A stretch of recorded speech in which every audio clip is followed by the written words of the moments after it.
Right. All right. Good morning, everybody.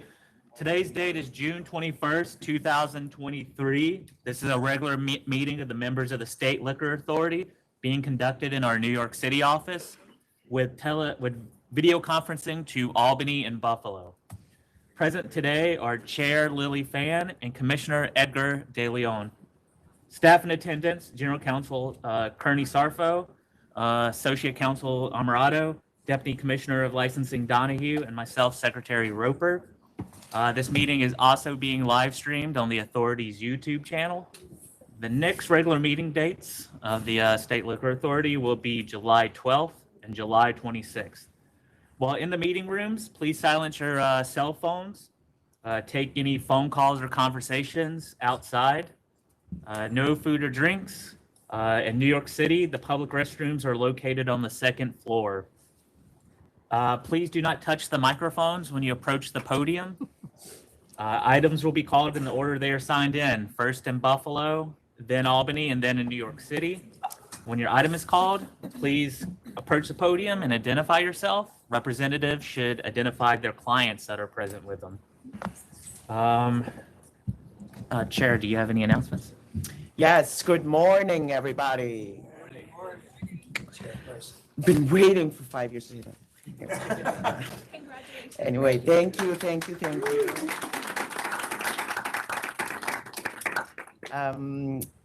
I am obviously very excited about this elevation. This has been said to be one of the hardest jobs by people that I work for, but in my opinion, this is the most fun. We're here to make sure that alcohol flows safely throughout the state. I think a lot of people in here have been very dedicated to this industry long before I became part of it. So a lot of you have been here for 30, 40 years doing this for the community. And so I continue to welcome you and really want to tell you that I really appreciate your dedication. And I'm here to listen. All of you know a lot more than I do. You know my email. And so I welcome comments, let's say for the next 6 months. I welcome your input. And if you guys are the users of the system. So if you have stuff that you want to say, stuff that you want to tell me, hey, if you do it this way, it will be better. Big items, big and small, I really welcome your input. I'm not going to tell you that I will definitely do everything as you say, but I really want to hear what your thoughts are and work together on how to change the tone of our agency, how to be more customer service focused, how to really meet the 21st century as we continue to try to really work with our commodity and try to keep it competitive and try to keep it user-friendly for everybody involved. So I also want to take this opportunity to welcome my partner in crime here. He is new to the job. He replaces me. And he's coming onto the board with just 2 votes. So I ask for your patience. I ask for your commitment and take the time to explain everything. It may be just a little bit more now that you have to say just a few words more to get him on board. And I ask for all your input. And I will let Commissioner De Leon to introduce himself. Briefly, it is an honor and a pleasure and a privilege. I'll stand up to say this, to be in front of you and to have the opportunity to serve you. It's literally true that I'm the person that knows least about this area of law than anybody in this room right now. But I promise to get up to speed as quickly as possible with your help.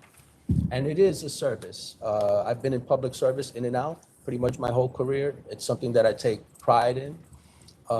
And it is a privilege. And so I am here to serve you, as we all are, and to serve the people of the state of New York as best as possible. And I'll try to shorten my learning curve as much as possible.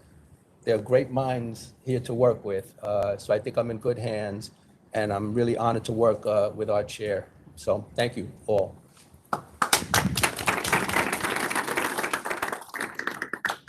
All right, here we go. Yep. All right, we'll move on to Buffalo for the first item. The number is 728 BROCKLEBERRY LLC. but their Good. attorney is in New York City and the applicant is in And Buffalo. Mr. Stiver is, I can't see, we have all. Yeah, the, no, if he could introduce himself in Buffalo. Well, Bob Stivers, member of BROCKLEBERRY. Donna Stivers, member of BROCKLEBERRY. and I am Robert Romano, and I'm pleased to be here, and congratulations and welcome and sympathies and everything that goes along with it. This, I'm hoping, will be a very quick decision here, and in my client's favor. Obviously, Mr. and Mrs. Stivers have owned this property for over 20 years. They're experienced licensees. They did have a summary suspension in 2020, which was a COVID-related suspension. Without that, they do have a stellar record. The previous tenant here was an issue. They got rid of them and have been operating under a temporary permit for many months now, I think close to a year at this point, without incident, and are looking for the approval of a full license. And if you have any questions, we're here to answer them.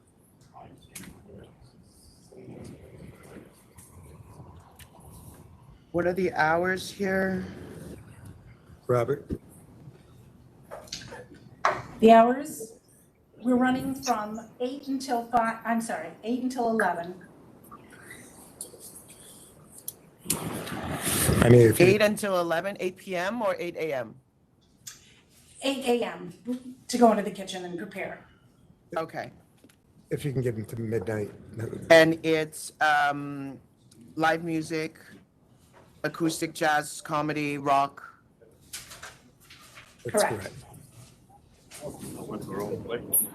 5 total licenses. I'm that hung before I said no way. You have 5 total licenses? What other licenses do you hold? Liquor licenses, we have Stivers Seneca Marine, we have BROCKLEBERRY Bar, we have Lake Street Station Liquor Store, we have the Tiki Bar North, and Seneca Lake Real Tours, which is our tour boat. So how do you divide up your management responsibilities? Well, we take pride in that we surround ourselves with good people. We get, our management people in place, which limits the amount of time that we have to spend at each one. We've been very successful at it. So there will be a dedicated manager to this venue? At this point, we're managing it. You're managing it. But over time, you will have a manager running it? Yes, over time, once we find somebody that we're comfortable with, we'll have them manage. Okay. So is this an events venue, or is it, It's open daily. it's open daily? Yes, it's open daily. They have, you can go in there and without an event going on and just have a meal. They have a full kitchen. I think they serve meals till 11 p.m. That's why I'm asking for midnight. Okay. Because I'm only asking because you only ask for one private event a month. Do you need more than that? Well, that would be a closed door, somebody holding a private party, and that's what they don't necessarily, may not even have a private event every month, but they just, for the option if somebody wanted to hold a private event, but this is open to the public. It's an open restaurant and music venue. Okay. You have any questions? I did have a question about Sure. security. What is the security, if any, at the location? Donna, do you want to explain the security? Well, for security, what we have is at the door, we have a podium that we look at their driver's licenses to confirm that they're of age. We do have 1 or 2 people typically at the bar watching. So we check their licenses. We have the Geneva PD that's aware of our venue and are watching for us at all times. And if there's any problems, of course, we call them immediately. We don't And how- have a security firm in place. I can tell you, I haven't been up there in a while, but several years ago when I was up there and visited their venues, they're very well known and respected in the area, in the Geneva area. And how many employees? 5. We plan to have 5 altogether once we're up and fully running with the full liquor license. Okay. And Members, again, they've been running this place for almost a year without incident. And do you guys own the building? Yes, we do. All right. Okay. all right, well, members are ready to vote. Chair? I'm going to vote to approve with the following conditions. I'm going to do midnight across the board. I'm going to do 2 private events every month. So that's 24 in the year. No third-party promoters, rock, acoustic, jazz, comedy, and dancing are all allowed. Thank you. Good luck. Uh, Right? Commissioner De Leon? I concur with that vote. Thank you very, very much. Thank you very much. Recorded music, DJ, karaoke, the other things. Yeah, yes, yes, all music. So all forms of Yes, entertainment all forms of Well, entertainment. that you apply Music. for. Yeah. Of music. Well, yes. Recorded DJ, jukebox, karaoke, live Right. music with patron dancing. Thank you so much. And when you do hire a principal, I want a personal questionnaire. Or a Absolutely. manager. A manager. Manager, yes. Yes. We'll send it in. Thank you. Thank you. Thank you. Next in Buffalo is 788 Blades on the Avenue LLC.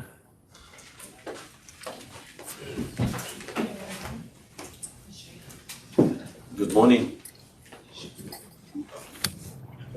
Hi. And sir, if you can introduce yourself.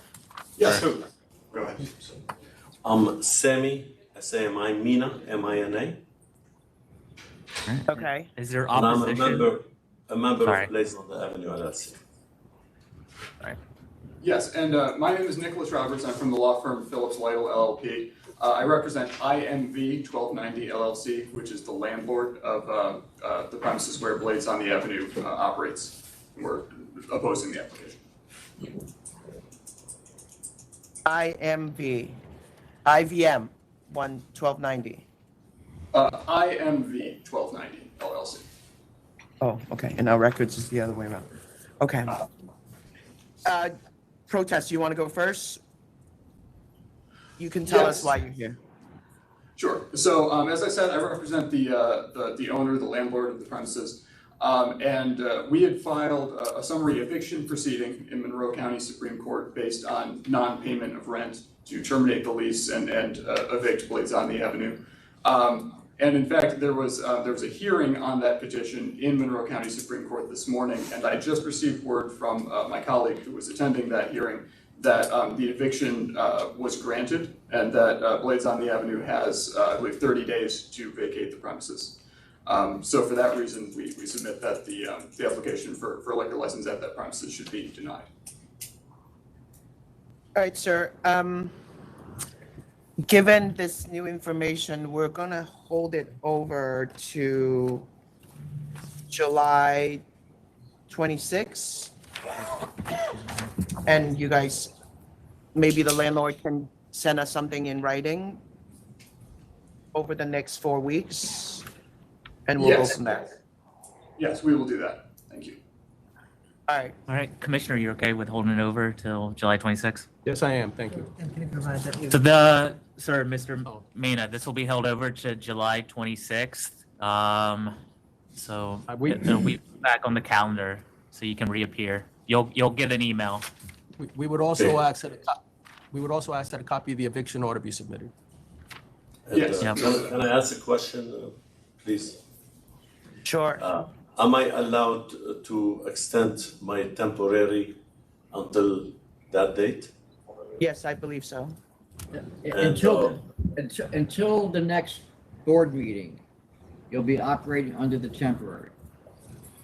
At that And also, time- At that time, whatever the decision of the members are will dictate whether or not you can still have the temporary. and also, my attorney has plans to appeal that decision because there's much more to it than non-payment of rent, in which case it may take a long time. will I be able to obtain those temporaries on a monthly basis until further notice?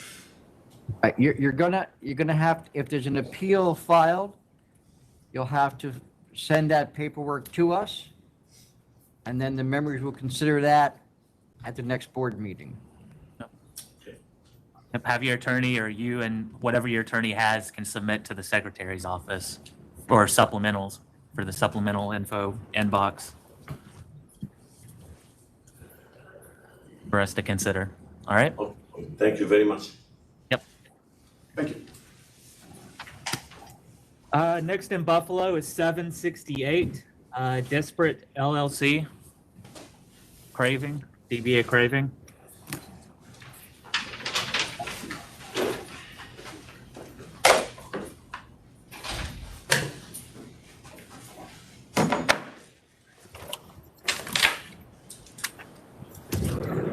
Good morning.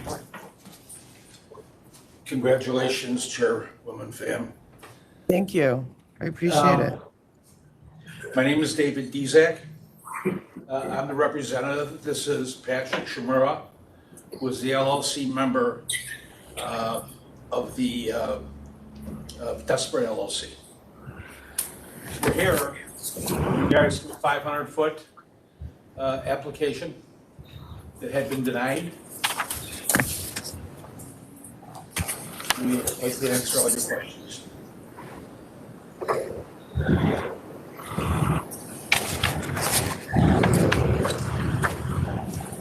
Are you operating now? Yes, he is. What time do you close? We close Tuesday, Wednesday, Thursday, 9 o'clock and 10 o'clock on Friday and Saturday. And you're not open on Sunday, Monday?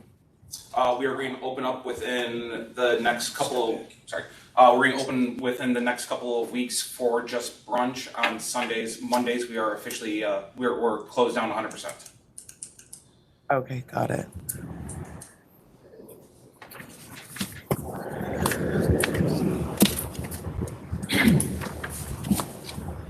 You asked for live music on St. Patrick's Day only. Is that all you want? Yes, that would be it if he has it at all. Yeah. Okay. And no private events, No. right? Correct. What about a manager? Are you going to use a manager? I have my GM, yes. Okay. And I don't think I have his personal questionnaire. He hasn't technically given it to me yet.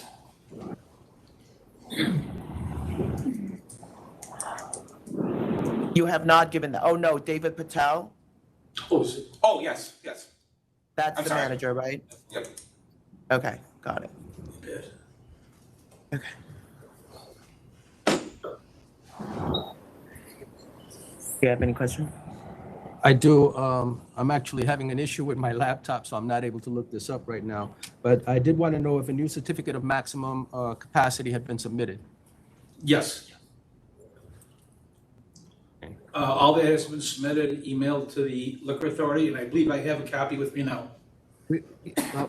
We don't need those anymore. So the members, last year, I believe, agreed that applicants did not need to submit the certificate of occupancy anymore. They do have to attest that they're in compliance with all local regulations, but we don't need the actual document anymore. Got it. And what about the special use permit to operate a restaurant, tavern, and a sidewalk cafe? He has, I'm sorry, you tell him you got that. Yes, I have all that. I went in front of the board downtown for 2 meetings. So we have that. I posted it in the window for, I had that in the window the whole time that we were doing construction to do a couple of remodeling things. So that was in the window for probably close to 7 months. Okay, thank you. Commissioner, that would be the same, along the same lines, is that if there are approvals that an applicant needs from the municipality, They don't need to submit those to us anymore, but they do attest on the application that they're in compliance with all those things. So if they start operating and they're not in compliance, they'll be here in council's office. Thank you very much. Members ready to vote? Are you in a standalone building? There's 2 tenants upstairs, and we are downstairs. Okay, all right. I'm going to, are you ready? No. Okay. I'm going to vote to approve. I'm gonna do midnight across the board, live music on St. Patrick's Day only. No private events, no third-party promoters. Recorded music only, no dancing. Commissioner, are you okay with that? Yeah, I second that vote. All right. Thank you. Thank you. Thank you very much. So, thanks for coming. Thank you. Next in Buffalo is 734 Annex WNY LLC. The Annex. Sorry. Understood, no problem at all. Good morning, members of the full board. Congratulations on the new positions. My name is Jacob Pierkowski. I'm here from the Tarantino Law Firm, and I'm joined by the manager of the licensee, Stephanie Armstrong, and her newborn baby. Good morning, everyone. Oh, I want baby. you know, you know how to get to me. All right, so, look, I feel like your intention really is to be a wedding venue. I don't really want you to change your method of operation to meet the needs of our licensing laws, right? I don't really feel like you need to do that. I don't want you to start opening for lunch when you don't really want to open for lunch, and then we're gonna have a problem on the other side and have a violation. Because if you tell me that you're opening for lunch for these days, then we're gonna check, and that's, I don't think that's your goal here. So I think we're going to say no to this. We're gonna say no to reconsideration, and you can keep operating. And in the meantime, you're gonna try to change your method of operation to catering. How is that? And then in the meantime, you just operate with your current license, and we are gonna respect that line until your method of operation change comes out positively to a catering facility. That's wonderful, Chairwoman, thank you. That, actually, the plan was, they have been serving lunch on the dates that we noted in our submission, just so that they are compliant with the on-premises requirements. But we will, the intention was to apply for the catering permit, so we will do that, or catering license, excuse me, so we'll do that promptly. Yeah, why don't you do that, and then we will expedite it on our end, and then in the meantime, you just keep operating. Wonderful, Okay. thank you so much. Thank Yep. you.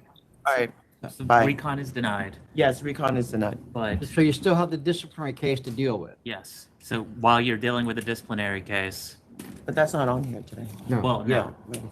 okay. So For- their for the counteroffer. Yep. Go ahead. I apologize, go ahead. No. I was just gonna say, for the disciplinary case, we initially offered a CNC with a fine of 2,000. So we would reoffer that if that would be acceptable. That's not in front of me today. We will deal with that when that comes up. Understood. I mean, it was before the members, they rejected it.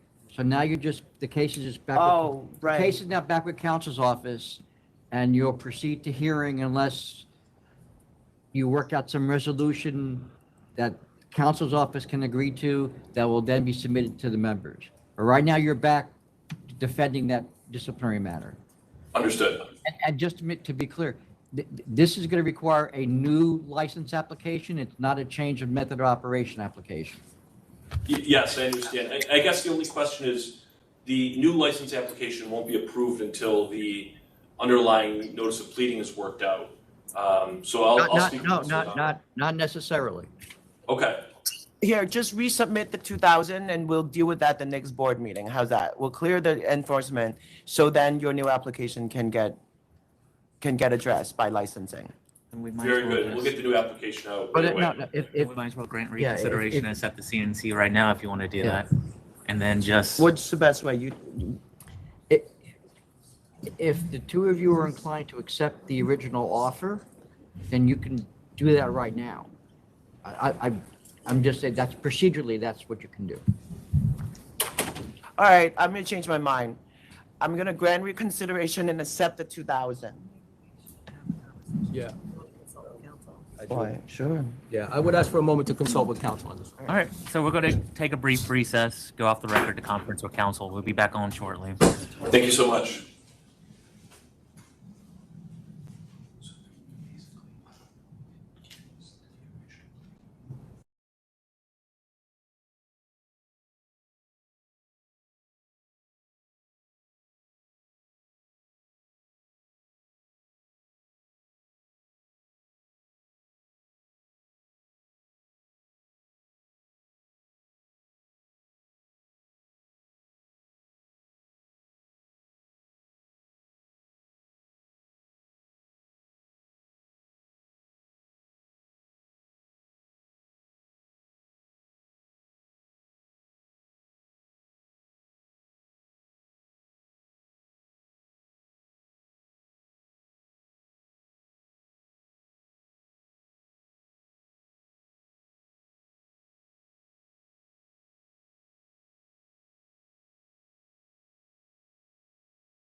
Sorry.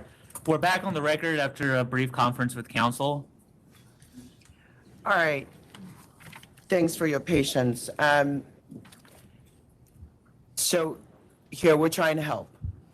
The best way forward is for us today to deny your reconsideration requests, have your outstanding enforcement matter be continuing to, you're basically in queue to go to trial in theory. Separately, we're going to ask you to file the new application, and you need to do that ASAP. And this is where we start changing the way things have been done here. We're going to ask you to file the application, and we're going to trust that you're actually going to file it for your client. Absolutely. And licensing will process that, and that license will get issued. When that license gets issued, then you come back and resolve this one. Understood, thank you. You can at that point pay the $2,000. And you need to address it, because if we find it later on, then you're gonna have a cancellation on your record, and you don't want that. So just make sure you remember to come back and address that disciplinary, okay? Absolutely.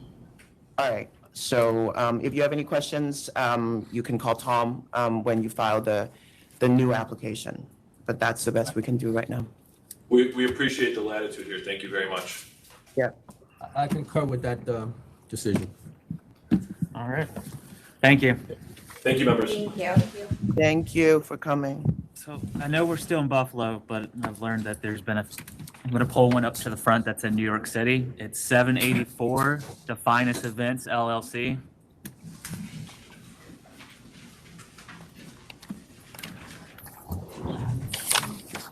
Good morning, members of the board and Secretary. Thank you for the consideration. My client has a family emergency to attend to. My name is Michael James. With me is Jocelyn Reyes, the full principal of Definus Events LLC. We're here for consideration of a temporary permit. The questions that were presented were the 3 disapprovals. I just want to address the first one was a tenant opposition at that location. That was a different location, and the tenant was opposed to that catering license. The second was a church that was too close to a liquor store application that she had applied for. And the last one was a miscommunication between licensing and the office. We did not receive the disapproval letter, the correct one, and we have now corrected that situation, and it's now back before licensing. So those situations have nothing to bear on the actual method of operation or the principal themselves. They were just, I believe, procedural issues or community-based issues. So I do ask that you issue a temporary permit so that the license can, or the applicant can operate during the interim while the application is pending. And I'll answer any questions you may have about the application.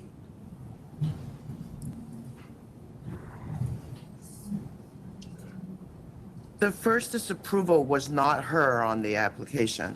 It was her. It was her on the application. Yes. It was just at a different location. And that location, the tenant, there was an issue with the tenant above. They're now in a building where it's just a single story building. It's just them, no issues to deal with the tenants. Got it. And the liquor store was also her. Correct. Same location, which they've now moved from. Yes. And then the AX is also her. Correct. Which is at the last location, which was the catering and the liquor store, is now changed to a grocery and deli. So all those 3 applications are at the same location. Same location, same person. And now she's got a new location. Correct. She's moved the catering to a new location because it just didn't work out at that location.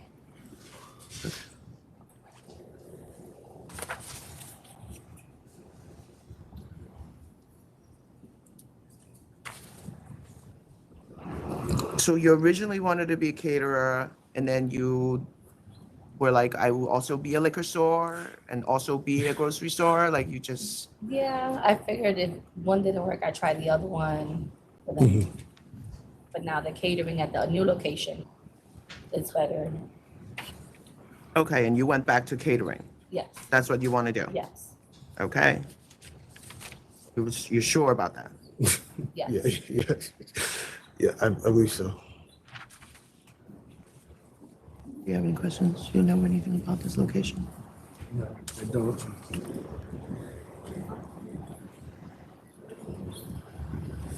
From licensing's perspective, this is just a temporary permit.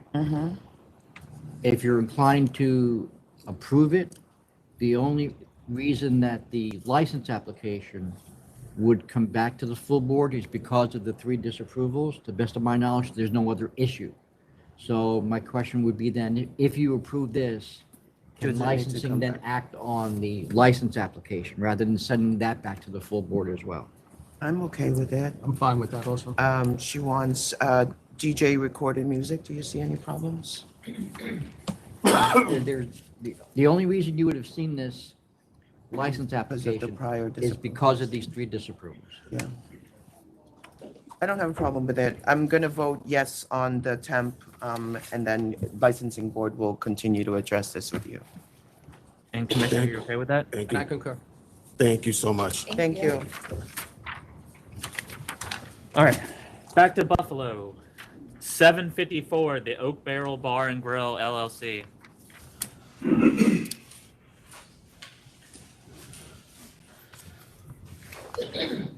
Good morning. My name is Chester McKenna. I'm the consultant concerning this application for change. And the licensee is with me, Quaz Quadiri, and we're here to answer any questions. It's a change where he wanted to keep his business open instead of 11 and 12 to 2 o'clock during weekdays and close earlier on Sundays. So we're here to answer any questions you have concerning this matter. As you know, the paperwork I sent in, the town of Arundecoy, they had conditions on it when we first got this liquor license application, which he abided to. And then they changed with no restrictions concerning hours of operation. I'm sorry, say that again? There is paperwork from the city of, town of Arundecoy, where originally they had restrictions because of a past record of an old licensee that had the license canceled. So he abided by that for 16 months now with no problems with the place concerning police reports or anything else. And now we wanted to change his hours to be more conducive to the clientele that come in after 11 o'clock. The town has restrictions.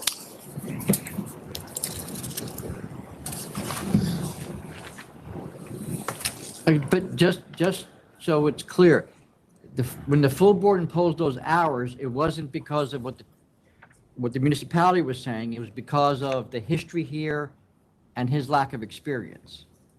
I think it was both matters, Chairman and Commissioner. I think it dealt with because of the past record of the premises and because of Commissioner's the right. conditions, the conditions that were applied by the town. All right, we can probably agree to disagree on that, okay, so. All right, so now you want karaoke? Go ahead. Good morning. At least once a week, On which day? Thursdays. Thursdays, okay, all right. Commissioner? Are you okay with 2 a.m. karaoke? He has no complaints. Okay. Right now, he has 12 a.m. recorded music, no security. And Thursday is only till 11. Yeah. Right. You okay with it? I concur. All right. So I'm gonna vote to approve. I'm gonna do 2 a.m. across the board, and karaoke is okay. I appreciate that, and congratulations, Chairman and Commissioner, on your new appointments. It's You're about welcome. time. Thank you very much. Appreciate it. Thank you very much. Thank you. Have a good day. Yeah, thank you.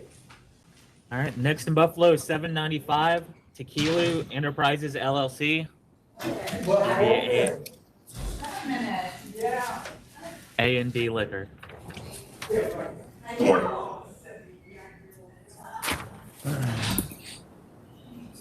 Can you just introduce yourself? Put your name on the record. My name is Simon Teklu. I'm the member of the Teklu Enterprises. And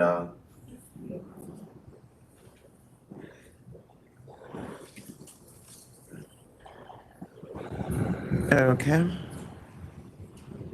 No protests? There's no protesters there? No. although it's in opposition. I know, I see that. Yeah, I know.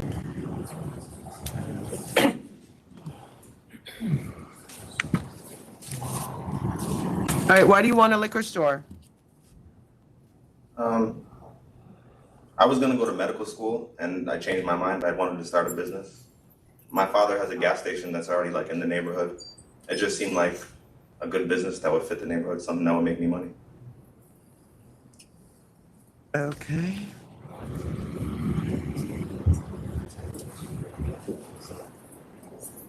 A little bit surprised that none of the protests showed up.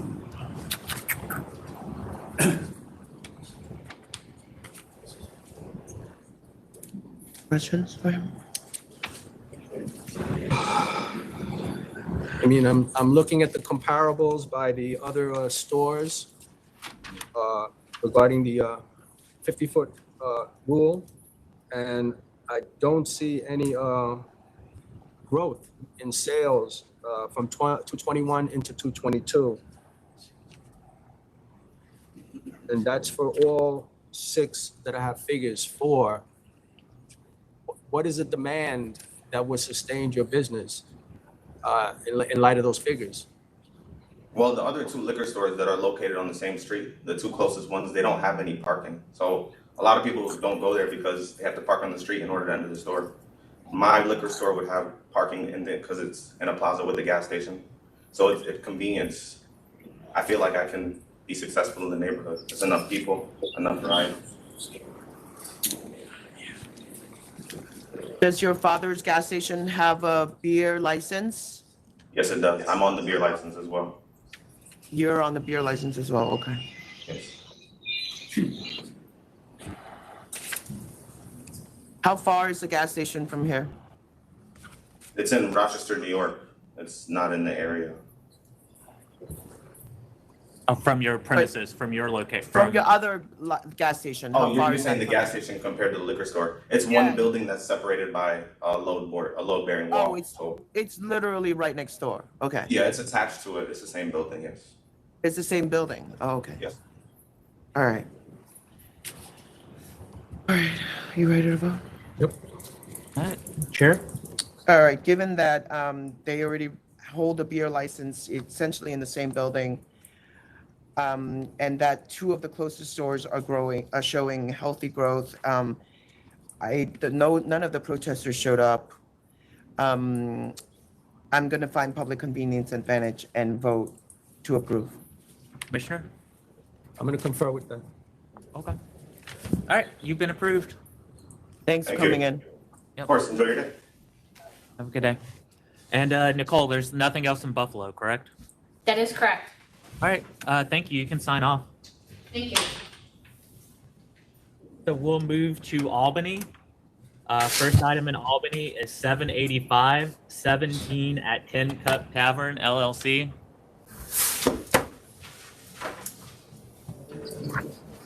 Good morning. Congratulations, Chair Fan, and welcome, Commissioner De Leon. My name is Maston Sansom. I'm the attorney for the applicant, 17 at 10 Cup Tavern, LLC. I'm joined here by Brian Nettie. He is the owner of the business. And we are seeking an on-premises license that is located at a golf course. Originally, there had been an application submitted by Nisar-Herkimer County Chapter Inc., which is a not-for-profit that is registered with the Attorney General's office. However, it was not is not registered with the Department of State, and as such does not qualify as an entity that is eligible for license. So this new company was created by Mr. Nettie, who is also the golf professional at the golf course. So he is the proprietor, 100% owner, will keep all profits and supervise, along with a manager, all operations at the licensed premises. And I'll just turn it over to Mr. Nettie a little bit to talk about his experience in the alcohol industry. Good morning, everyone. Thank you for taking the time to listen to my application. I am a PGA golf professional. I've been in the business for 23 years. I've helped run all facets of a bar and restaurant for such golf courses as the Sagamore, Albany Country Club, Shaker Ridge. I had 12 years experience as the general manager and food and beverage manager at McConnellsville Golf Club in Rome, New York, and now look forward to the opportunity of owning my own bar and restaurant.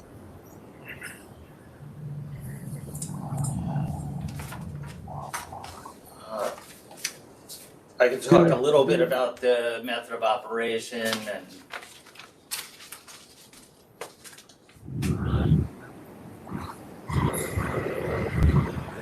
So the municipality is not making money from this, right? correct. Do you pay rent to them? Yes, I do. Okay. But you're taking all the proceeds from the restaurant and, Yes, I and do. the bar, obviously. Okay. Yes.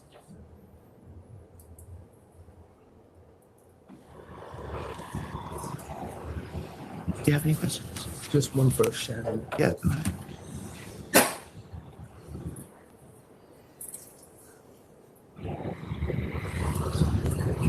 You have a lease agreement with the municipality? Yes, I do. And when does that expire? The expiration of the lease, I know that it's 36 months commencing on April 1st, 2022. So 3 years. So 2025, April 2025. Okay. And there's a flat fee payment under that lease, monthly payment. Is that a percentage of proceeds or is that a rent? No, it's not. It's just a monthly flat fee that is not based whatsoever on revenue. Okay. Right. Yeah. $3,000. Yeah. This was my only question, but apparently if it's disclosed, it's not an issue. Yeah, I think so, but you can ask him. Ask him. I see that there was a $10,000 gift. That's correct. Made.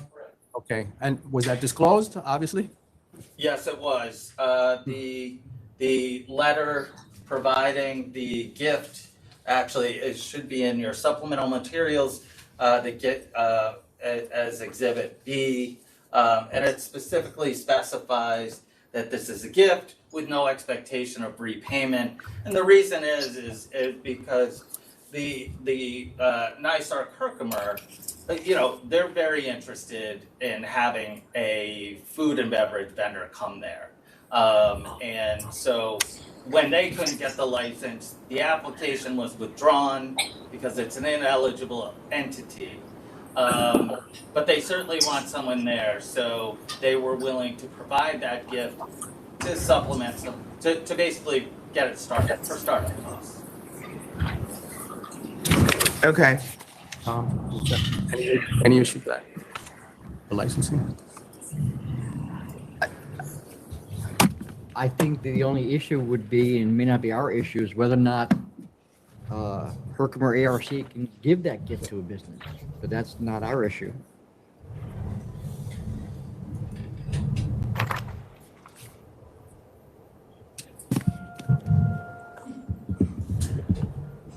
That's kind of beyond our jurisdiction here, Yeah. so.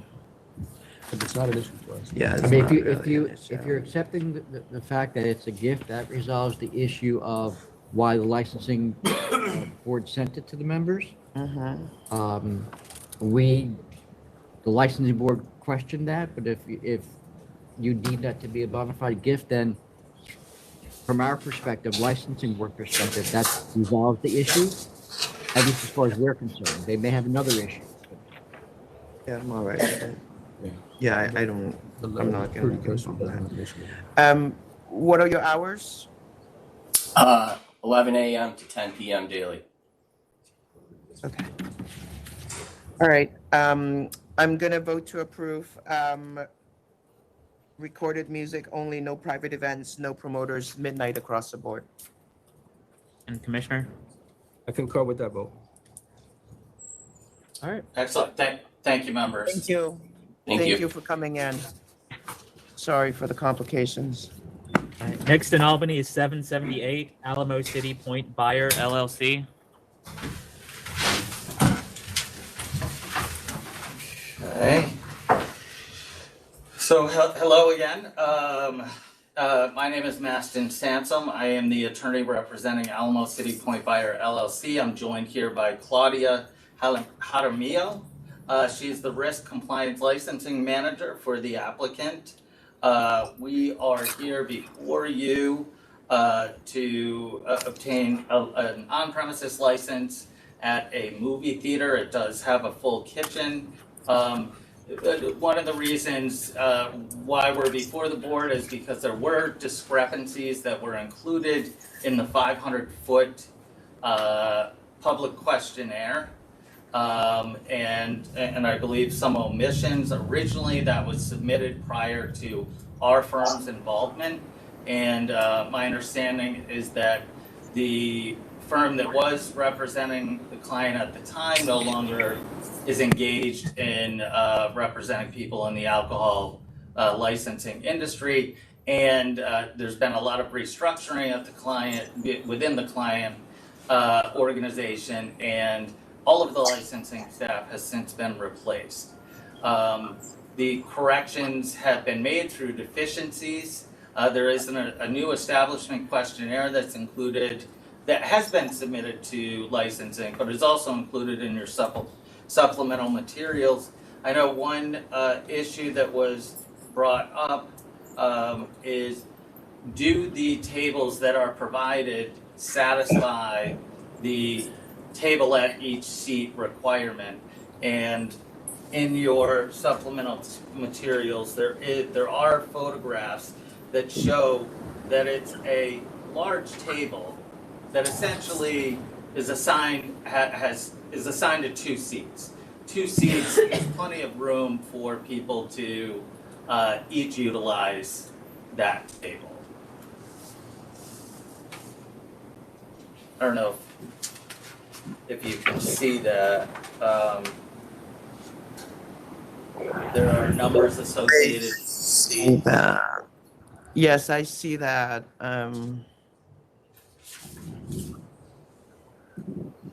And those tables live there at the seat, like you can pull them down and. They're stationary. Yeah, they're stationary. Okay. Okay. So talk to me about the method of operation here. I see that there's a request for, it's a restaurant that is going to play movies, and you are also trying to do live entertainment? I think.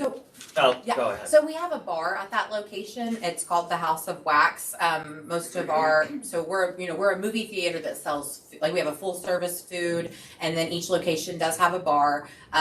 Some of them are bigger than others. This one does, patrons can come in who are not going to see the movie, and occasionally we will have special, have events at the bar, but it's not like it's an event all the time. Like I said, most patrons are movie theater people who come and go before or after the movie.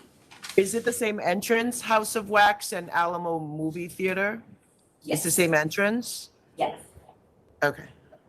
All right. Yes, we're on a multi-level building, so I think we're like on the 4th floor. Okay. And do you have hours of operation? Yes, the hours of operation that we're looking for is to 4 a.m.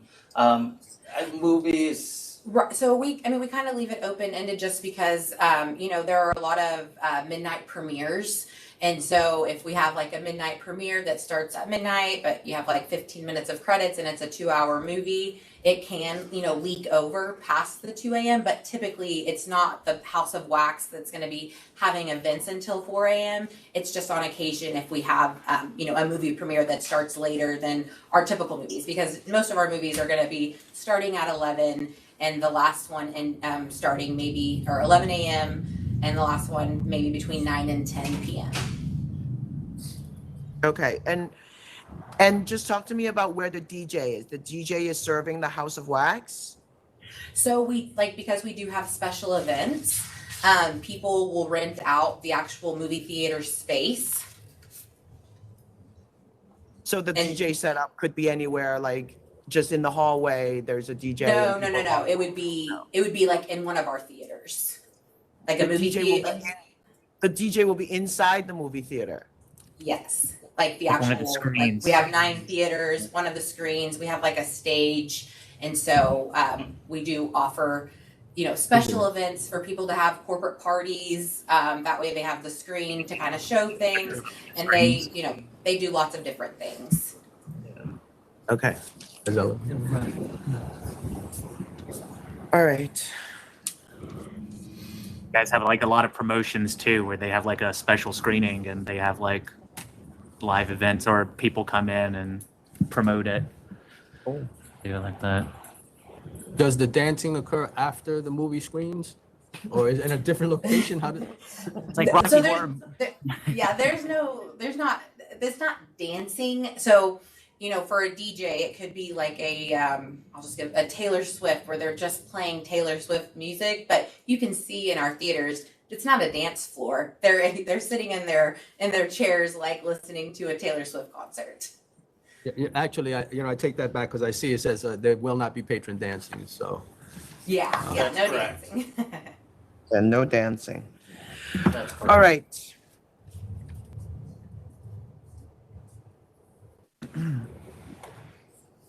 All right, so Brooklyn Community Board 2 is in support.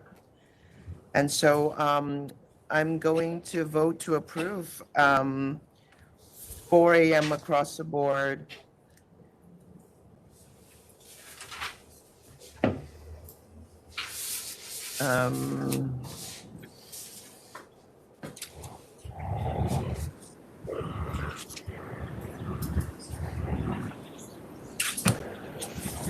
Recorded live music DJ are okay. No patron dancing in the theaters.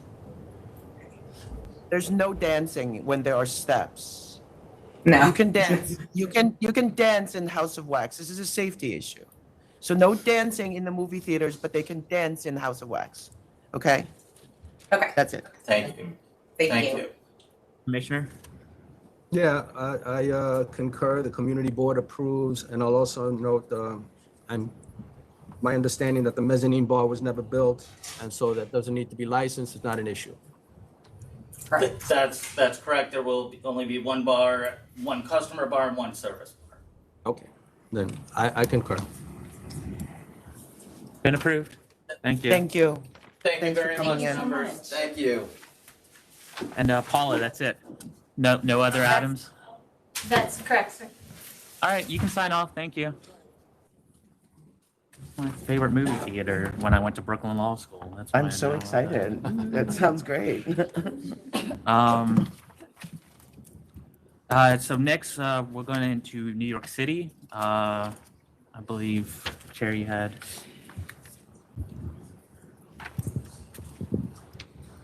I screwed up. I should have started this meeting by thanking Chairman Bradley for his service to the state of New York. For the 8 years that he was here, I respected him a lot. We did not know how it was going to, get to this day, and I meant to thank him since the beginning, and here it is. So I learned a lot from him. I voted along his side for 5 years. I really respected him. I trusted him. We wish him well.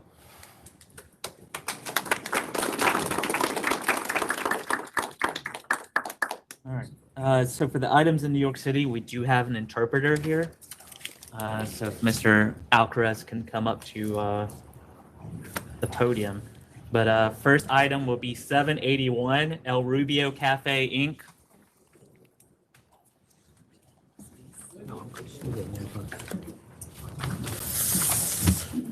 Morning, Robert Swednick. Hi, how are you?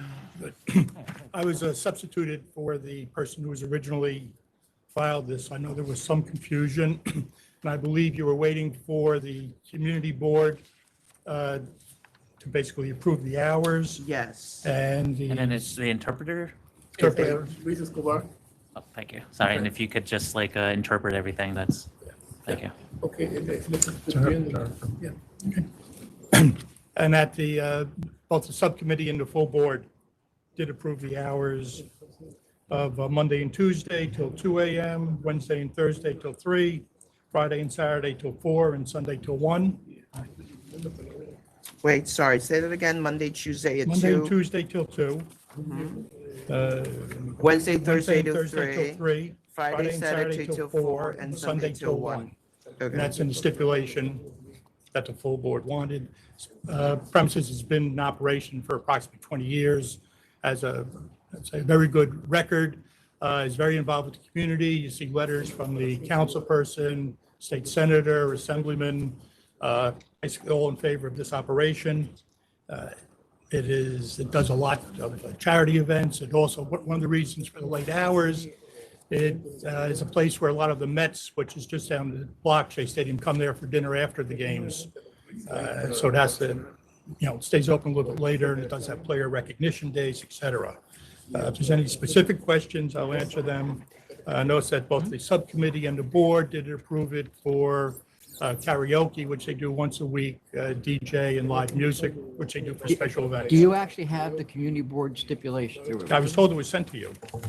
No, we got a letter from you saying what it was. I got this. I have the letter, June 15, 2023 letter. That's a letter from From the community board.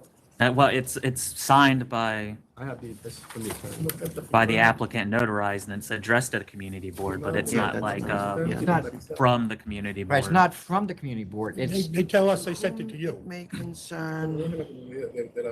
One. Ms. Reese says she sent Oh, it I to see you what you're directly. Yeah, no, good catch. Can we just call the community board and just confirm this? Can you guys just take a break? Sure. Can you just sit down for a second, call it, us confirm with the community board?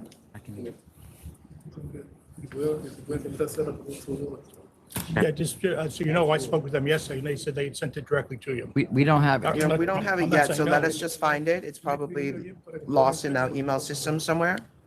So let us pull that up, and then we'll call you again. Thank you. Yep. Yes, Let no? me just, we should just ask, see if we can get it, right? You know, Well, What? maybe if you're inclined to approve the temporary based on the representations of what the community board agreed to, we can make the issuance of the temporary conditioned on getting something from the community board. And then it's going to be up to you to get that to us. yeah. And just just going forward, keep that in mind.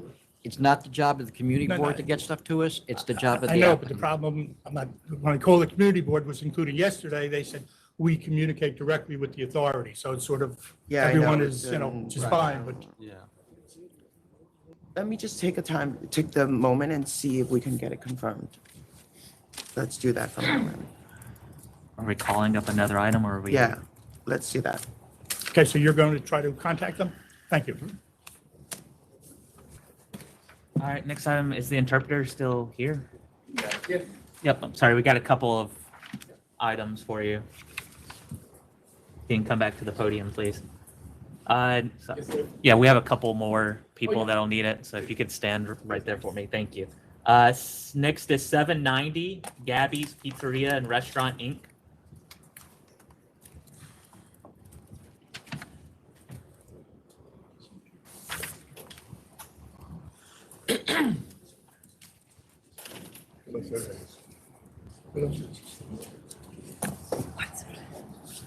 Hi, good morning. My name is Sam Park, representative Gabby Pizzeria Restaurant.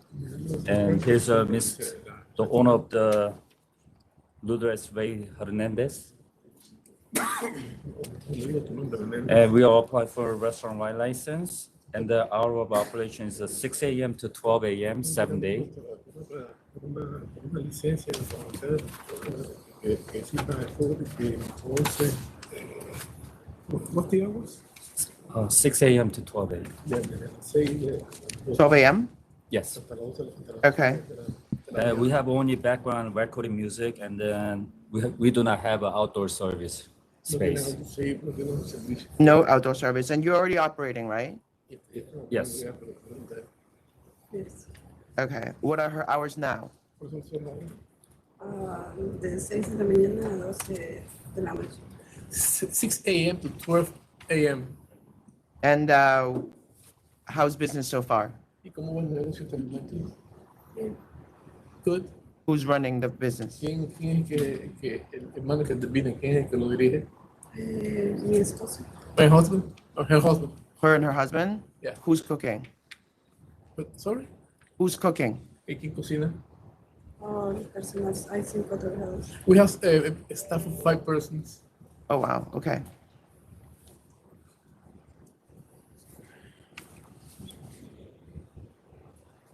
Okay.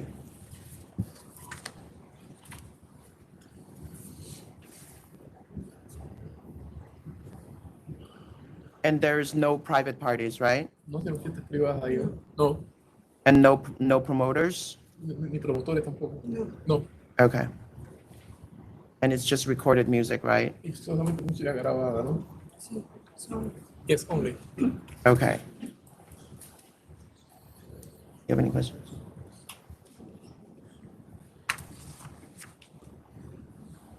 Members ready to vote?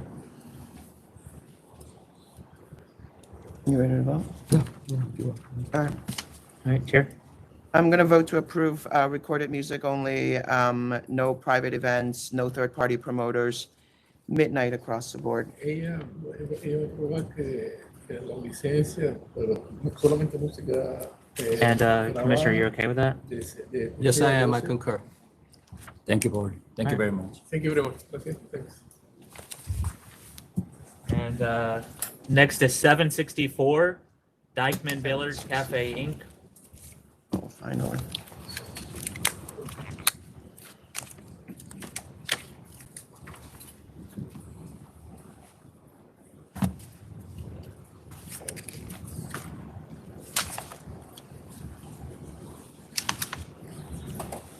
Buenos días. Buenos días. Me llamo Luis. Mi nombre es Pablo Jiménez. En representación de DYCKMAN Billiards Café. Okay.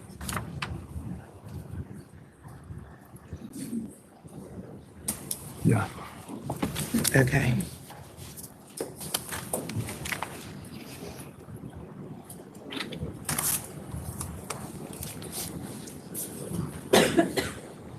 So this is here because in order to get a full restaurant license, you have to be a restaurant with pool tables as opposed to a pool hall serving food. Está aquí porque para poder tener la licencia como restaurante que tener table, mesa. Mesa. En vez de Sí. bancos. Tenemos mesa. We have tables, yes. It's what's his main business? Is it being a pool hall or is it being a food and drinking establishment? ¿Cuál es tu principal negocio? ¿Un salón de billar o billar? Pool, a pool hall. But the majority of your income is coming from the food and the bar? Pero la mayoría de los ingresos proviene de la comida y el bar. No, de las mesas y del bar. The tables and the pool. And the bar and the tables. And the pools. Nosotros tenemos la cocina, We have the kitchen. pero como no es restaurante, But as it is not a la restaurant, comida no sale mucho. we don't serve a lot of food. So then by definition, you can't have the license that you're applying for. You see what I'm saying? Sí, entonces por definición tú no puedes tener la licencia por la cual tú estás aplicando. Claro que You sí. can get a beer and wine license. Sorry? You can get beer and wine, but not beer, wine, and liquor. Nosotros tenemos Tú cerveza puedes tener una licencia de vino y cerveza, pero no de licores fuertes. no de licor fuerte. No.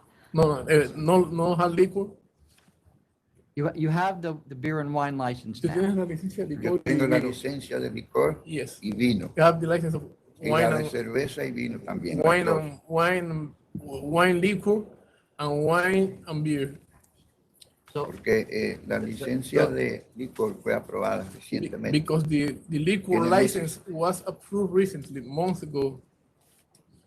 The liquor license wasn't approved. La licencia de Because you licor got fue a 10. aprobada. Right. No. Pues nosotros tenemos ya He has a temporary el permit. certificado. We have there the certificate. Temporary We have Nosotros certificate. tenemos el You certificado have de a la temporary licencia. permit. You don't have the license itself. Tienes un permiso temporal, pero no tienes la Todo licencia. temporal, exacto. Yes, temporal. Ya. And the problem is, El right, problema that to get the license, Que para recibir la licencia, your main source of revenue can't be from the pool hall. It has to be from the food and drinking. tu principal fuente de ingreso no puede ser de las mesas de bebidas, sino tiene que proveer de bebidas Bebida y comida. Yeah. Bebida y comida. Sí. Yeah, food and drinks, yes.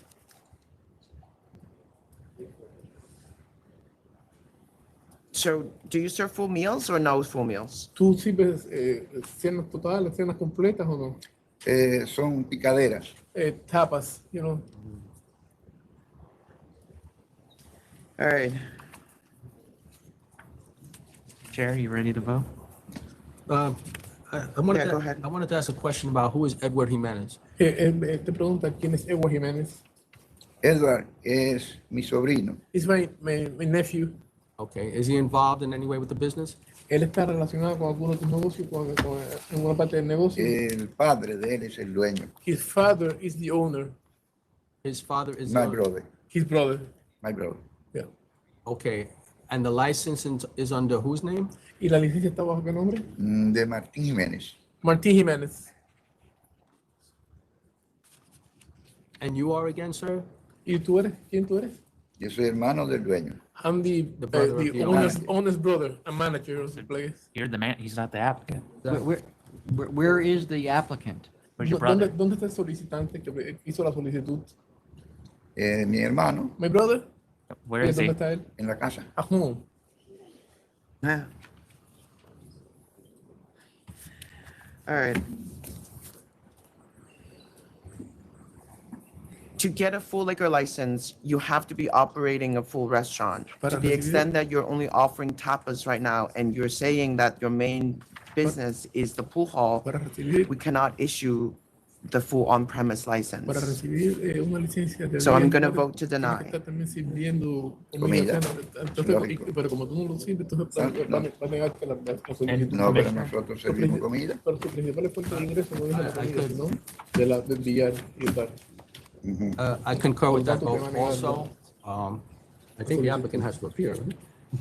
That's up Dígale, por favor. to members, but Por favor, que no But they've ayude. been told He's, they've been told to appear. He's asking, please, for some help. So I think Commissioner De Leon is suggesting that that request should be coming from the applicant and not from his brother. Yeah, the only thing es que ellos también están pidiendo que la solicitud proceda que la solicitud proceda del solicitante y no de su hermano. Oh, entiendo. I understand. Sí, ¿y qué se puede hacer? What can I do then? The applicant puede venir can en submit a otro momento. request for reconsideration. ¿Puede venir en otro momento? Is the applicant, can the applicant come in another time? They need to submit a written request for reconsideration. Él tiene que presentar una solicitud por escrita para reconsideración. Al departamento de licor. Yes, the Department of Liquor. Yes, you can file it with our agency, but you should probably improve your menu to reflect real meals and look at your income balance sheet. If your bar and restaurant is actually bringing in more money than the pool, then your main business is the restaurant, is not the pool table, even though that's taking up more room. So look at your numbers and show me that you're actually running a restaurant. Okay. Tienes que mejorar el menú. Entonces que la mayoría del dinero procede del menú. Entiendo. Para que, aunque las mesas de billar con más espacio, la mayor parte del dinero tiene que venir salir del menú, de la menú. comida y del licor. Sí, Entiendo. Principalmente mejor el menú para que la mayor parte del dinero proceda de ahí. Vamos a mejorarlo. Well, we're going to improve it. Yes, try and then ask for reconsideration and bring your All right. brother Entonces, and your nephew next time. entonces solicito una reconsideración, pero la próxima vez con tu sobrino y tu hermano. Mi hermano, sí, mi sobrino no. My brother, yes, my nephew, no, he can't. Él está en prisión. He's in prison. He's in prison? Está preso. The Yeah. brother is in prison or the nephew is The in nephew, prison? nephew. Oh, well, then you don't need to bring him. Bring the licensee. Entonces no hace falta que lo traigas. Trae al que tiene licencia de personal. Claro. All right.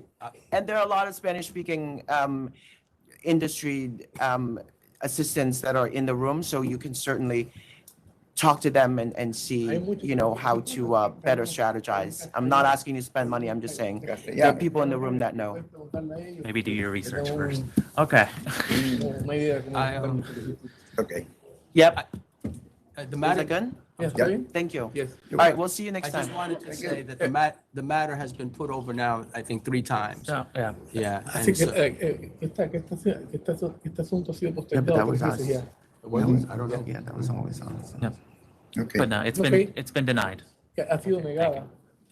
Yeah, it's been denied, but you can ask for reconsideration. Ha sido denegada, pero puede solicitar una reconsideración. Ok, perfecto. And I concur with that. Thank you. Gracias por venir. Gracias por venir. Ok, gracias. Thank you. Yeah. All right, so I think we're still waiting on the Rubio Cafe Inc. So if you can Yes, I'm waiting. wait for a little bit, thank you. Yeah, you have to wait for a little bit. Next is 748 Maurice Designs Inc.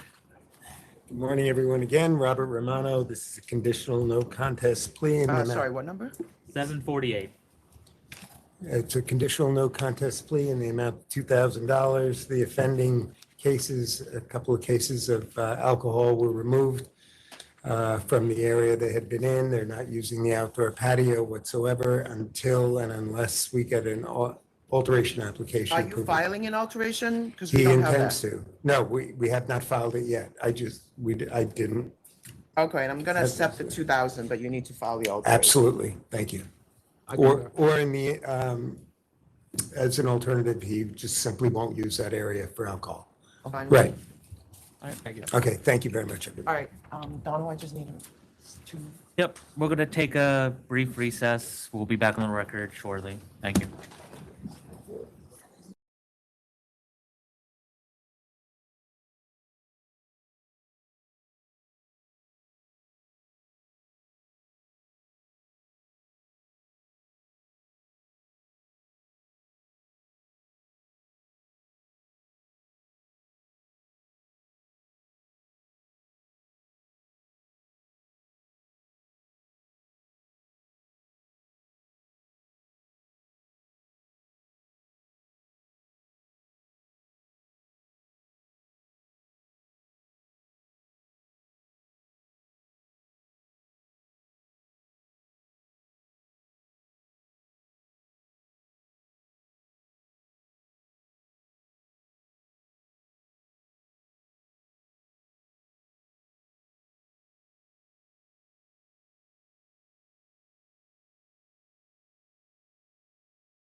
All right, we're back on the record after a brief recess.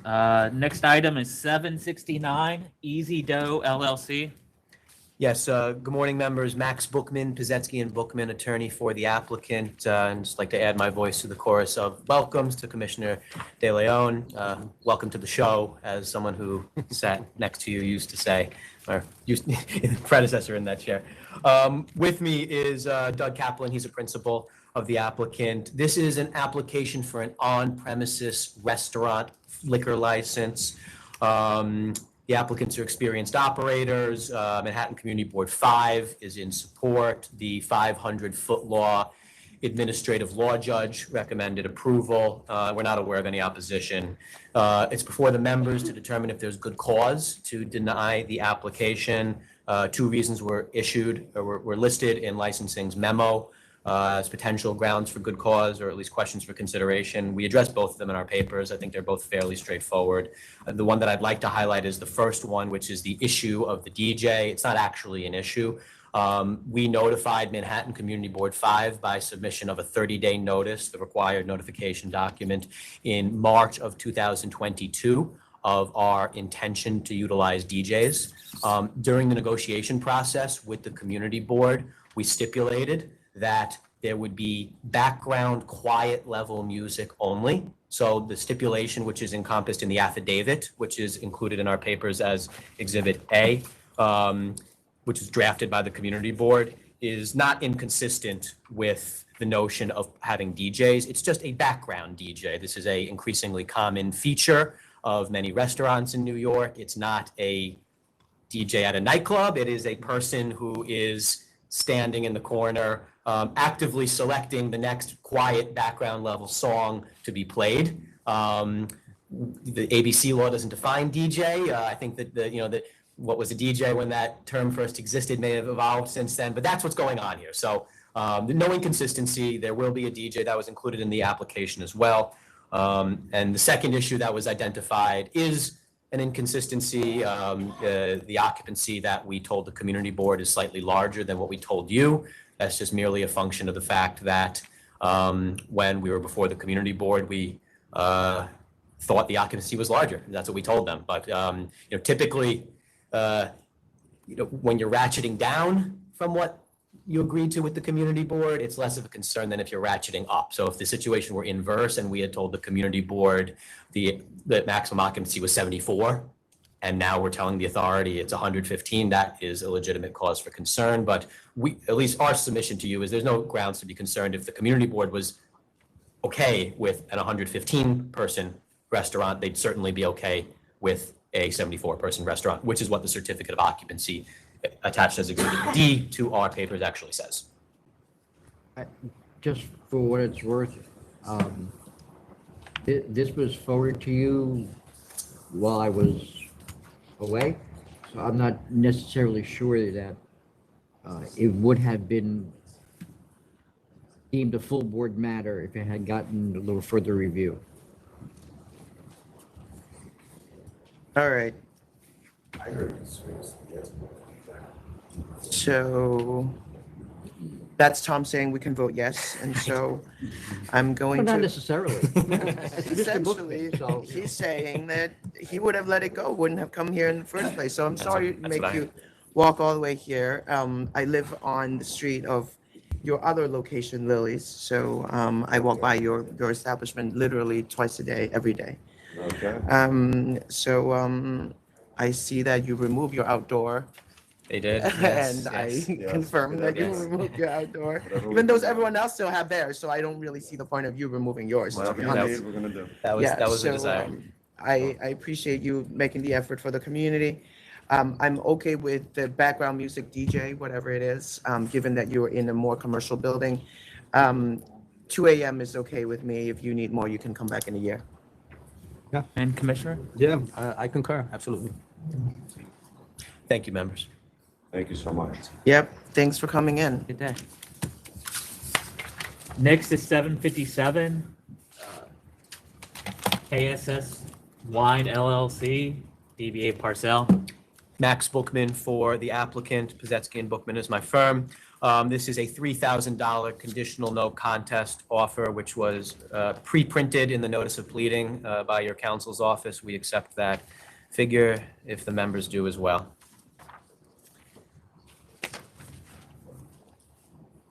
Can I just have a conference with counsel on this, please? We're going to go off the record for a brief conference with counsel. We'll be back shortly. Oh, yes. Just say you and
All right, we're back on the record after a brief conference with counsel. All right, we will accept the 3,000 for this. Thank you. Commissioner? I concur. Great. Okay. Thank you, members. Thank you.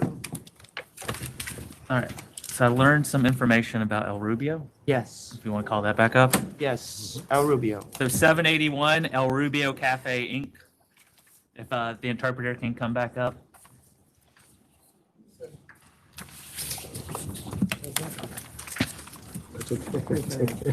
So Jonathan called. So he got a hold of someone, and he did confirm that there are stipulations with the community board. However, the community board has not put it on paper yet and has not sent it over to us, but they have agreed to stipulations. Well, did they verify those stipulations, or do they want us to wait? So again, I think Tom brought up the fact that since this is a temporary permit. So they we said can- that there are stipulations There are agreed to. stipulations agreed Okay. to. It's just not on their paper yet. And I will represent, I was both at the subcommittee meeting and the full board meeting. The hours were not an issue, which is what I previously stated. I can state again. Okay. Capacity was whatever the legal limit is, since it's two different buildings and there was some confusion. Okay. All right, great, thank you. I thank you for giving me the time to confirm that. As long as I know from their end that there's something agreed to, we're going to put this in the condition that we actually get their letter and confirming these hours in writing. But beyond that, I'm going to vote in the affirmative for karaoke, live music, DJ, no third-party promoters, no private events, Monday, Tuesday, 2 a.m., Wednesday, Thursday, 3 a.m., Friday, Saturday, 4 a.m., Sunday, 1 a.m. Thank you. Now, this is for the temporary. This is Correct. for the town, yes. Um, And the food license does not need to come back Unless there's some other issue like. in the event that we get the community board letter affirming exactly what they said. And I concur with that vote. Thank you very much. Thank you. Thanks for waiting. I appreciate your time. And thank you for your service. No, thank you. Yep, thank you. Ah. Yeah.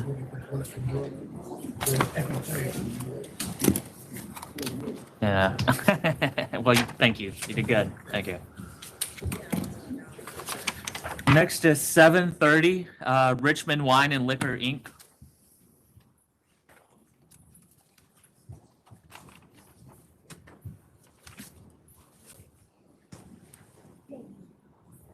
Who's the applicant? Who's the applicant? I'm the applicant. You're the applicant. No, you're not. No, not really.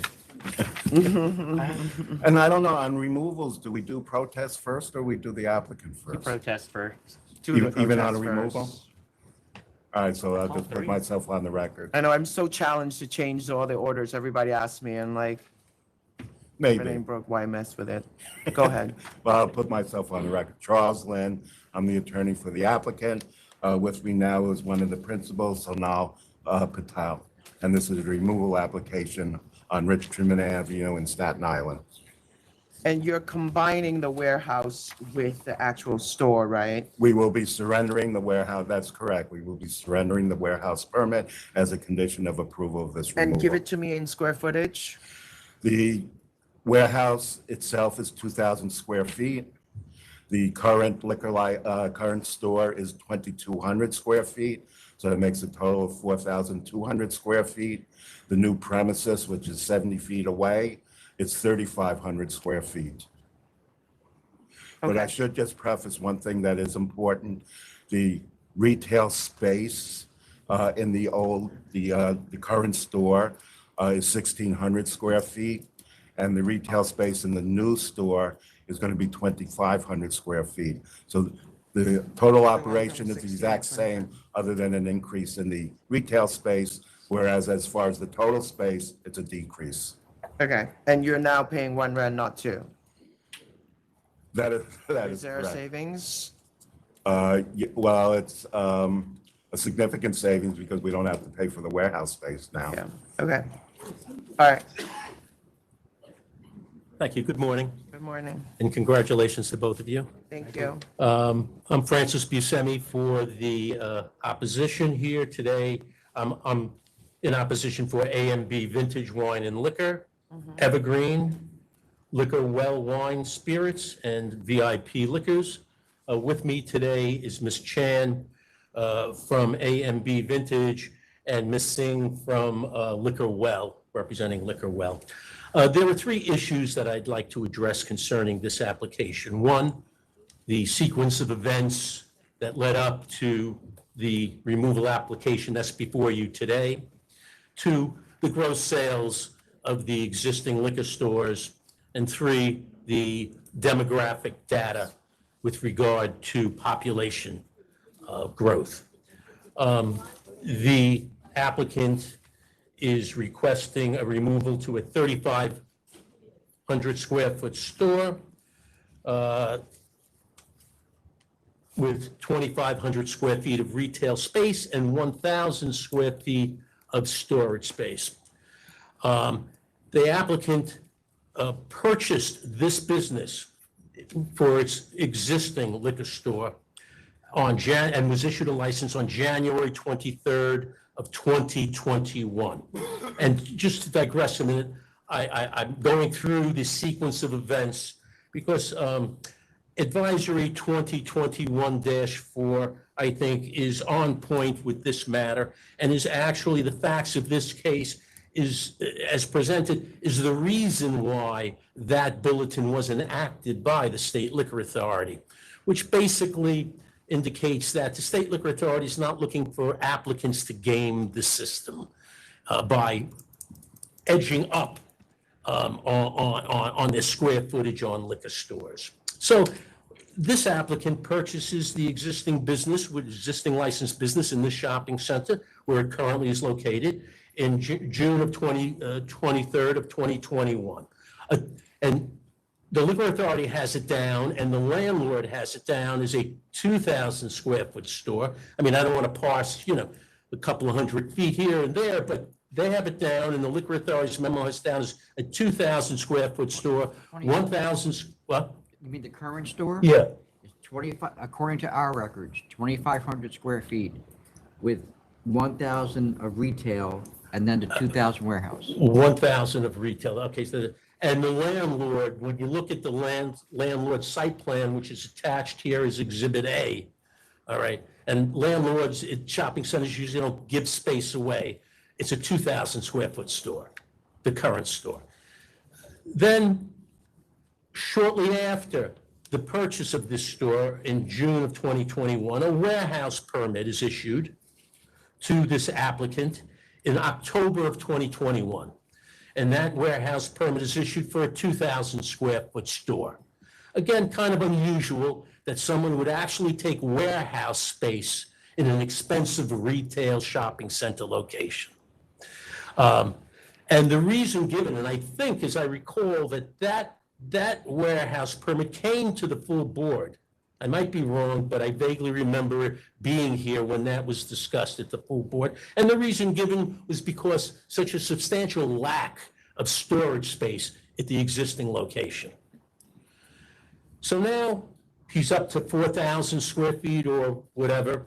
Then, and I want the board to note that for that warehouse permit to be issued in October 28th of 2021, and having to come up to the full board, that had to be applied for soon after, or at the time that it was issued its transfer application, the approval of its application to operate the retail liquor store. So that was already in the works. This applicant had all this already in the works. Now, there's an amendment to lease giving this applicant the new location that it wants to remove to.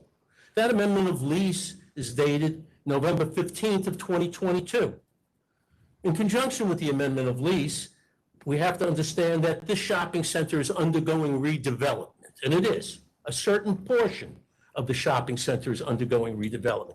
So the redevelopment doesn't take place overnight. That was long in the plans. Also, negotiation to enter into this new location doesn't take place overnight, and to amend your lease in the shopping center. So that also had been instituted long before this actually happened. And when we look at the site plan, we see that the shopping center is partially being redeveloped, not the entire shopping center. So neither the existing liquor store, nor the warehouse that was approved by the board, nor the proposed location within the shopping center is in the redevelopment area of the shopping center. It's all outside. It's all in the area of the shopping center that's not being redeveloped. I have the date of the warehouse permit. The date of the warehouse permit is July 2020. And just so the members know. July 2020. So before the package store license was issued. Also, when that warehouse permit. July 2020. So, so the other store, the prior owner got the warehouse? No. No. I'm looking at the what went to the full board. How could the actual license be January of 21 if the warehouse was 2020? That's when the license was issued. What was It issued? was pending for, I don't know when it was filed. All right, so according to I'm looking at the documents that went to the full board with respect to the warehouse permit. Mm-hmm. And now maybe that's an error, maybe that's a typo, because it went to the members, and I wasn't involved in this one, so yeah, it was. Went to the members. That may be July 2021. And I would also note that when it was sent Go to, ahead. when it was sent to Do the you have the members. numbers? What Yes, does I it have say? But the other numbers are off too, because when the warehouse permit went to the members, Mm-hmm. the members were told that the premises was 2,200 square feet, 1,600 retail. The Mhm. numbers in this memo, and I apologize, that I didn't get to see this one. have different numbers for the size of the current store.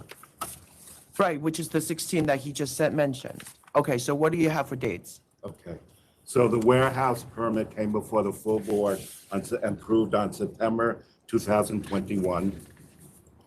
And my client got their license in June 2021. You got your initial store license for June of 21. Correct, Yeah. on a transfer of ownership. I think it was June 23rd of 2021. So was the warehouse permit filed in July of 2021? I don't think that early, because it couldn't have been. Well, no, it approved. had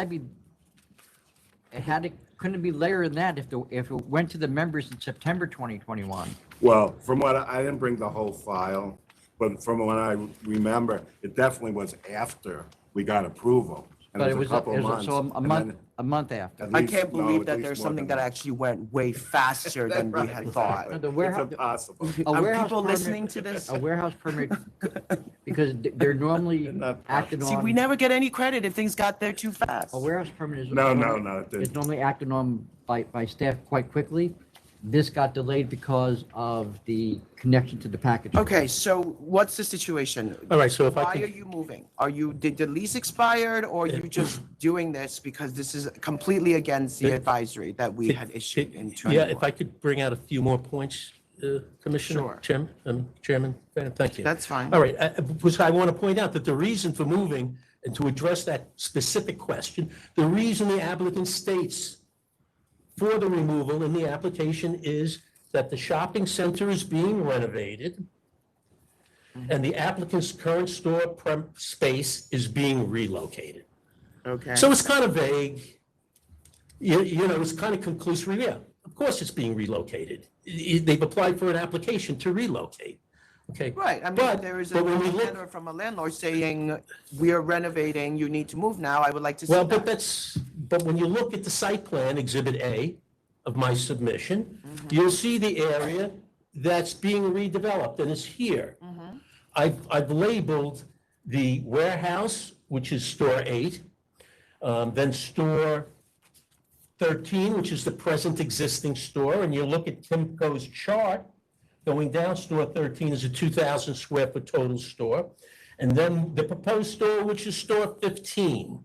So none of those stores are within the redevelopment area of the shopping center. Now, Right, the redevelopment is the part that's in blue. in yellow, outlined in yellow. Yes, okay. Correct.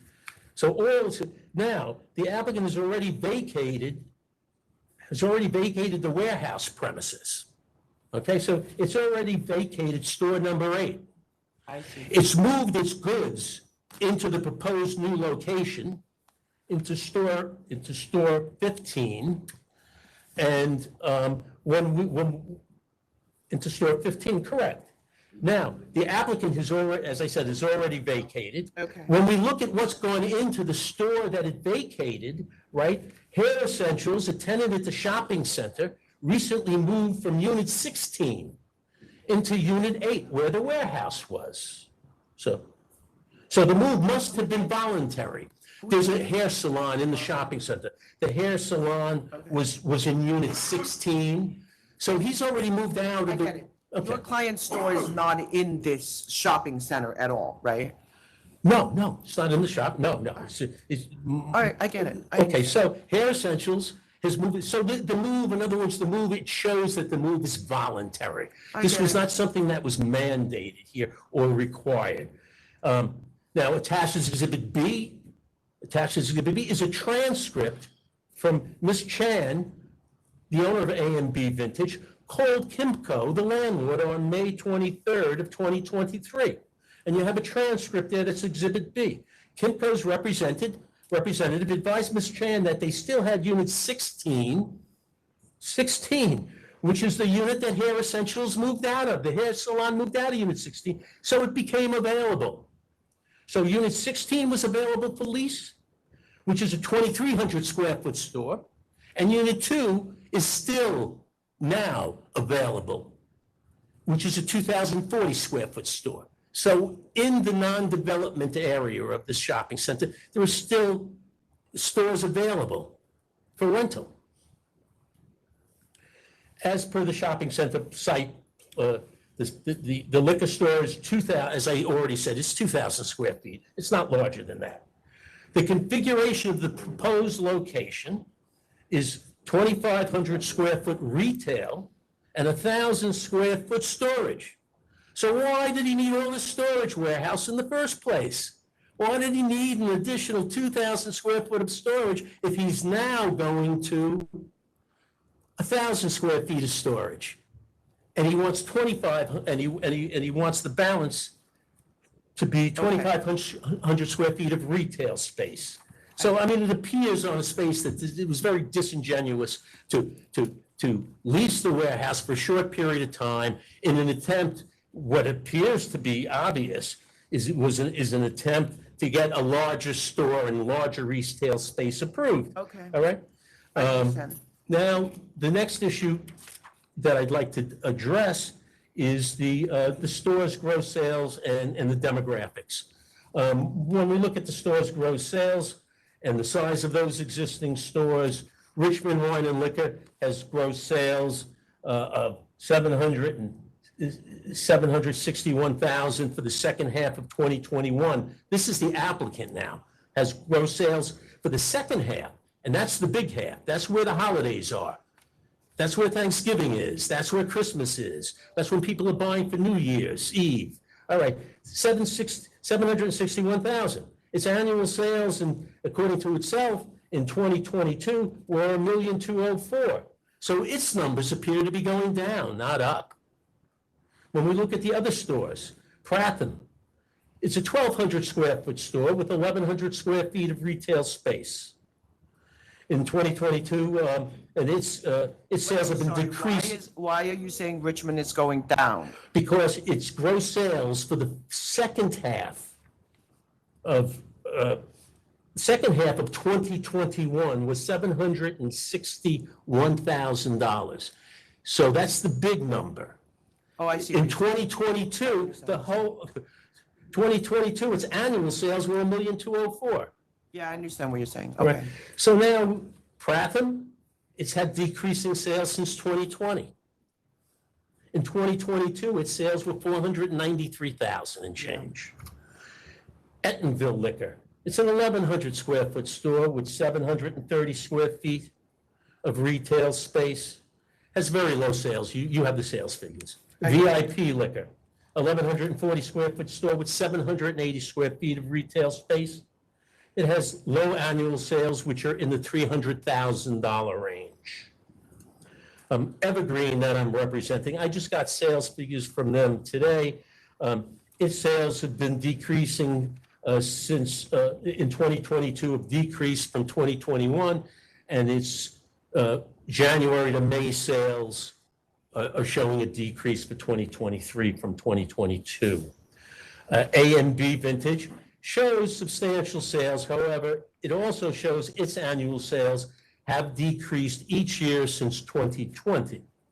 And that has a 1,700 square foot store with 1,166 square feet of retail space.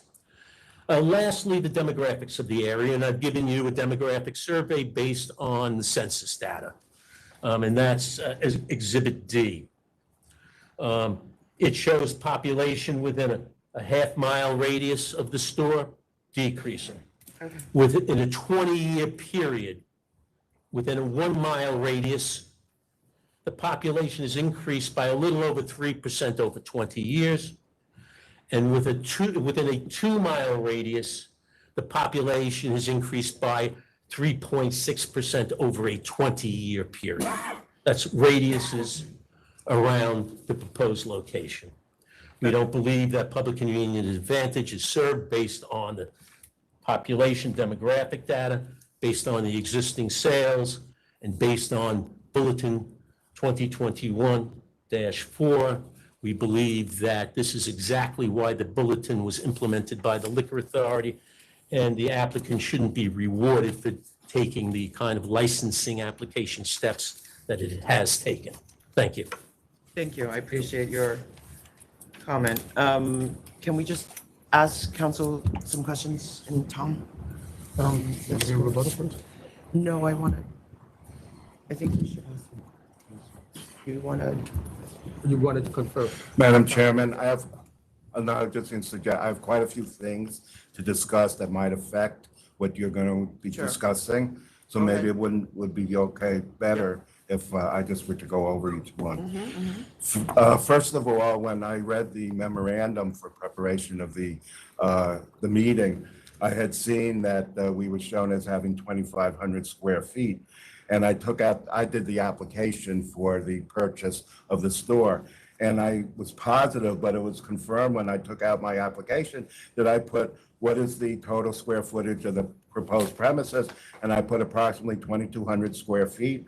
And of the total square feet, how much of it's going to be retail space? And the 1,600 The square. memo is wrong.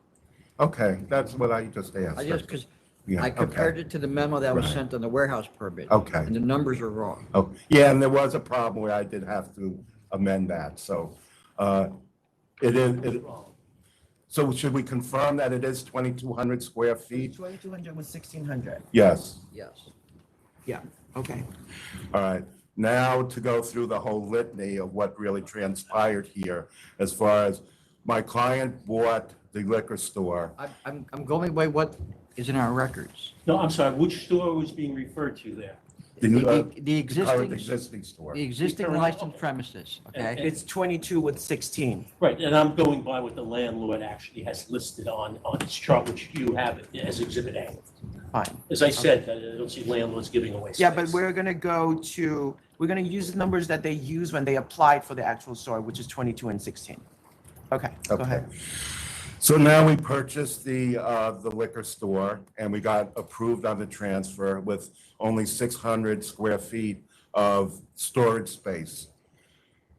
I filed an application for a warehouse approval, advising the liquor authority that we needed more space because we had taken an got an SBA approval on this purchase, and the SBA had given us close to $2 million to have inventory for our store. And needless to say, as was stated, 600 square feet was just not significant enough. So I made an application for the warehouse.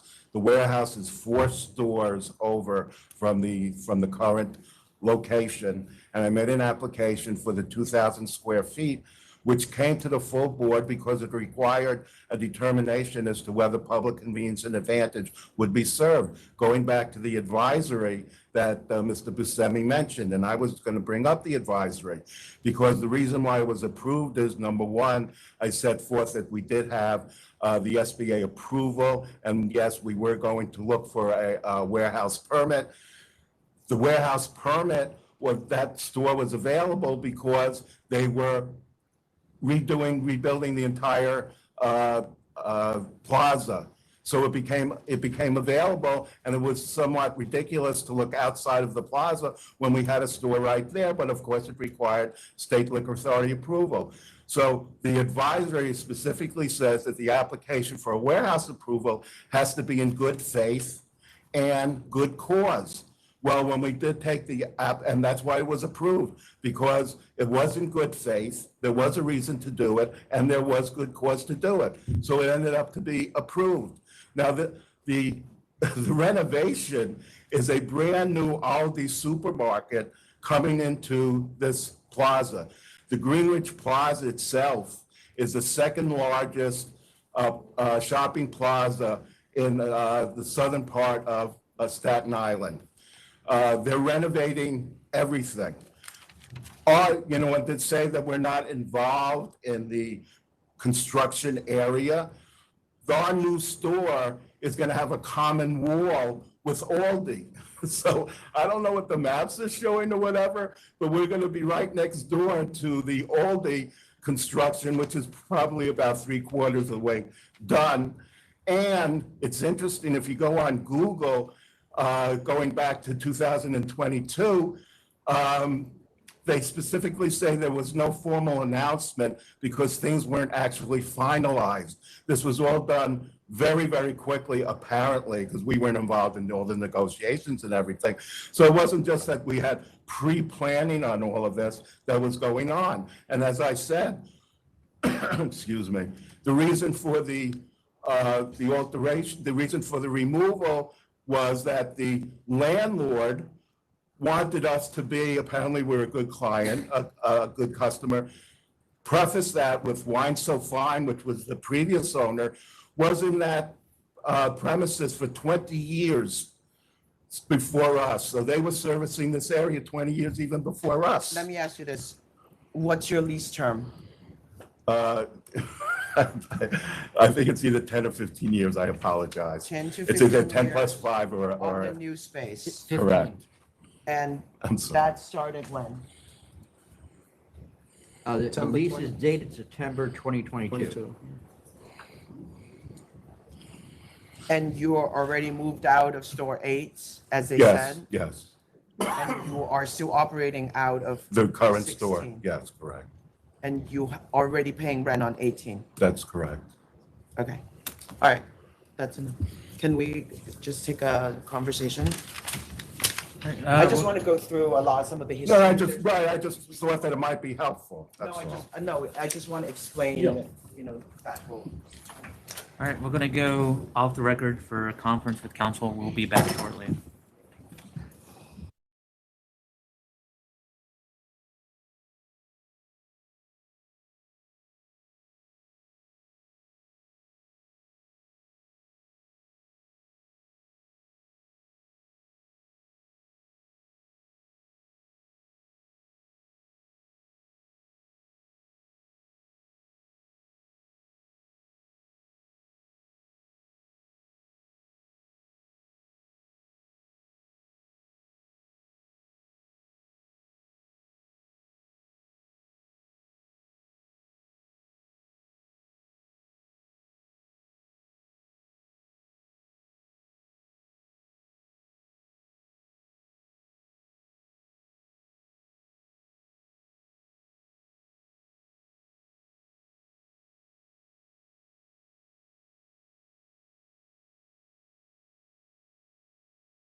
To add, I'm We're, sorry. we're back on the record after a conference with council. All right. Okay. I just want to add two other issues. Number one, this wasn't a nefarious plan by ours. The landlord came to us and said, if you take that space, we're going to pay you $175,000. We'll pay your construction for it. This was offered by the landlord to do this and to coordinate with us in being able to get out of the other stores. So this wasn't a nefarious plan. And secondly, this supermarket plaza, besides Aldi, which is which I didn't know, is the third largest grocery store in number of stores in the entire United States. This isn't some small grocery store that's coming in, but you already have major anchor stores already in there. You have LA Fitness Center, which is a major complex. You have McDonald's. You have Boston Market. You have North End Bank. You have Dollar Tree. And you also, as council had said, they're not finished with the renovations and everything. There are 5 or 6 other store spaces that are available because this is a huge complex development. I don't know about the drawings that the landlord had and what was received and everything, but this isn't just one little section. This is a huge reconstruction. And finally, what is amazing also is right across the street is the MTA bus stop. It's probably the second biggest bus stop in all of Staten Island. And the people park because our plaza is so the plaza here is so large that most of the people park there. So you have an enormous number of people that will benefit public convenience and advantage for this expansion of this shopping plaza, besides all of these other anchor stores and Aldi coming in. So, you know, given all of the situation, given all of these facts, I would ask that the board approve this 70-foot removal in the shopping plaza. And I can understand the gross sales figure is possibly being flat or low, but just 2 weeks ago or a month, I forget which one was canceled, a month ago, I was opposing another store, and the store that was coming in was going to be 1.5 miles away. And it was said, well, 1.5 miles away, going into another supermarket is pretty far away, given that Richmond Avenue and everything else. So my response to this is, these other stores are 1.1 mile away. And the store's been operating there for over 22 years. And it's expanding because of the offer that was given by the landlord, the SBA approval that we got. We did the right steps. I think we did the correct steps in doing that. And there wasn't any nefarious plan. So that's why I would ask that this application be approved. Okay. Let me just point out one or two items. One, with regard to, and I checked this morning, I looked up the Plaza's website, and I've read articles. There's talk about a supermarket coming in, but nothing's conclusive on that issue other than a lot of talk. And the shopping center, Kimco, there's been no actual announcement that I know of from Kimco, and that's what I've read, and that's the last thing I read on that. And if you look again, you know, we can talk and talk and talk, but the landlord's own charts kind of tell the story as to what's been redevelopment. And even in the redevelopment area, there were stores available for sale. So, you know, is a supermarket coming in, taking over that whole spot? No. Even the applicant admitted himself. This is out of convenience to make some more money.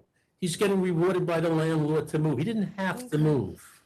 And he certainly didn't have to move and take up this much retail sales space. Thank you. Are the members ready to vote for this one? Okay. Madam Chairman, he was required to move. Members are ready to vote Okay. now. All Yeah, right. we've heard from both sides. So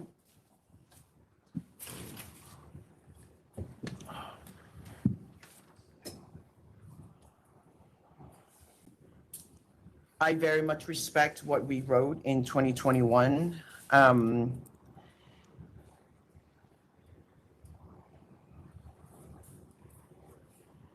I don't want to make it okay for people to game the system, but however, want to make sure that we take the effort to support small businesses and assume good intentions when people buy a business and try to expand.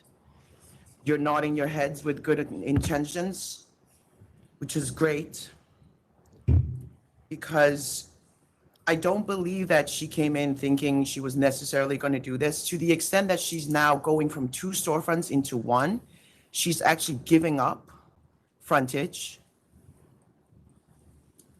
I think you're paying less rent. There's less square footage. They're in their own mall. You're not even in that mall. So I don't really see market share injury here as a result of allowing this to move forward so that her operations can be tighter and in 1 unit, and that she can take advantage of this offer from the landlord. So I'm going to trust that she has good business judgment, and I'm going to vote to approve. And Commissioner. And I'm going to concur with that vote.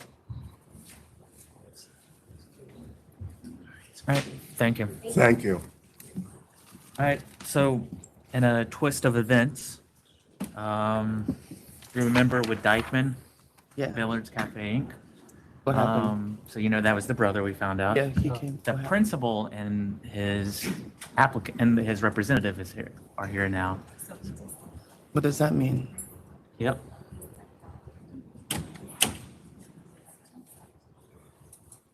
So I don't know how you want to handle Want to this. hear it again? It's up to you. Since the actual applicant, the representative's here, I don't know if they knew what happened. But It would be at the end of hearing everybody else, if you're going to hear. They still can request request reconsideration. reconsideration. But we could bring them up and explain to them further, again, to the actual applicant and to the representative, what needs to be done and what happened. The applicant needs a Spanish interpreter, but the representative will be here, though. All right, then wait for the interpreter to come back, right? Because he left, We won't didn't have he? the, yeah. We won't have an interpreter. No, so either we can just tell them what happened and, I don't understand. I mean, they already came. I think the gentleman is stepping up now. Could Yeah. you go up there, yeah, if please? you just come up and, Are you the applicant's representative? Yes, I am. So there was a Should the case be called the miscommunication. number? Are you on the record for it? Yes. so this, So again, where's this your is client? 764 My Dykeman client, Villas Cafe since Inc. she mentioned it was disapproved, I told him to go back. Now, Okay, so just ask for reconsideration for that matter. okay, because I was just gonna ask for another date to request the interpreter to come in because his brother represented the No, case we already without me heard the being here. matter. It was represented. There was Okay. someone who showed up, so we already heard it. But we explained to the brother of the licensee that the basic, well, we had a whole discussion and he said that their main business is the pool hall. And we told them that for an OP license, it needs to be a restaurant. And I told him to go back and look at your finances, show me the numbers, whether you're actually mainly a restaurant or you're a pool hall. If your main business is a restaurant, then you qualify for the OP and you can ask for the reconsideration. So Okay, that's where we're so, at. yeah, He there said was- that he only serves papas, and I said you can go back and fix your method of operation to reflect a full restaurant, and then you can come back for the change in method of operation. Okay, I understand. I'll explain to Mr. Martin, who's the principal owner here. Okay. He doesn't speak any English, so That's fine. Just explain it to him, and if you want us to explain it to him again, you can come back, and you can ask. But right now, where we're at is you need to ask for reconsideration. Not a problem. Thank you. Yeah. Okay.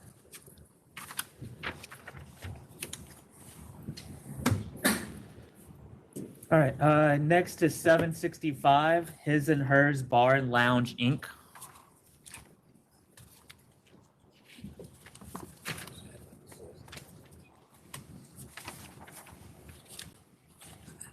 Congratulations, Commissioner. Thank you. I can't talk too loud, my voice. Yeah, my name is Henry Warakomsky. I represent the licensee on these violations. So we held this matter over for them to appear. Right, yeah. And where are they? They sent me. Yeah, I know, but we told them that they have to come. Sending you is not them coming because they continue to have DJs and they continue to have no food. And if you look on their website now, they continue to have that. Well, And so I can take a penalty, but they're constantly in violation, so we need to have a conversation. Well, they're gonna be selling the place. They're going to be selling the place. Yeah. And they gave me photographs of the kitchen with the food, if you want to see it. That does not look like commercial kitchen to me, but you can show it to me. So you want me to cancel and bond this? Yeah, but they're defaulting. This is not a restaurant, sir.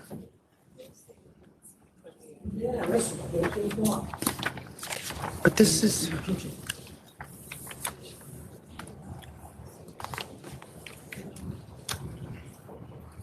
Well, they are licensed as a bar tavern, not as a restaurant. Oh, no, But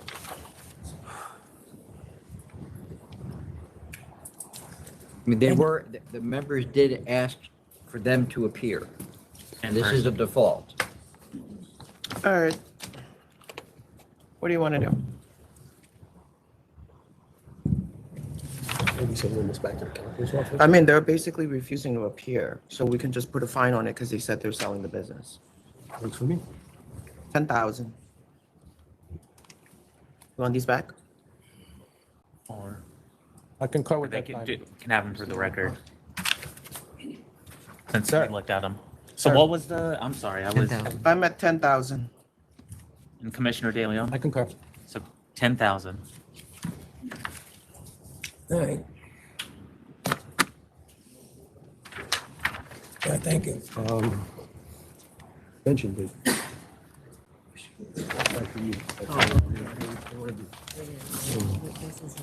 All right. Next is 729. Gowanus Wine Studio. 729 is the number. Chairperson Fan, based on our interactions over the past 5 years, I'm very glad to see you in that chair. Oh, thank you. I appreciate you saying that. And you as well, sir. Thank you, sir. Thomas Burke from the Law Office of Stacy L. Weiss.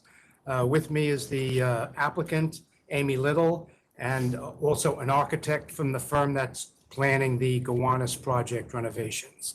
Her name is Carlin Menikow. Okay, I'll just touch on the salient points. So the applicant is seeking a liquor store license for a new store to be located in the Gowanus section of Brooklyn. It's a 1,058 square foot store. That includes the basement. It's going to have 434 square feet of retail space. The inventory is going to consist of 80% wine and 20% spirits. According to censusreporter.org, the population of Community District 6, in which the applicant store will be located, has grown by 5% in the past 10 years. Now, the area that the applicant proposes to have a store is undergoing a massive rezoning project with 8,200 residential units to be constructed by 2035. There are currently 11 residential construction projects underway in the area of the applicant's proposed location, and a number of new businesses have opened up on 3rd Avenue around the applicant's proposed location. The closest store, which is B&B Ellison, located at 252 4th Avenue, is a store with, for some reason, very sparsely stocked shelves. I've sent you some photographs of that. I see that. They don't offer very much. And it's mostly a spirits-oriented store. They have about 60% spirits and 40% wine, so they really don't have that much wine. And all other three stores are more than, the other three closest stores are more than 1,400 feet away from the applicant's location. And none of the other stores are on 3rd Avenue, where the applicant will be located. Now, the applicant has been a resident of the area since 2003. She has extensive experience in wine and spirit marketing. She studied wine at the International Culinary Center and is a certified sommelier and also a certified specialist in wine with the Society of Wine Education. And with that, she would like to speak. Okay. Hi, congratulations to you both. Thank you. My name is Amy Little. I'm the sole owner for Gowanus Wine Studio and Tasting Table. I'm here with my life partner, who also is an architect, who her company worked on the rezoning. So after I say a few words, she can speak to the rezoning project. This journey started about 10 years ago. I worked in an advertising agency. My background's in advertising and branding, and I've had a parallel career path where 10 years ago I started taking classes at International Culinary Center and passed the certified court of the sommelier exam with the quartermaster sommeliers. In parallel, I've had 30 years of management operations, building creative studios for major advertising agencies and major brands. At that time when I took the class with International Culinary Center, I was building the biggest studio, creative studio, and most profitable. And my key clients were Diageo, Bacardi, Pernod Ricard. So the client that I was closest to was Diageo, and in particular, the global travel retail. So I was building with the marketing teams, with the innovation teams, duty-free shops from Canada, Caribbean, US, all the way down to South America in 3 different languages. So I was building on and off marketing materials, retail settings for them. So I've been working parallel between the fine wines, education, educating people, tastings, as well as my career path within branding and advertising. And during COVID, I started working at different shops to break the isolation of working remote. And it was there where I realized, hey, this is where all the dots connect. I can work with my advertising, work with my branding, work with the education, and most in particular is work with the community. This community and neighborhood is changing drastically with the rezoning. And I think it's really important right now to hold on ties with the key communities like the Gowanus Arts, the Gowanus Canal Conservancy for environmental reasons, the arts, Fifth Avenue Committee, Gowanus Mutual Aid, to keep the community spirit and culture alive. Third Avenue is going under a huge revitalization with lots of new energy, lots of new businesses coming in, and the bar is being lifted. The work that I want to do right from the start, concept-wise, is provide tastings, bring in people from outside, get to know the neighborhood, get to know the environment, get to know the arts along with the wine. I think this is all easily achievable. Part of my concept is having to start a 12-seat tasting table where I can provide the education, can bring in the community.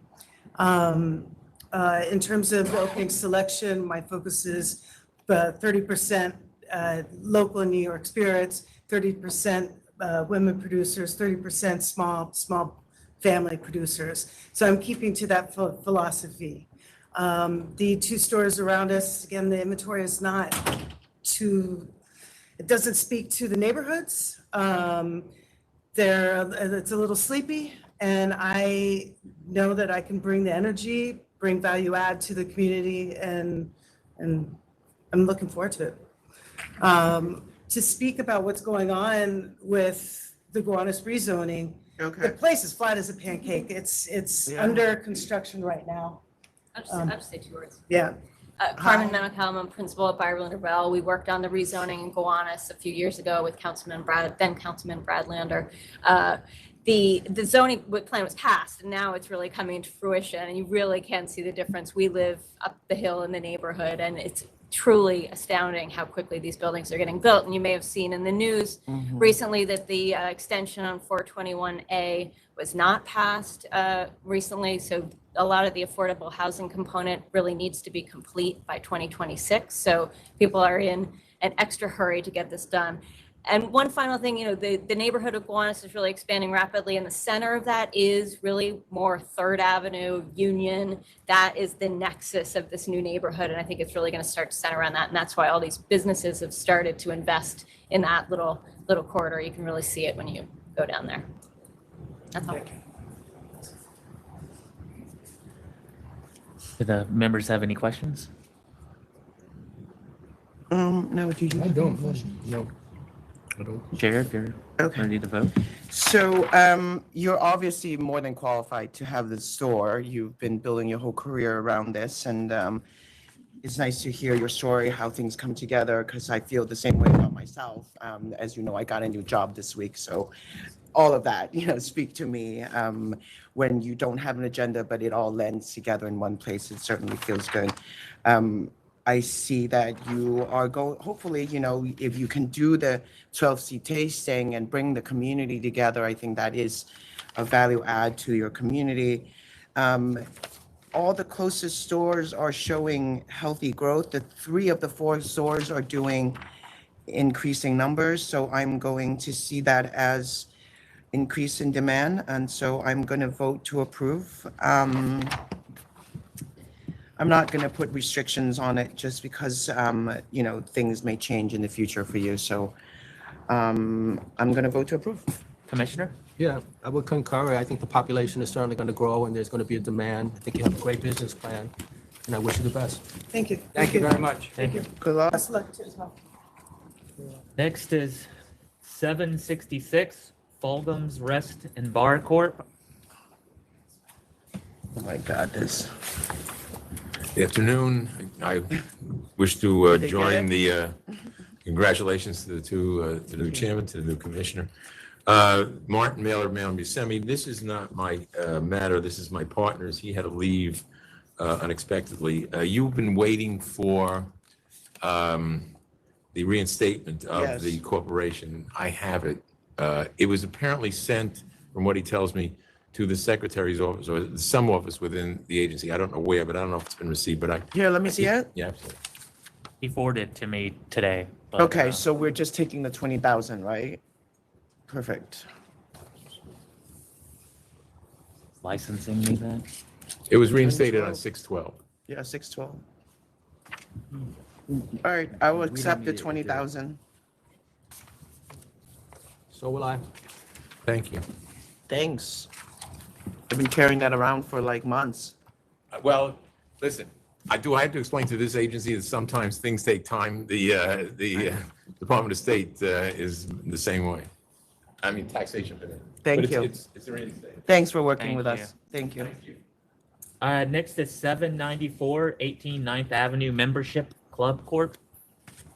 794? 794.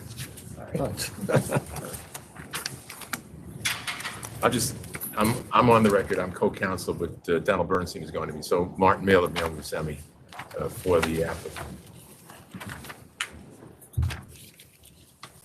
Okay.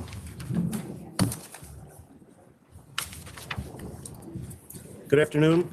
Donald Bernstein from Bernstein, Rado, and Savitsky on behalf of the applicant. Congratulations, Chair Fan. Very happy to see you move into that chair, and we look forward to your leadership and guidance of this agency in the future. Thank and, you. Commissioner DeLeon, good to meet you and look forward to appearing before you as well. Pleasure, thank you. I am here on an application for a new members club license. With me is Mr. Mailer, who is acting as co-counsel. My client, who is the Alcoholic Beverage Control Officer, Michael Achenbaum, is with me. And we also have on our team Richard Levine. Richard Levine is an attorney with Roberts and Holland who concentrates in tax law and also works with us on not-for-profit issues. And he was involved in the formation of the applicant and not-for-profit entity and in giving counsel on compliance with the not-for-profit laws. The private members club that we are seeking to license includes portion of space on 3 floors in the Gansevoort Hotel on 9th Avenue and 13th Street. The Gansevoort Hotel has been licensed for, I think, about 18 years. It has a full hotel liquor license and always had since its creation 18 years ago. The space that we are trying to license includes a portion of the cellar, a portion of the ground floor, and a portion of the rooftop. The hotel will remain fully licensed, so all of the building that is not going to be used as a private members club will retain its license for the hotel. We have previously, or the hotel has previously filed an application for approval of alterations to remove that club space from the hotel license. That alteration application was approved by the authority back in January of this year. So we are not adding new license space in the area. This is not a class change. This is a new application, but its effect is like a class change in that we are taking hotel space and now going to convert that to private members club space. Because of the fact that this space has been licensed for so many years, the grant of this application will not have any adverse effect on the community. All of the factors of the 500-foot law, noise, congestion, traffic, none of that will have any adverse effect by virtue of this, because all of the space has been used and occupied as part of the hotel for those 18 years. And in fact, the administrative law judge, after the 500 Lawfoot hearing, considering the arguments of the community board and of the applicant, specifically found that the public interest test of the 500-foot law has been satisfied. In the 18 years that my client, that the hotel has been operating the hotel license, there has been one violation. That was a violation that unfortunately we did not report at the 500-foot law hearing. One reason being is because the hotel was a co-licensee at that time in the hotel license. The food and beverage operator, who's no longer the food and beverage operator, the violation pertained to that food and beverage operator. They That had was their the lawyer. COVID, right? That was No, the COVID was a different one. So the COVID violation, there was a summary suspension. You probably recall that, Chair Fan. We received the summary suspension. It was in error. I spoke to then Counsel Meyerhoff immediately upon getting notice of the summary suspension. He agreed that it was not a violation. It was promptly rescinded by the authority, and that case was dismissed. So there were no sustained COVID charges. There was one other violation brought years ago that went to a hearing. The charges were not sustained. That case was dismissed as well. So the only violation which occurred about 13 years ago was against the food and beverage operator on the hotel license of which we were the co-licensee. Okay. So in short, on the 500-foot law public interest test matter, we clearly meet that test, and the administrative law judge confirmed that we met the public interest test.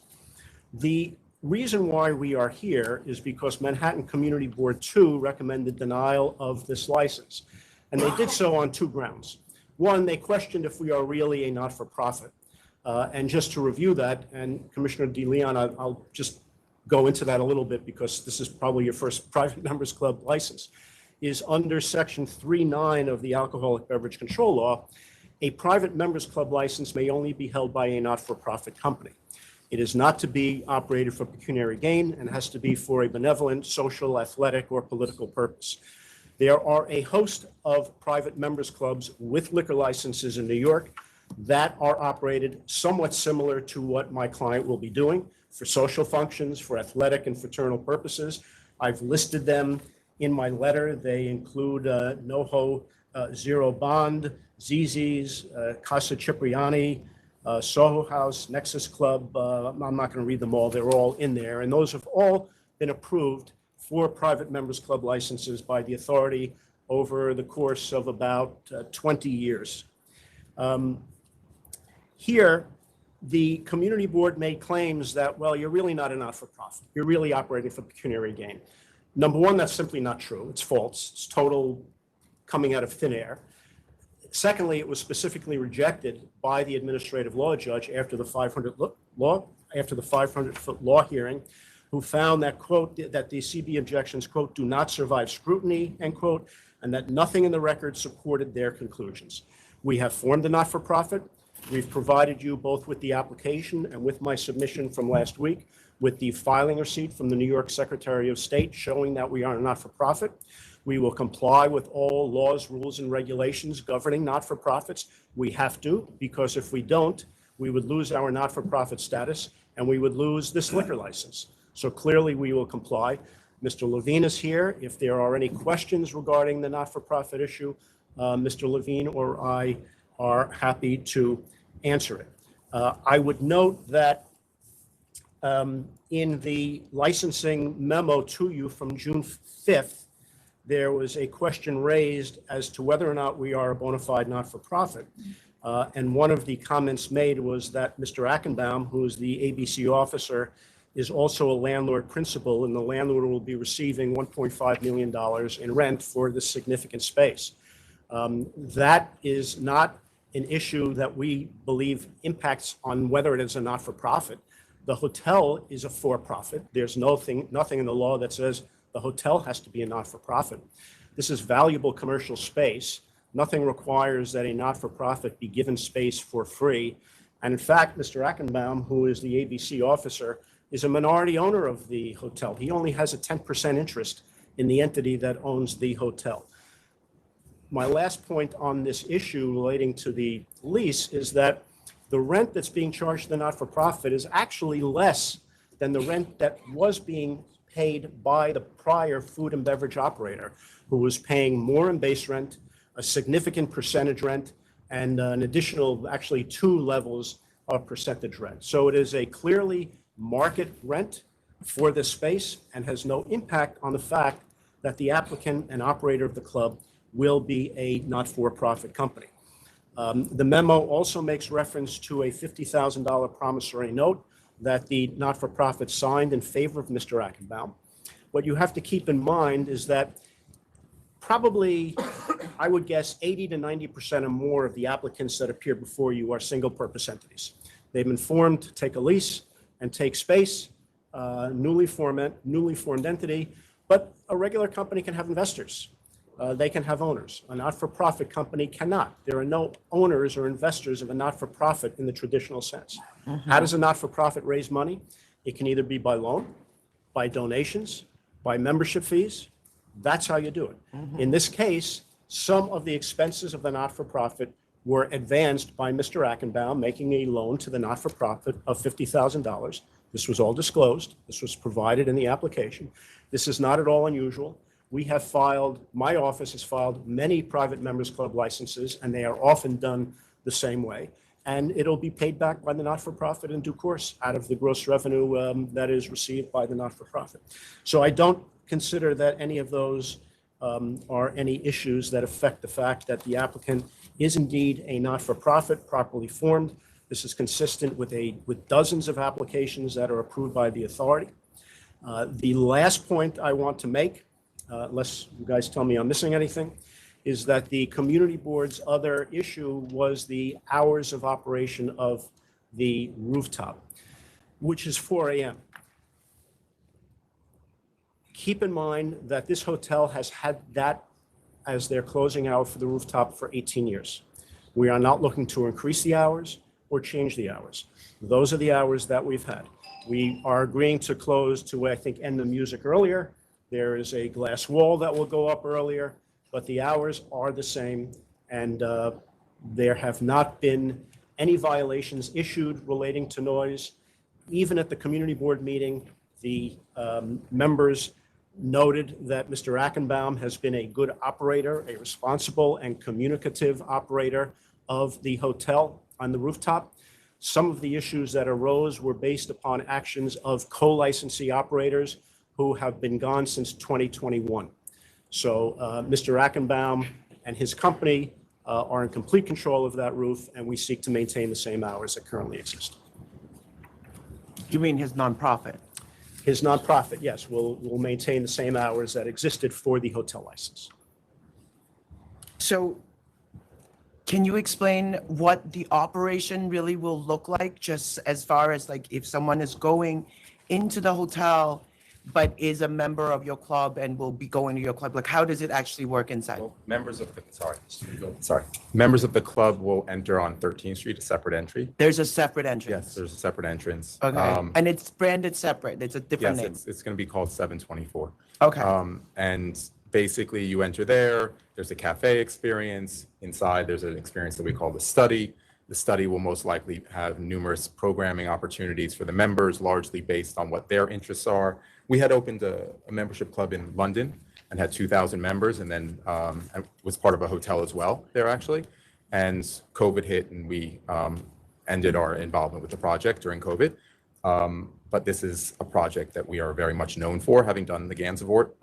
We actually opened 19 years ago.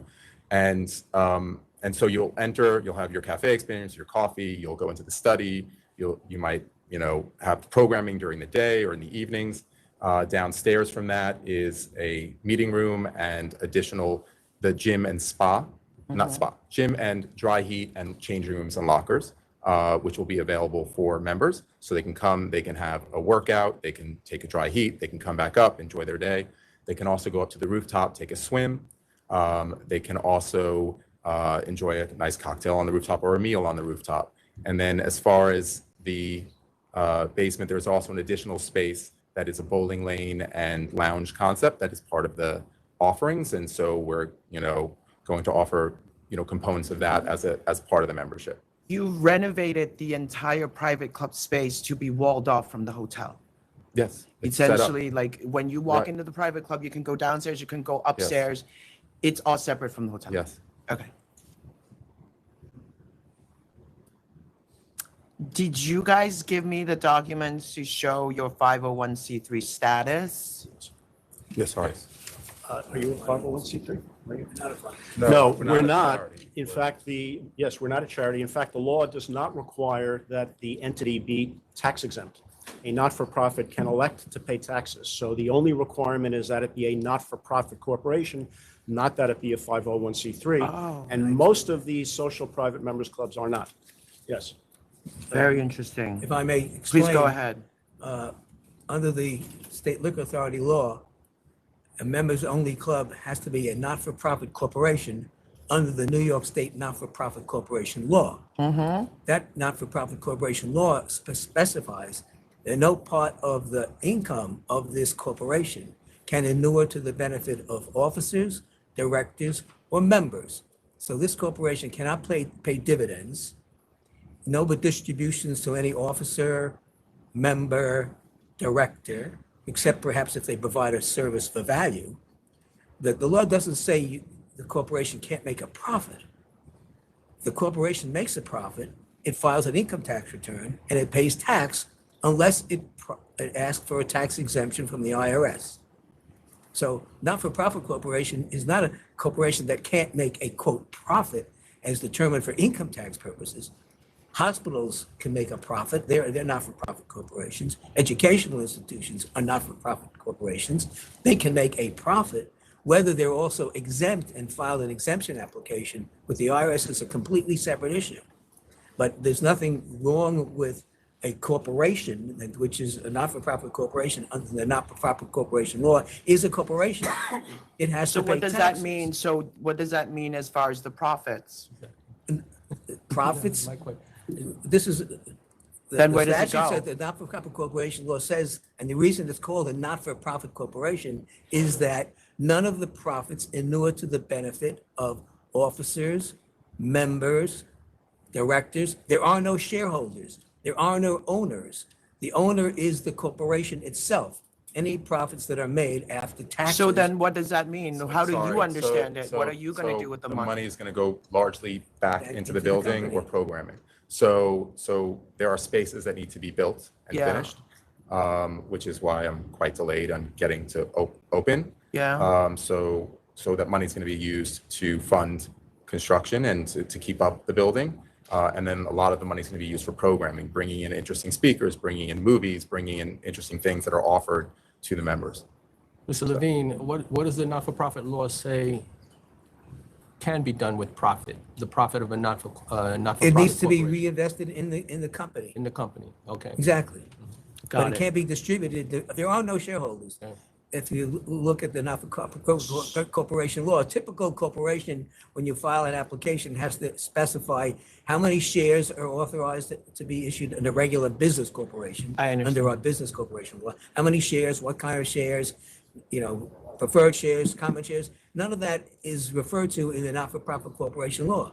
In fact, if you look at the index from McKinney's, the word shareholder or stock doesn't appear because there are no shareholders and there are no stocks issued in a not-for-profit corporation. I understand. Does,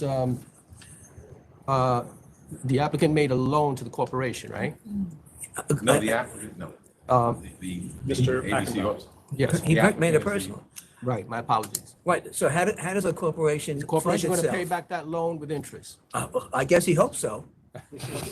And is there a If it makes promise- money is there a enough to pay promise- it back. Is there a promissory note? Has that been provided to the Yes. authority? Yes, there was. It was filed with the application. Can I just add one last thing, which is moving the topic a little bit? I know it's sort of mentioned, but every single space that's going to be utilized is already and has always been licensed under various licenses. Yeah. This is a combination of a few different licenses because the corner on Hudson had its own license. 6 months before I went in front of for this license, I made concessions on that corner.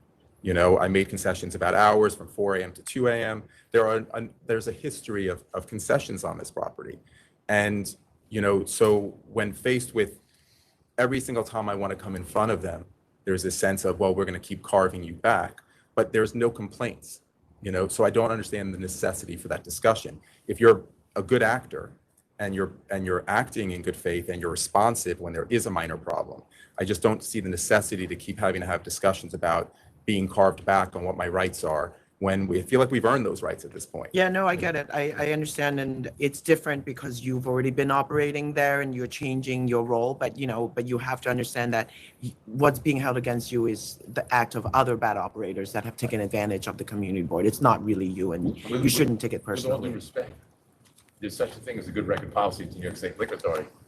The last incident, or whatever you even has indicated in the agenda sheet, went back to 2016, so none of that. Yeah, I'm not worried about it. I think that the concern, so, okay, we should let the community Yes, board go sorry. because they've I been just sending wanna- and they, This idea of the good record policy, It only deals Per- with disciplinaries, I understand. no, because you're misstating what, it's only to do with a reduction of the penalty if you're a first offender. That's it. No, I understand, but I mean, but we're talking about something that took place at best. we're trying. Let's go to the community board. Good afternoon. Hi. And congratulations, Commissioner Finn. Thank you. Chair Finn, excuse me. and Commissioner That's De okay. Leon. I like I've got to Commissioner change my Finn thinking on that. My name is Carter Booth, and along with Donna Raftery, we're here representing Manhattan Community Board 2 in opposition to this license. You've received our board's resolution recommending denial and our supplemental submissions. Just by means of background, Community Board 2 represents the area from 14th Street to Canal Street, from the Hudson River to Bowery and 4th Avenue. It's a fairly large area. Arguably, we may have the most liquor licenses of any community board in New York City of the 59 community boards. So we hear many applications and as well as a nonprofit club applications. Community Board 2 first became aware of this application on April 14th, 2022, when we received a 30-day notice indicating that a new application would be filed by an entity to be formed by the Gansevoort Hotel. A for-profit entity would be creating a nonprofit. I raise this as a takeaway for specifically that this is a for-profit that was forming the nonprofit. Also want to address here that the filing requirements for club licenses for the Liquor Authority don't really delve into some of these nuanced issues, which is why they don't come up. And this, as a continuing spectrum of private members clubs, we keep seeing the boundaries being pushed over and over and further and further. And where we end up here, and I'm sure the practitioners in this area keep advising people to keep pushing the matters further and further because it's never looked at. The only time it's looked at is if it's called before the members of the authority for a fuller review. And that's what we've done here. And while we have a list of all these other private members clubs, one of them that holds several licenses in the city is a publicly traded company on the New York Stock Exchange. And I just go to that point to demonstrate where the movement has gone here. And, I'm sorry, say that a point again? One of the nonprofit membership clubs in New York City is traded on the New York Stock Exchange. They have several entities. Which one is that? And that's for Soho House. And they have quite a few membership clubs in the city. I don't know what the total number is, but it's a bit of a perversion of what the law is, if you go back and look at the law. And we're here, we cited and we gave you a transcript of the Soho Works application. And in that, interestingly enough, former General Counsel Meyerhoff addresses specifically this point that was just raised. And it's at the bottom of page 1 on our submission. And he says that the not-for-profit corporation law, he points out that under the not-for-profit corporation law, an entity can make a profit and elect to pay income taxes on that profit, suggesting that that might be what's contemplated here. And that might be true for the not-for-profit corporation law, but it would not be true under the ABC Section 3, because that would mean this is not a club if it operates for a pecuniary gain. So counsel's office is concerned that this may not be a club. So anyway, I think that that's self-explanatory there on that matter. And I think, furthermore, in the transcript, it also, Chairman Bradley pointed out that it's not necessarily that people are against the application. It's the law itself, the statute, and whether this fits the statute. And that's sort of the important part here. And as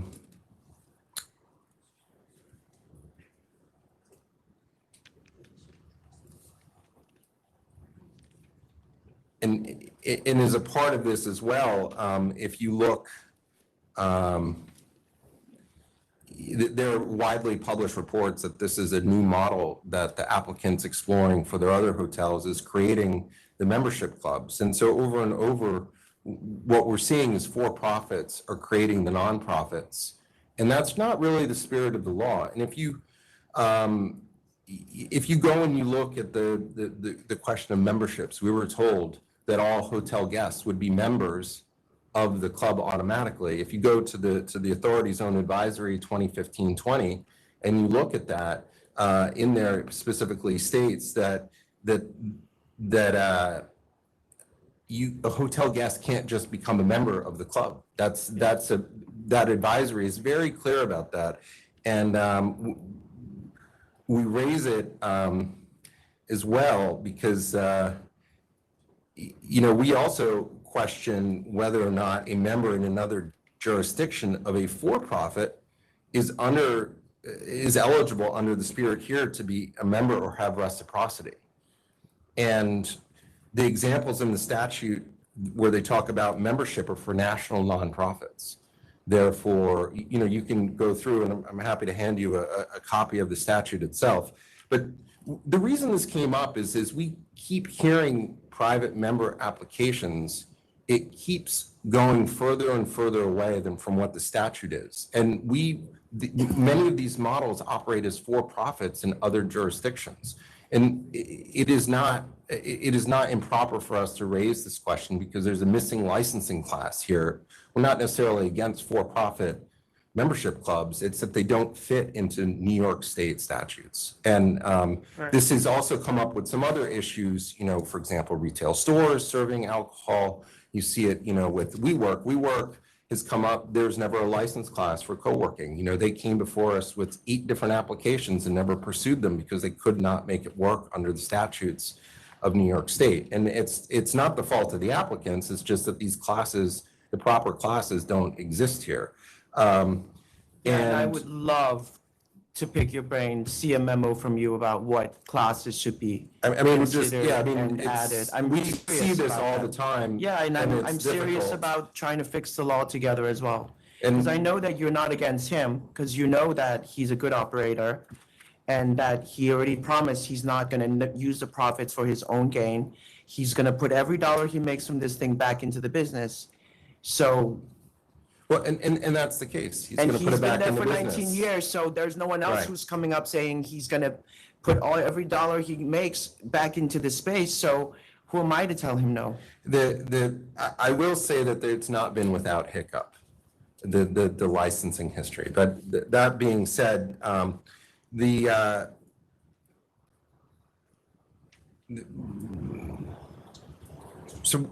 some of the other representations that were made to us are sort of the intertwined nature, and that's why we raised that the applicant is involved, or the ABC officer is involved in all 3 elements of this club. And that we find is not the spirit, again, when you go back to the statute of what, generally you have people with interests that they come together to form a club. Here you have a for-profit that's coming together to create this club, not a membership or people who are interested in pursuing that.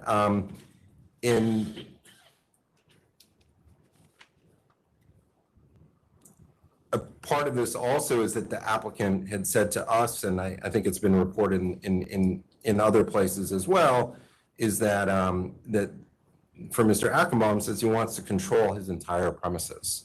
And the idea of controlling a nonprofit belies the fact that it's run by an entire structure that is not a single entity, meaning that he may not control it. But this has been one of the points he's made to us, to his credit, of taking back control, presumably eliminating a lot of the issues that are here.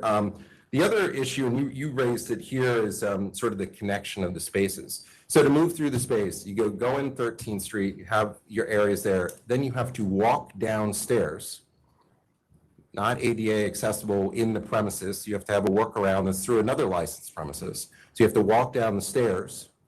Then you get to the elevator, the single elevator, which takes you to the roof. There are no food facilities on the roof. The food facilities are all in the basement. So that single shared elevator of the contiguous space is shared with members and food service and everything else. And in your question about the spaces being separate, there are doors throughout that. They're on the diagrams. You can see them. They may be emergency exits, but just saying that those are there.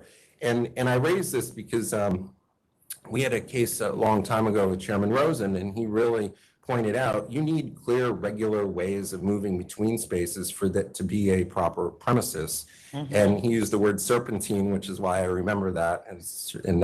But in this space, it's sort of connecting these very disparate areas together with sort of interesting ways that wouldn't be a normal flow through a space that's new.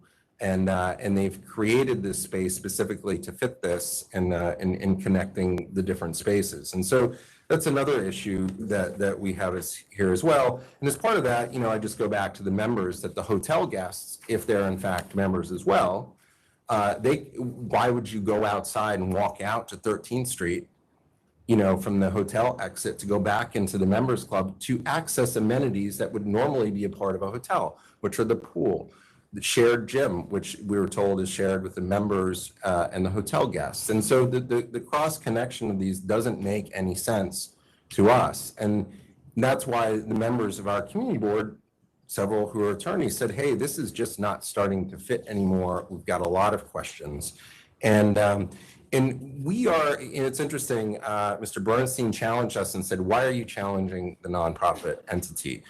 We do this with all applications. If a place comes to us and says they're a restaurant, we look at the statute. Are they a restaurant? Do they have a kitchen that's under the supervision of a chef that serves meals regularly? If it's a tavern, do you have those elements? So we asked those questions, and people started looking at the definition of this to really have a better understanding of the space itself. And those shared amenities, when you take them away from the hotel, sort of leave the hotel without those aspects of what would make a hotel in this area. As far as another issues, there's no bathrooms on the ground floor. All those bathrooms are in the basement, so you've got to walk down steps. Again, you have ADA access issues, which, in an old place may be understandable, but in a new place, that's certainly not something that we expect to see as far as how the space is built. And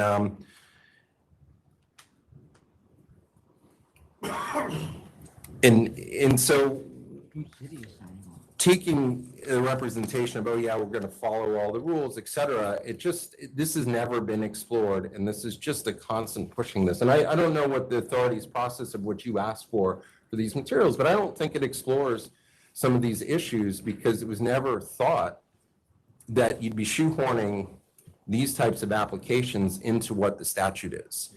And that's really the issue here, and that's why we go back to the Soho Works application where that discussion was. And it's not about the co-working, it's what the General Counsel Meyerhoff had said at that time. What is pecuniary gain? And it's very far cry from national nonprofits that have reciprocity because you're a member of the VFW, things like that. And your advisory really goes into that. And I think that that captures the spirit of what the statute is. And because this has not been challenged, it's never been brought before the members of the authority.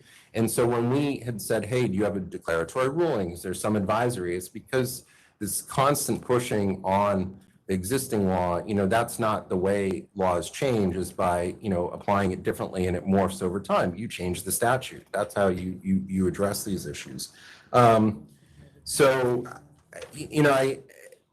I think that there's some other issues, but these are really the core aspects of what we're addressing. And, this idea of putting money back into the facility, this is a leased premises. When you lease a premise, you don't put your money back into the facility, you rent the space. But he owns both of them. And that's what I'm saying. And so you're taking the gain, and nobody owns a nonprofit.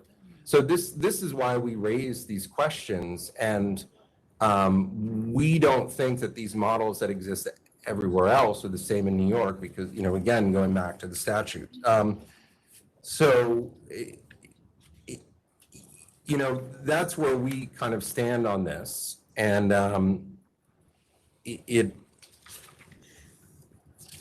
just looking for another, sorry. No, here. thank you. I appreciate your input. There's a specific quote I was looking for. I'm sorry that I just didn't have maybe Donna can address it. And this is Donna Raftery, who's the chair of our liquor licensing Yeah, committee. hi, Donna, welcome, congratulations to both of you. Thank you. So I think Carter, basically covered most of the points that we had. One of the things I'm just going to reiterate is, as you said, Chair Fan, that the building, the money, he owns both the building and this. And what Mr. Ackenbaum said during our meeting and reiterated again today is he's trying to create a membership club here because it's culturally sound and helps me afford to finish the spaces. I can't afford to finish the building otherwise. So, it's forming a nonprofit to be able to benefit this building that is part of his profitable business. And I just, it's confusing how this all works with what we think of as the nonprofits, to what Carter said. The other thing, just that Mr. Bernstein in one of his conversations said that he had no obligation to see if they fit a particular class, they can simply file the application. Well, I guess that's part of what we are questioning here. We're asking you to consider if this fits the class with this. It's not, you file it and see.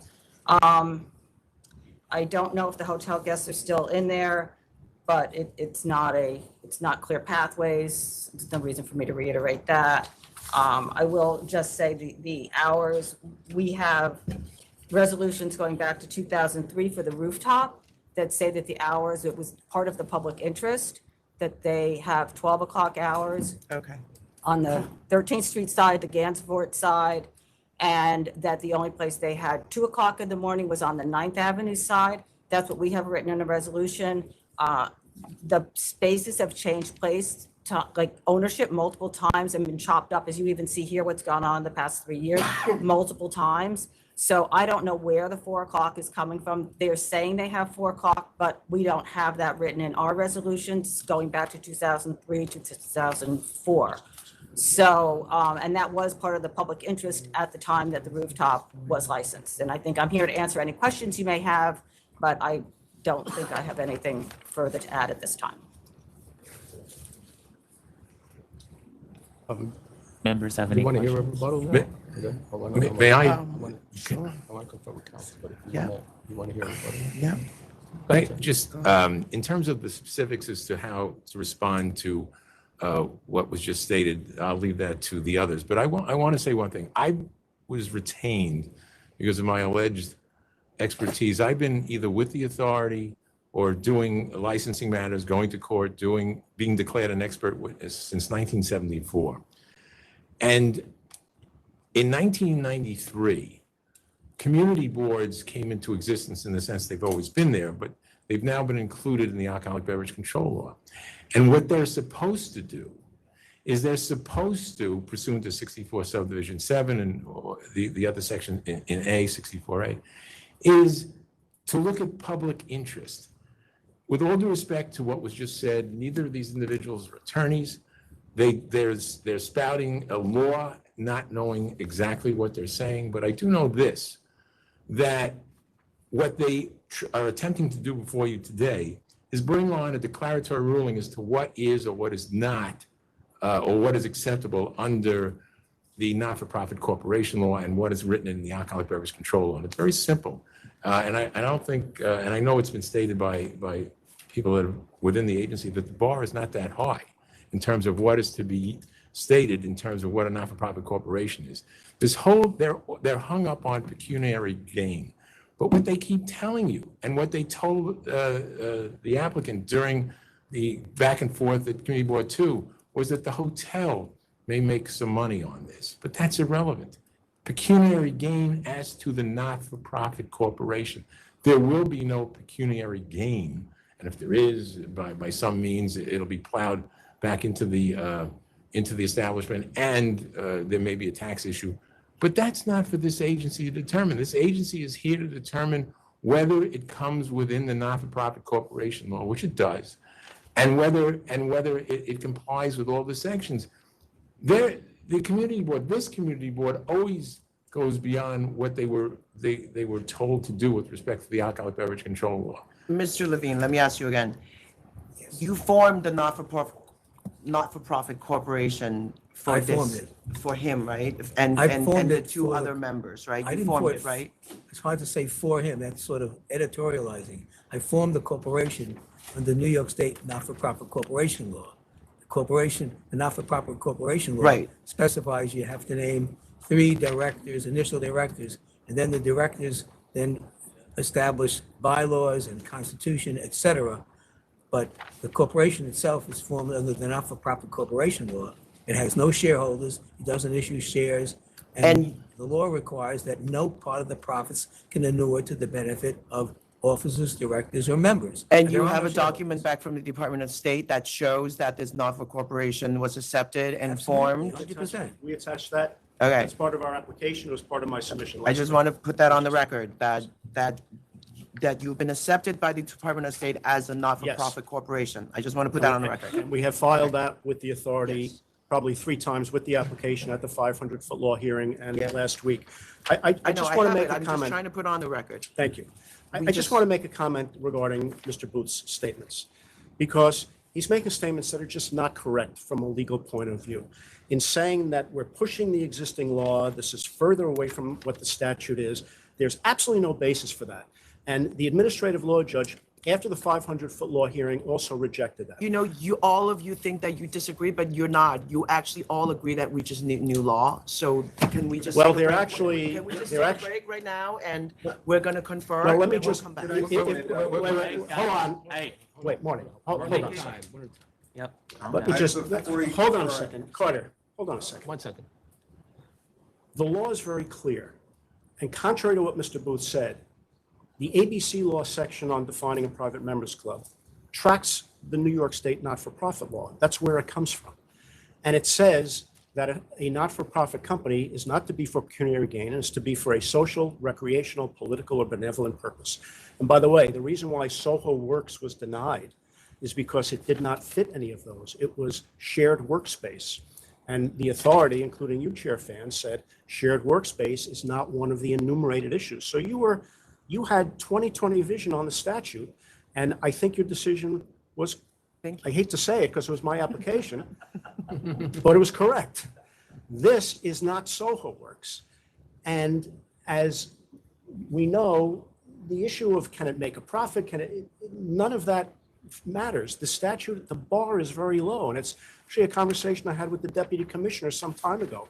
What is the bar? What is the standard to approve a private members club? You can always take into account 500-foot law considerations, but in terms of the status of the entity, if it is a not-for-profit that complies with the law and is either a social, recreational, benevolent, or political purpose, it meets the definition. And that's So which what it one is. of those is yours? It's a social and recreational. Social And and I recreational, cited okay.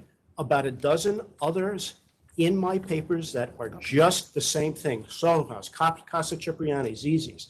With respect, last point I want to make. This whole business that they keep bringing up, well, the hotel is doing this, and this is really for-profit, and it's masked, and it's a for-profit forming a not-for-profit. None of that means anything. First of all, I filed multiple applications approved by the authority where the building is owned by someone who is involved in forming the not-for-profit. Soho House is an example. Casa Cipriani. Casa Cipriani is a approved not-for-profit private members club. The Ciprianis are business people, and they own the building that they're in. That they formed a not-for-profit, fully complying with the law, and were approved. So, you know, this is all just stuff that has, they're trying to just create a smokescreen because for whatever reason, they don't like the idea and they don't like private members clubs for whatever reason, because everyone except for one that I've had before them. Well, you know, they've it's denied. exclusive. It's exclusive, and you can understand why the community board doesn't Well, let want me that, address 'cause that. you're taking publicly open space that used to be a restaurant that's open to the public, Fair and now comment. it's like, you know, only certain people are allowed. I get that, you know. Let me make two comments to that. Number one, that may be true, but the law allows for it. The law specifically says Of you can have course, it. but they're also. And the other thing is, Chair Fan, is private members clubs are not designed to be exclusive.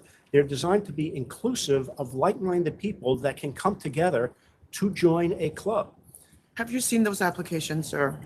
All right. Yes, and I know what the. Wait, all right, we're gonna, we're gonna go off the record to conference with council. Has asked for a I have a document I think is relevant. Yeah, all right. So what I wanted to do is just give you a copy of the 30-day notice we received that says Okay. it's not what was represented. All right, you The can have it. nonprofit is an entity to be formed by the Gansford Okay, so my Hotel. nephew made a mistake. Excuse me. All right, it's okay, it's okay. All right, And we're then going off the secondly, I record refer you for a back brief to conference with Guy- council. Gary Council, we're Myers. off the record.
All right, we're back on the record after a brief conference with council.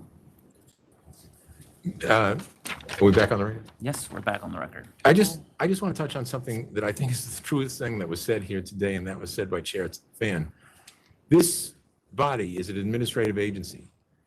It can only take the law that's given and work with that. It can't create new law. And as Chair Fan said, I think what everybody is saying here, well, not everybody, but the community board, that maybe this should be readdressed at the legislature. This is an administrative body. All it does is carry out the law that's given to them.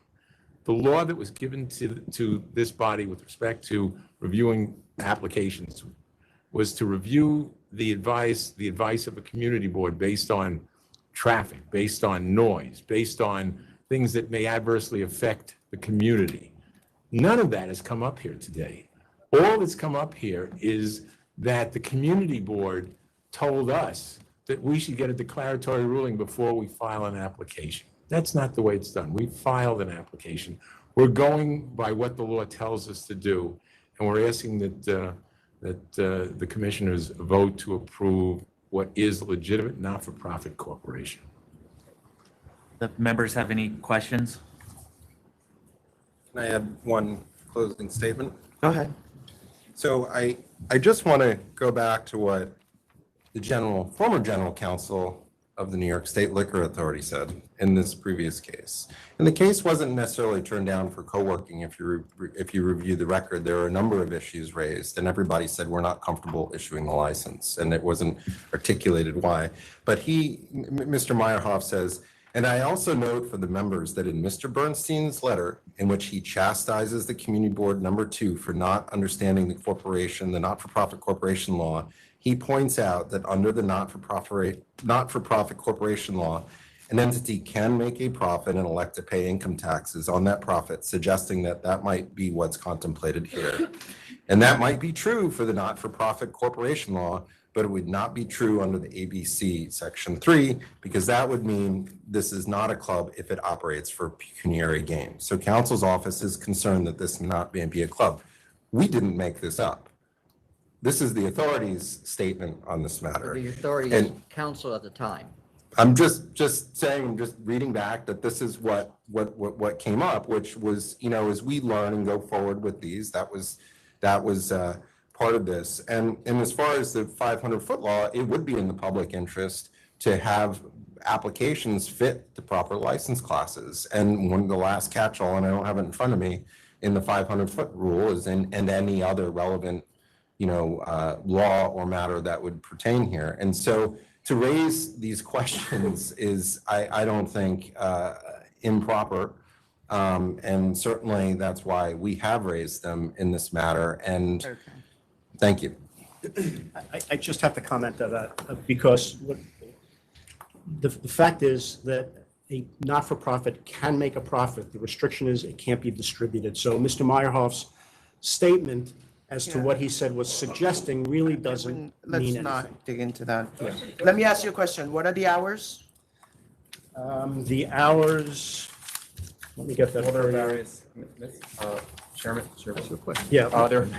There are various hours for different areas. So the ground floor, every hour that's in there and the restrictions that are in there are equally restrictive, if not more restrictive than what was previously approved for each of the areas. So the ground floor was 2 a.m. The exterior portion of the ground floor, I don't remember exactly, but it was 12 on certain nights. And there were hours that were same exact hours I had negotiated 6 months before when that was a separate license. And then on the rooftop, it's always been 4 a.m. And in the basement, it's always had a 4 a.m. license. There was formerly a nightclub in the basement that never got a ticket, and it was 4 a.m. And it's now exiting. What nightclub was that? Was that G-Spa years and years ago, Okay. but it was on the hotel's license. It was, we had moved a bar off the hotel and put it in the basement, approved by the community, and it exits, and that space exits onto 9th Avenue where there are no residents. It's into a commercial district. There's no residents across the street. So I'm not sure what the issue would be with the hours. Council had a question, Mike. No, I was just saying, you stated earlier that the profits go back Into the space, yeah. Yes. Pay expenses. No. Sorry. It is a tenant. So this entity is a tenant. tenants often pay for their build outs. So what is happening is this tenant is going to build out its own spaces and then maintain those spaces. The landlord benefits in every other one of those situations now. That's not a fair statement. I mean, I've done hundreds of leases, and a tenant typically has to maintain the lease space. So that will happen. So over the term of the lease, the tenant will have to maintain and do repairs to its space, not to all of the hotel space, just to the space that it's leasing and operating as a private members club. So, Chair Fan said all the money will go into the building, not all of the money. They have to pay salaries, they have to pay rent, they have to pay goods sold and delivered, they have to pay maintenance, they've got a pool to maintain. There are a lot of expenses in running this. They have to pay the loan back Only also. $50,000. Of course, first and foremost. No, $50,000 $50,000 allocated the initial funding for the club, and that's all the money that's there. I just raised that because this interconnectedness is precisely what was discussed in Soho Works. Chairman Bradley said that there's no money. Where does the money come from? What is the source? And that's the aspect of this, the interconnectedness. They're not separate entities. The $50,000 is the total amount to start the club. And you can't build out and pay for it later. You don't get money that way. That's not how the world works when you come to finance things. And that's, again, why we raise these questions here.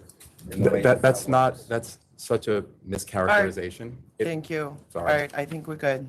Can I had summarized all the hours that they had down on the application. Okay, Would you like yes, me to- please, thank you. you can read them all? That's Only- 2 I just wanna a.m. point out that in one the thing cellar. that's different is this- She's asking for. Okay, I understand. Everything else is all. Just a question. See what she says. I believe the members are ready to vote now.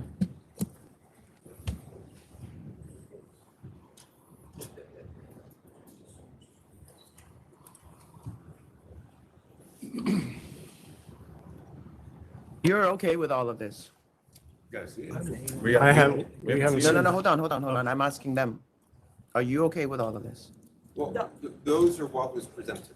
Except for the. We're not okay rooftop. with, obviously the license, but. No, I that- understand. we Summarized. I understand. That, so it would be helpful. I think Mr. Bernstein would agree with everything. The only difference is the rooftop. And that goes back to the initial public. interest. Why is the rooftop of concern? This is a standalone building. Like, where's the noise going to? I Yeah, live go right ahead. there, so I can certainly Yeah. explain this. So as you're very familiar with the area, we always have a problem with rooftops because the noise goes up and out from the rooftops. There are residents right across the street on Gansevoort. The corner of Gansevoort and Hudson has residents right there. That's a residential building. On Hudson Street between Gansevoort and 14th Street on the east side, that's 2 residential buildings. Yes, can I, I'm sorry, this is taking way too long, but let me just ask one more question.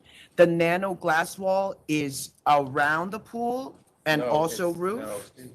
no, Sorry, the nano glass wall is on the facade that she would be concerned about. Yes. And I'm saying that will close at 12 p.m. every night. 12 a.m. 12 a.m. every night. And once again, I go back to the fact that, and she has admitted, they're not having problems. I'm going to be involved in the club. It's not my club, but I'm going to be involved in the operation of this club to make sure it meets the requirements of not interfering. If I haven't had any issues while I've been running this facility, and when she's had minor issues, I dealt with them immediately and then it didn't happen again.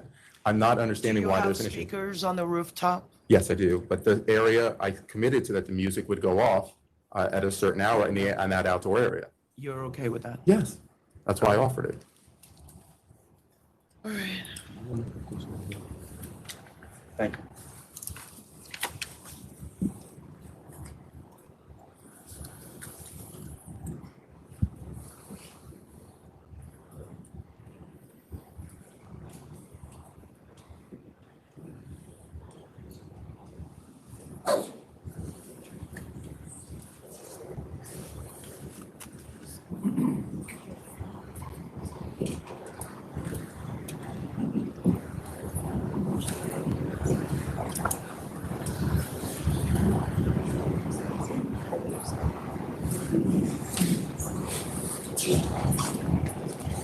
Yeah. It's necessary, but I would. This is Commissioner DeLeon's first time voting here, and we have told him to take as much time as he needs. This is a complicated legal issue, so we're just trying to make sure that we're all comfortable with the vote without having to bring all of you back. So And should we go off record for We want one to more go off the time? record, but I do want to extend my apologies to everyone in the audience. This has taken a long time, and we'll be back instantly. We're going off the record for a conference with council. We'll be back on shortly.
All right, we're back on the record after conference with council.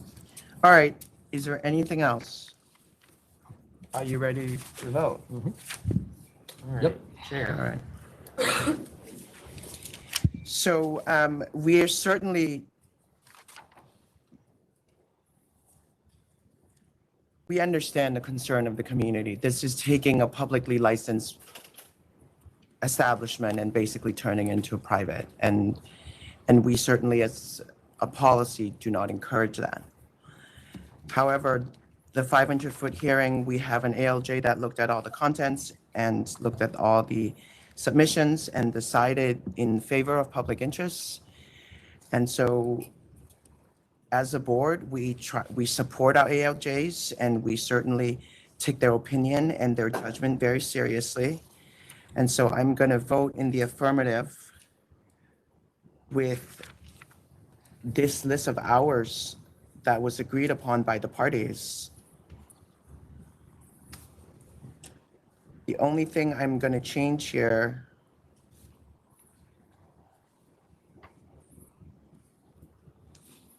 is I'm going to allow the rooftop until 2 a.m. for now, with the closing of doors, etc. by midnight. I know you want 4 a.m. Come back in a year if there are 0 complaints, how you're operating it. So don't turn the speakers on, like really manage the flow of the people that's going in there. And I know what you want to become, and it's fine if it's quiet. And come back in a year, and you can get 4 a.m. for the rooftop. Thank you. All right. Okay, Commissioner. Sometimes when you look at things individually, they all add up. But when you step back and you take a larger view, there's a larger picture to be gotten. And so I understand some of the concerns that are raised here about the community board. Who is the actual licensee? Is this a for-profit? Is this a way to get around the law? But the law is the law, and I feel certainly constrained by it. We do have an ALJ. Our standard is this in the public interest? An ALJ has made that finding. And all the other things that have been raised may be certainly valid points, but I don't know that they rise to the level for me of a denial. And so I will vote and concur with the chair's findings. Thank you. Thank you both. We just have a clarity on hotel guests and whether they qualify as members under the advisory 2015-20. Are hotel guests members of this club? How is that determined? The intent is to offer them access to the spaces as members while they're paying to be in the hotel. While they're paying in the hotel, they have access on the days that they're paying. They check in and they check out? Yes, when they check out, they lose their membership. Okay. Is that something you could refer back and come back later after reviewing that advisory? I just say because the advisory, I'm not sure if people have reviewed the membership, but that's provided Well, I mean, for. respectfully, there's two separate issues, okay? One is who has access to the space, and the second is this a club under the meaning of the ABC law, and then who can they serve? Those are two separate issues. And I raise that because the representations may. But what I'm saying is that to the best of my knowledge, there's nothing in the ABC law that says a club can't let non-members into the club. The advisory states that. I don't think that's what it says. Okay, I and think then- it talks about service of alcoholic beverages. You want the hotel guests to not have access? Well, the bylaws of the organizations which were submitted to the ALJ say Class A and B members don't include hotel guests. The advisory for as far as guests is very clear about how you become a member. And this is part of what we were raising is the issue. I know, I'm trying to understand what you're arguing for. Are you arguing for inclusion or you asking? The authority doesn't ask this question. Yeah, but I'm who are asking your you what you members that stand were for. viewing the I'm past, asking, and that's why we raising this. I know, I'm asking you what you want. You want the hotel guests to be part of To it? not be a part To of it, not be part because of they're it. not You're a allowed. community board. Why would you not want members to be part of their club? No, it's the hotel guests. Okay, but I asked for the clarity because it's Come on. not in the At bylaws. some point, there is black and white, and then there is what makes sense. Mr. Booth, if they're And not he's gonna members, run a they can't business. be served. He's running the hotel. I The hotel understand. guests will get access to the club. So there's no provision for hotel guests to be members in anything that's laid out. Those are really not your constituents, but if you're concerned, I'm sure we can, he will let the hotel guests use the Following gym, the- because there's only one gym, right? Like, it's the amenities that are serving the hotel anyway. Hence our arguments. I get it. I get what you're saying, and So should we file a complaint with enforcement? About the use of the gym? No, if you look at the space, for a private members club, if you review the statute, it has a very detailed list about. But again, how- it's two different issues, okay? A club has to be a not-for-profit membership organization. It can get a license. With that license, it is restricted to selling to its members and the members who accompany the members to the site. There's nothing in there that says that a non-member can go there and use the other things that happen at this venue. I don't believe that's what the advisory said. The advisory says that they can't go there unless they're with the member. No, Yeah. to be served. They can't be served So to clarify- unless they accompany, that's what the statute, right from the To statute. clarify, you're speaking about the service of alcohol, that they can use the facilities but in order to be served alcohol, they have to be a guest of a That's member. what, to the best of my knowledge, that's what the law says. Okay. Very good. Thank you. Thank you.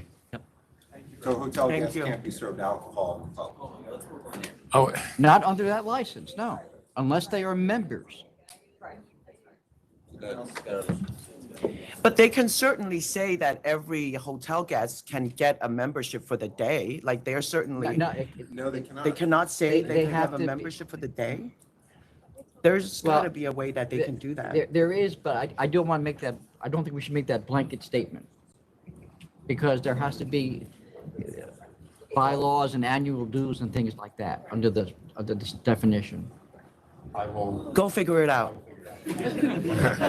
thank you, Matt. All right. Next is 723 and 724 Hickory Place, Inc. Well, this would be the mundane. Just- This is a request for a conditional no contest, but Would you accept that we got one of the dates wrong on charge 7 or 8? One of those two is wrong date? Yes, I will concede to that, but that's not, what I would ask for is somewhat unique. In trying to negotiate the plea with counsel's office, because this agency has shied away from suspensions, they wouldn't entertain it. So this licensee is hurting. This licensee is way up in Canton, New York. And although we will accept the 15,000 if that's what you're going to mete out, if you could substitute days for the fine, my client is willing to accept that only because it is literally. I'm sorry, you were asking us for a summary suspension? No, not a summary No, it's not. suspension. a It's- suspe- Oh, you were asking for suspension, a Days, time 10 days, suspension. Oh, 5 I days, was like, You're not asking for any specific days, are you? Since it's No, in no, no, no, college town? no, whatever days, no. It'll be, Is it whatever in many college days in a town? row. Canton. Yeah, It's in Canton, New York, yeah. yeah, right I'm near going, the SUNY. look. I would take this to 10,000, but you need to buy a scanner. No, we'll get yes. No, I mean, don't say that. You got No, two no. sale to minor. If the third one is cancellation. I- So don't they- wave it off. Do 10,000. They've been I'll told. take 10,000 and I want the $5,000 to go into the scanner, please. Fair enough. Thank you. That's more than. But do not offer free beer. No, all of that's, yes, I agree with I everything. don't even you know said. how you make money by offering free beer. Okay. This has all been waiting for changed. the colloquy there. You've Yeah, I'm ready. I'm going to concur with the chair as well. Thank you very much. Have a good day. Next is 793 TNT State Corp. 793.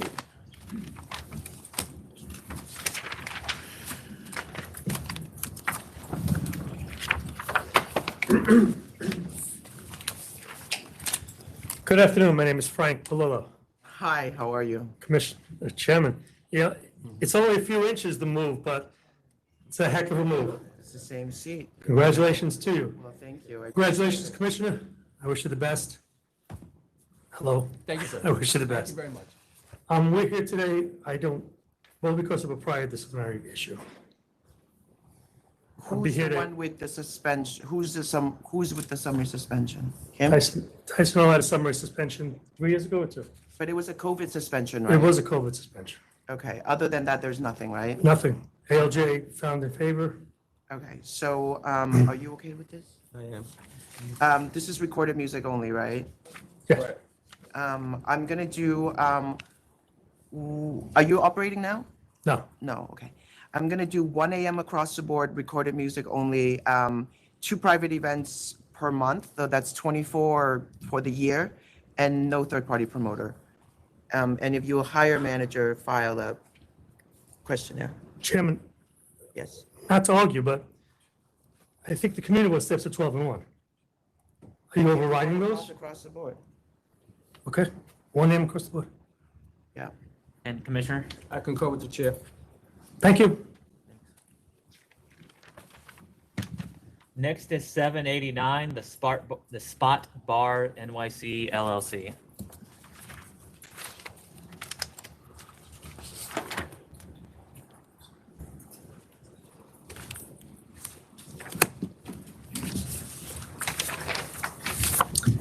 Good afternoon, Donald Bernstein for the licensee. An applicant with me is Mr. Ted Arenas, who is one of the principals of Spot Bar. This is an application for approval of a change in method of operation. The Spot Bar operates a video bar for the LGBTQ community in Hell's Kitchen. They've been operating for now 2 years with a 2 a.m. license. The former licensee was Lansdowne. They had a 4 a.m. license for over a dozen years. We are asking now that our hours on Friday and Saturday be extended to 4 a.m. and that the 4 a.m.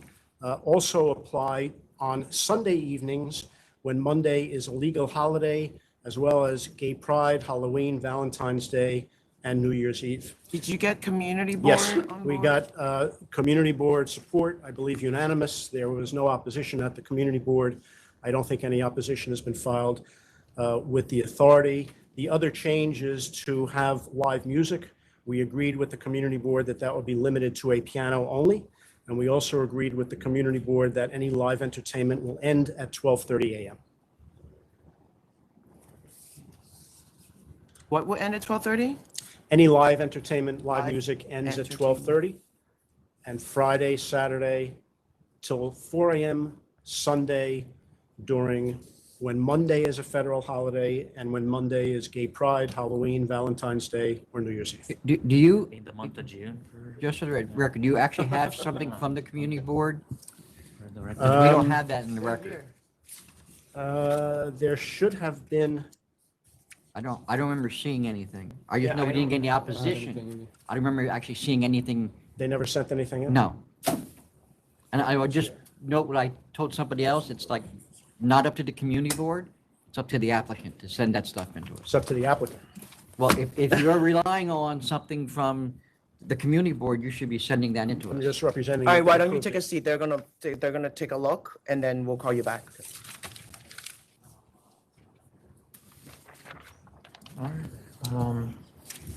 Next is 731, Poor Concepts, Inc. Good afternoon, Board. I extend my congratulations to the Commissioner and the Chairwoman. Thank you. Thank you. What number is this? 731.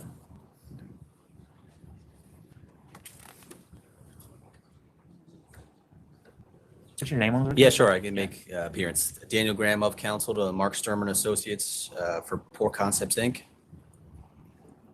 Oh, this is, so this was, there was a mailing failure that you didn't get the notice of pleading. Yes, that's correct. So I'm going to lower this to 8,000. Can I just, before the chairwoman, make an application here for an adjournment of the matter, and also on the reconsideration, they were never served with this. There's the memo, the no contest memo reflects the return to sender. So Well, that's what I'm saying. I'm granting reconsideration. And what do you want to do? You want to go back to council's office? we'd like to go back to council's office, and we just want to be able to properly defend the alleged That's fine. violation. That's fine. Rather I than, will grant reconsideration and go back to council's office is fine. But it's going to end up the same thing. But it's fine if you want to do that. We certainly do, and just for clarity, the $8,000 you're talking about is a proposed fine, is that correct? Well, right now it is. Yes. I mean, It's not a final thing that my client has to pay, that we want to No. defend the alleged violation. Oh, that's fine. Yes, you can certainly go to trial. That's fine. But yeah, right I'll now it's grant just returned to council for you That's fine. to work with council's office. Very well, yeah, that's what no, we're I'm seeking. sorry. I should have Almost a let you speak vacator of the default, if you will, and then. Yes. And then to litigate the matter. Yes, 100%. Great. Thank you. Thank you. And Commissioner, you're okay with that? I concur. Thank you. Thank you very much. Next is 7:20. Donald, just give me one moment. Yeah, we're going to go off the record for a brief recess.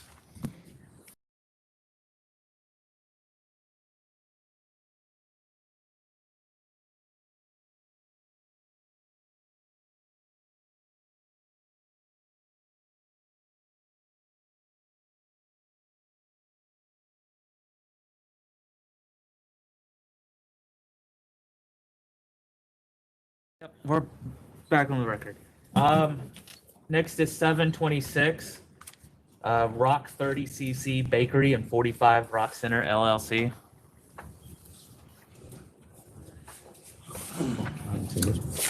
Good afternoon, Board. Good afternoon, Chairwoman and Commissioner. Congratulations. My name is India Sneed of Greenberg Traurig, here on behalf of Rock 30cc Bakery LLC. We're here for something somewhat simple. Pursuant to SLA Rule 48.4 D sub 2, there's a 2-bathroom requirement, and we are seeking a waiver today. There should be some documents before you that lay out a diagram. And pardon me, I did not introduce my colleague here. If you'd like to go on the record. Hi, Reed Zuckerman with Tishman Spire. Okay. So again, pursuant to the rule that I just mentioned, there's a 2-bathroom rule for a restaurant. However, we're seeking a waiver based on the fact that there are bathroom accommodations approximately 370 feet away. There are 18 stalls for women, 10 stalls for men, and some urinals. I don't remember the number there. And the distance is 370 feet. It's a flat surface. No one's going up or down stairs. It's ADA compliant. And back in August of 2022, this board, perhaps with different faces, did approve a matter that was very similar. The only difference being that it was a longer time, a lengthier distance. It was 397 feet. Where's your client? Right here. Oh, He's the.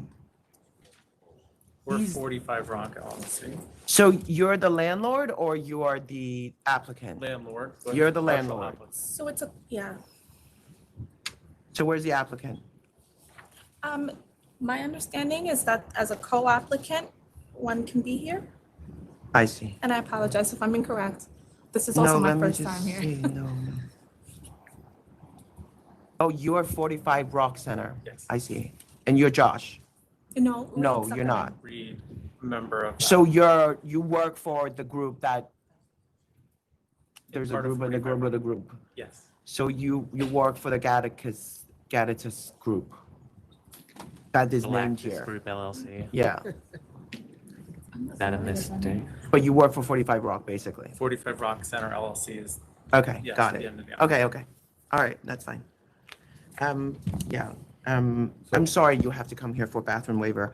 There are scenarios where bathrooms are really relevant, like in Yes. nightclubs and stuff, like we want to have bathrooms, and that's why you end up here, but I'm okay with bathroom waiver. And we actually do have the applicant here, or one of the applicants. Yes. Right, yeah. Okay, so I'm fine with, I concur with the chair.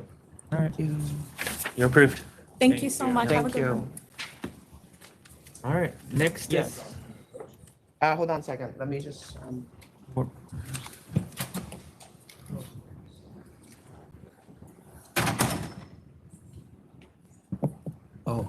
everything.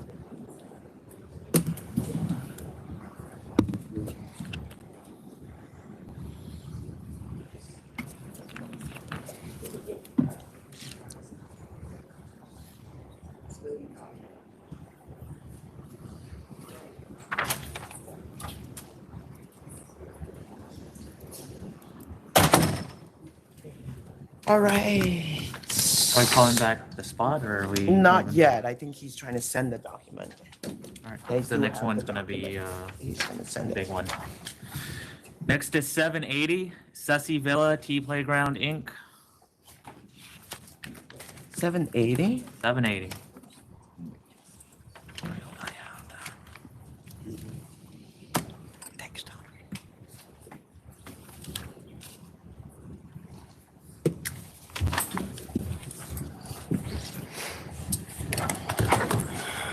Good afternoon. Congratulations, Madam Chair. Hey, how are you? Welcome, Commissioner. The application before you is an on-premise license application that had appeared before the members on May 10th. We were instructed to go back to the community board to take another meeting and then come back. We have protests here for this, right? We have a number of speakers, I believe, on both sides for this, and I just don't know if you'd like me to give a background or if we'd rather not rehash that. I sent in a submission. I hope you had a chance to review it, and I can sort of let that speak for itself, and we can hear Yes. public comment if you'd like. I have the background. Commissioner, what do you need to hear? Do you need to hear them? Because they actually were here last time and gave a bit of a presentation. But if you want to hear it again, I'm happy to hear it again. This is 780. Well, I actually did, if I can hear a brief version, give me. Yeah. Sure. Please. Happy to do a brief overview. As I mentioned, the application before you is an on-premise license for a bar and lounge. This is a very specific type of bar and lounge. The applicant is here with me today, Viviana. She is a prominent member of the trans community in New York City, and she is looking to open a safe space for trans people in New York City. This is the first of its kind bar. While there are some spaces that have some trans programming, there is nothing like this. That is a safe space, that is a home base more or less for her and for her community. We chose a location that had been licensed previously by the authority as a bar use in the neighborhood of Chelsea specifically. And we've been going through this process for quite some time. She originally appeared before the community board 2 years ago with separate counsel. She was given a number of elements of bad advice along the way, such as signing a lease with no liquor license contingency 2 years ago. It's all, I read so much this weekend. Okay. It is all coming back. Okay, great. I got involved shortly thereafter. I requested to reappear in front of the board because I felt like she was done a disservice previously and did not have an opportunity to actually present her concept fully. And I felt that this actually did serve the public benefit, but not the way that it was originally presented. I was denied that opportunity by the board 2 years ago, so we filed our application with the state. This application took a very long time to go through, as you know, most applications do. This one was significantly longer than most, however, about 15 months or so before we had any kind of date, the full board. The original date we had, which was a couple months ago, the invitation was sent to not a correct email address, so we never received it, and we received late notice, so we had to request an adjournment because I was out of town and I felt strongly about being here in person to advocate for this. We appeared back in May, and then Commissioner, now Chair Fan, requested that we go back to the community board and present this fully and do some outreach and try to gain some community support, and we've done that.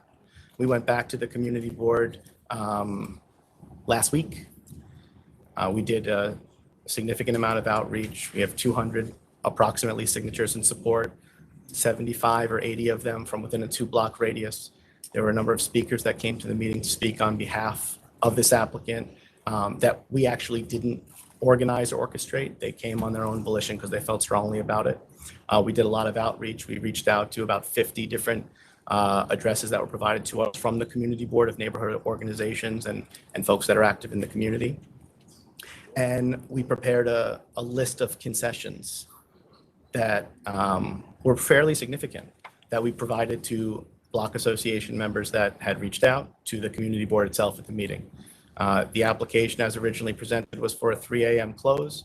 We dialed that back to 1 a.m. and 2 a.m., which is in line with the prior licensee, also a bar use. We took DJs 1 off a.m., 2 a.m.? 1 a.m. during the week, 2 a.m. on the weekends. We took DJs off the application completely. It's background music, it's recorded. There was, the big issue at the community board was the involvement of my client with another location located further uptown. Now, other than the promoting and marketing she does for some trans-specific events there, she has no other affiliation. She's not an owner, she's not a manager. She's actually not involved in the operations of the space. So everyone who spoke, I shouldn't say everyone, it's broad, but many of the people who spoke about this spoke about how the other place is a nightmare and they're routinely breaking their liquor license stipulations. And because of that, they don't believe that they can trust her.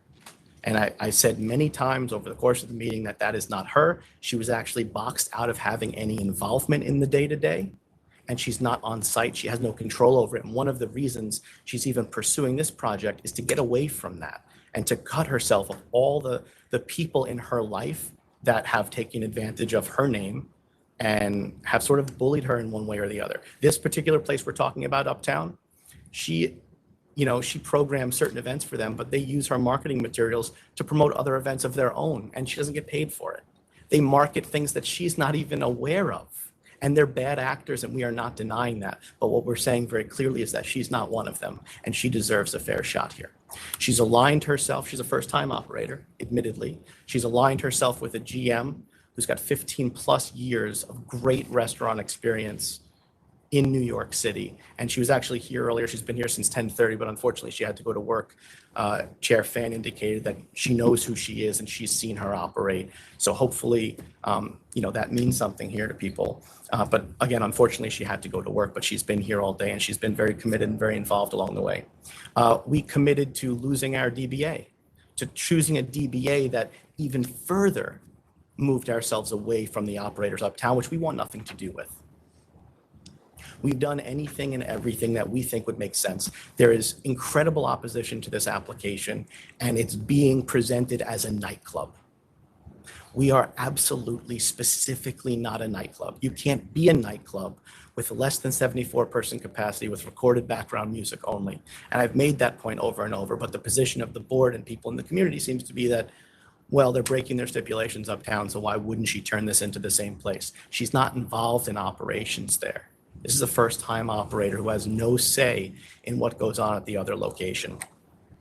We've done our best here to try to present the application that she actually wants. She's just looking for an opportunity. She's looking for the same hours that the operator before her had in this space. Similar use, bar use. It's on the avenue. It's in Chelsea. For the LGBTQ community, this is significant. We were told at one point during the meeting that maybe we should find a different neighborhood. Didn't make sense to me. So some of the requests at the meeting and stipulations were we were asked to stipulate that we won't have an escort service, that we won't be a strip club. And we can't do that, and we wouldn't do that, and we're not going to do that. So there's a degree of characterization about my client and what this place is purported to be, and it's just not accurate. We've presented. Well, you've used the same name that a different business was using, and that's the business that they are. Well, what we said was we understand how that name got perverted at this other place, and because of that, we offered to change the DBA. So what are you changing it to? We don't know, but we're happy to stipulate that it's not going to be. Well, you should know that by now. You've been doing this long enough that if you're planning to rebrand, you should know by now that. To be honest, this is a big step here today as to whether she can even afford to move forward with this or not. And we've agreed, and we're happy to stipulate that it won't be that name or any derivation of that name. The idea is we don't want to be associated with that place. And unfortunately, her brand got perverted by that place, and now she's going to have to rebrand and do something different. And that's going to take a little time to figure out the right name, but we're happy to stipulate that it won't be anything near the other space or what the other space is called. The applicant is going to have a manager now? Yes. Because that's not what was in the original. We have not submitted a manager questionnaire as of yet because. No, but in the question, who's going to manage it? Oh, she will be as well. but she will have some guidance from someone with experience, which is a steady hand to help her. But she will absolutely be there every day. Okay. We have protests, we have. Council has a question. Yes. And only because you started out by saying a safe space, and I understand. But will you be open to the general public? Yeah. Yes, this is not a private club. This is not trans only. This is just an inclusive environment that trans people in the community know they can come to for a safe space. Also, a lot of the trans people go to common law. Most of the trans people go to common law to get hormones and everything. It's just around the corner. That's why we choose that location. Because 50% or more of the trans people go to common law for legal advice and everything. Oh, okay. Ready for the opposition to step up? Yes, Okay, please. yeah. So we'll hear from opposition now, whoever wants to speak first.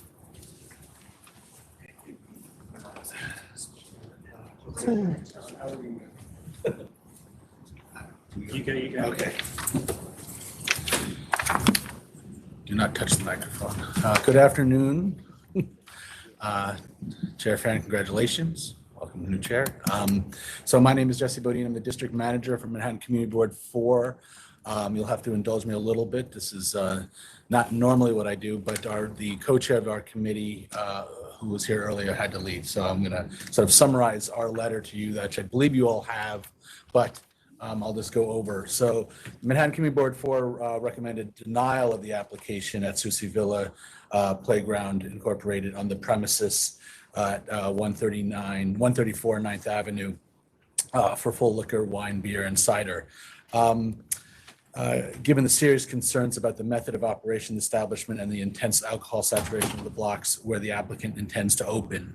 I won't really go over the saturation. I think that's all been very clarified in the ruling and then in our letter. But I think what was particularly troubling, I think, for the committee, for the Business and License Permitting Committee, was as mentioned by the applicant, was the applicants still associated with a club called Fairy Tales Lounge, which is a little just north of them on West 48th Street.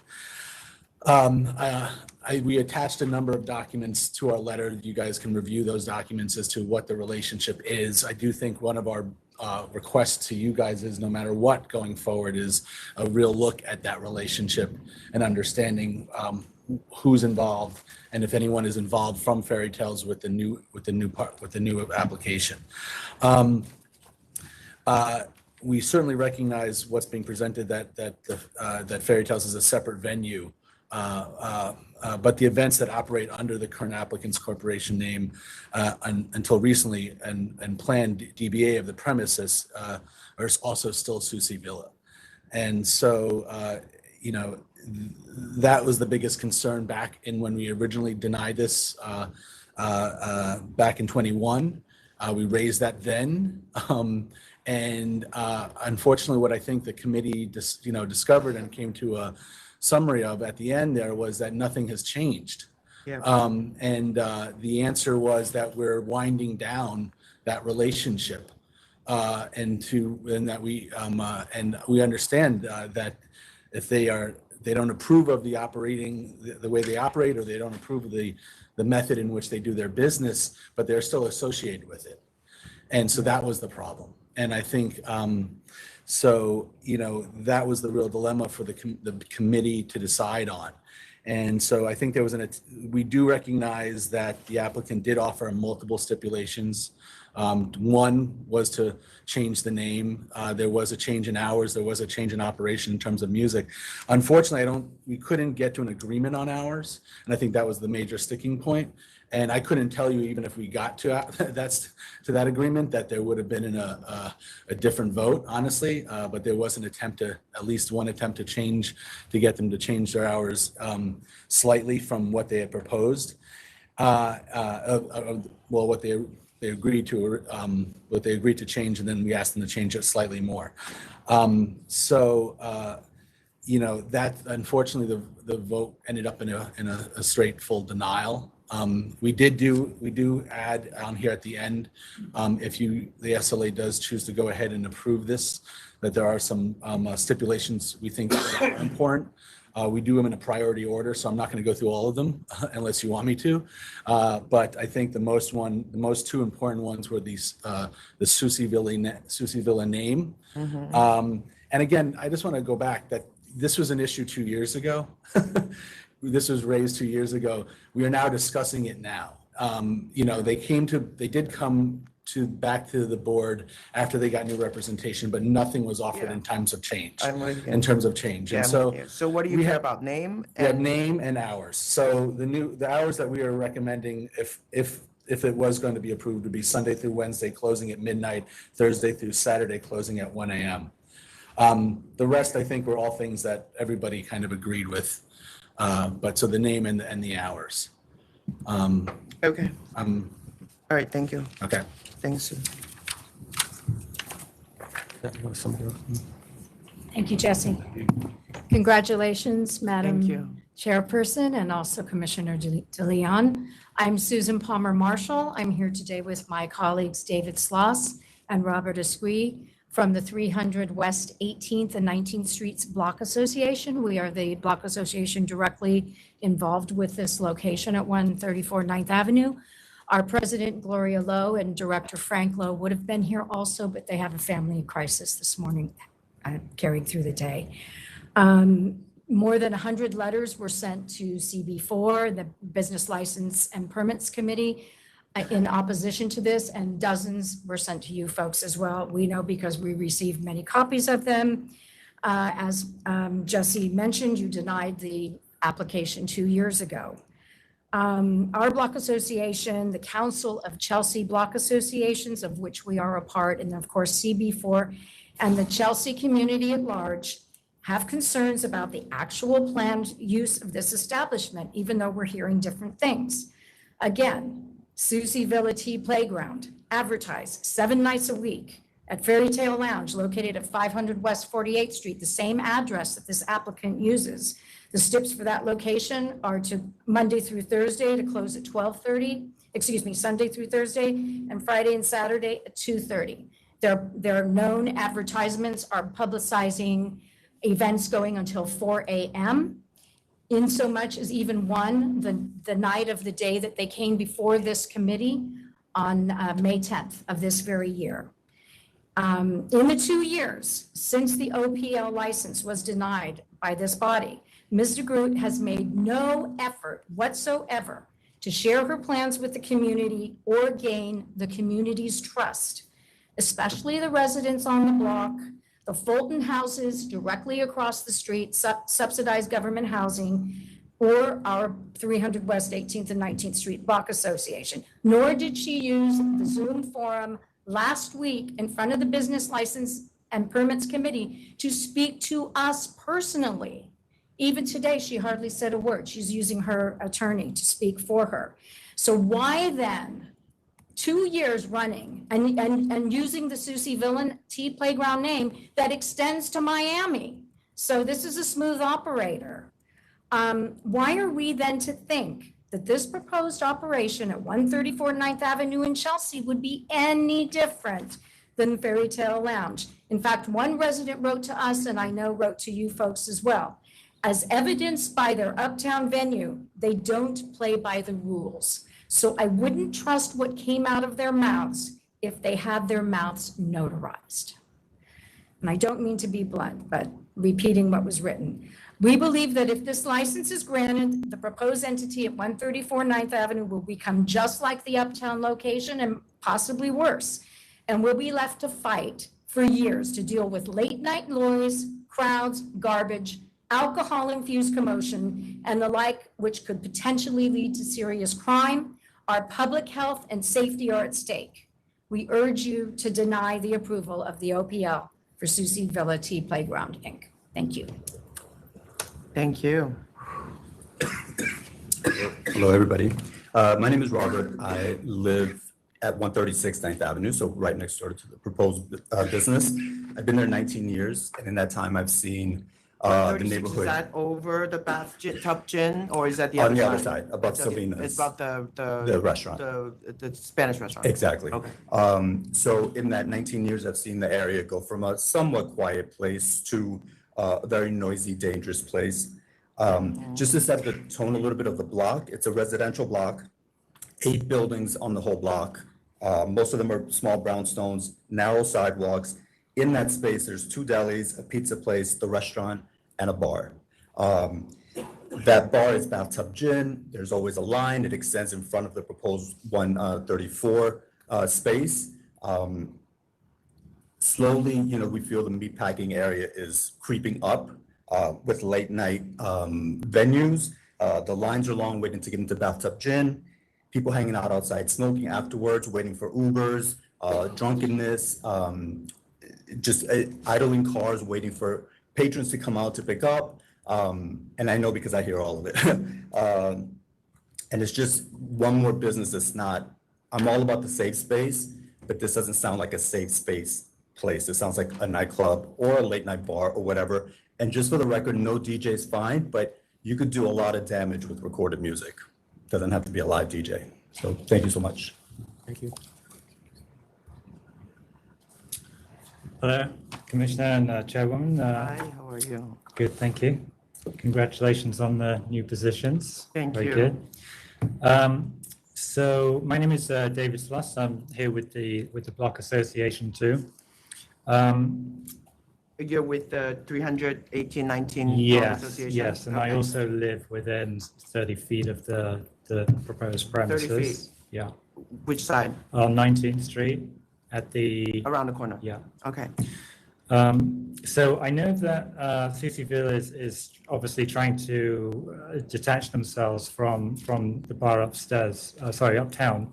But just as Susan was saying, just to reiterate this quickly, I have a printout here, a screenshot from May the 10th, 2023, which is when the applicant appeared in front of this body before, that says, clear as day, Susi Villa TS Party, where Fairy Tale Lounge, 500 West 48th Street, when May 10th, 2023, 5 p.m. to 4 a.m. The party begins at 5 p.m. and lasts until 4 a.m. in the morning. So this is published not only this year, but this is an event that was happening on the day that the applicant appeared in front of this body. Wait, she posted that? Yes. You guys should have all of this documentation in our PDF that we sent. Right, but how do you know that she posted it with her? Well, it has her name on it. It has her name on it, okay.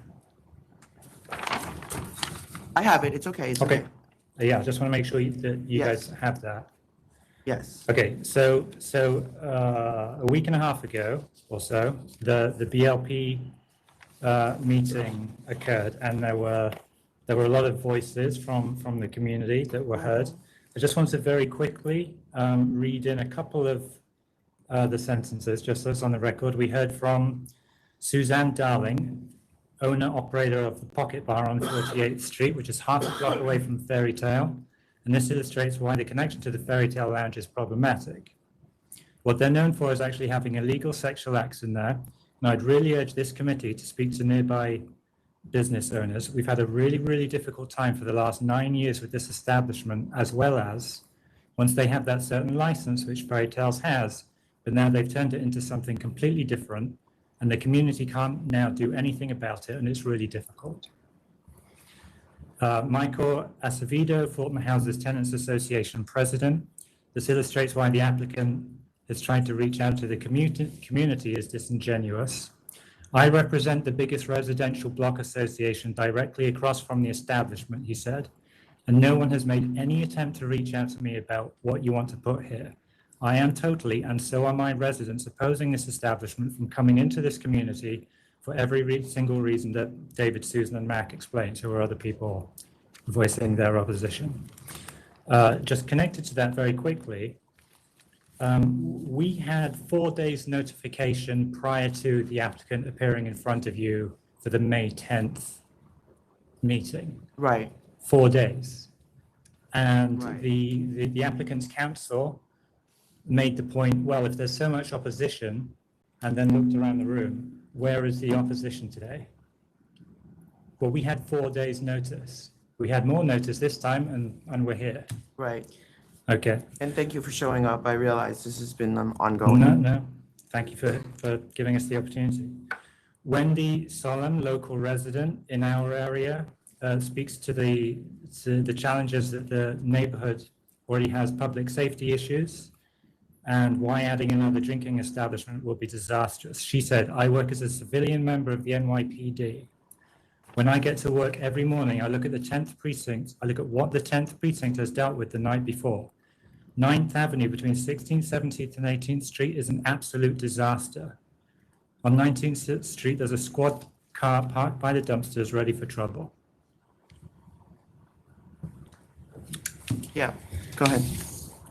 Okay, my last point is there's been questions raised, and I know that this question has been sent to you guys already. The applicant has mentioned a couple of times at the BLP committee meeting, as well as in front of this body the last time, that they've been paying rent for 2 years now. Yes. Now, we found a commercial listing for the premises from 2020 that shows that the landlord was asking for $10,000 a month. So that would put the applicant in a hole right now of approximately $250,000. Right. So, okay, it might then be reasonable to ask if this was actually paid, and if not, what then is the relationship to the landlord, Mitchell Rothkin, who we understand is known to this body, having had several liquor licenses revoked in the past. Right. So we're a block association. Our resources are limited. We don't have counsel. The degree to which we can look into these things is, we have work, jobs, families. I get it. Yeah, so we're doing our best here. And the very last thing I'd like to say is this. Find a lawyer who lives on your block. We tried. They're expensive too. The very last thing I'd like to point out is that during the BLP meeting, we heard from a lot of worthy voices in our neighborhood stating that a venue of this sort would be a great addition to our community. And we absolutely agree, 100%. Yes. And so do the members of our block association. But this is not diversion. Yes, I understand. Okay. The BLP vote was, Jesse? Yeah, what was it? Was it close, 63? And then the full board vote? So the letter had to be ratified. Oh, it's not ratified. So we just have the BLP vote, 6-3. It'll be ratified. Okay. Okay, thank you very much for your time. Thank you very much. Said it for the opposition, so. There are some people here to speak from the public in support. Sure. And then if pleases the board, I'd like to wrap up and address some of the statements that were. Yep. Hi. Hello, board. My name is Angelica Kemish. I am transgender. And I would love just to educate my fellows here in what's going on, because it seems like they have done research, but they have done research with an intention behind the research, and it's to oppose, right, to deny this license. And I understand it, right? Their excuses are one or another, right? They say, we don't want a bar there, but there was already a bar there and nothing happened. But now there is an association with SUSI that is transgender, and nobody wants transgenders because transgenders are this and that, and they sound like Fox News, right?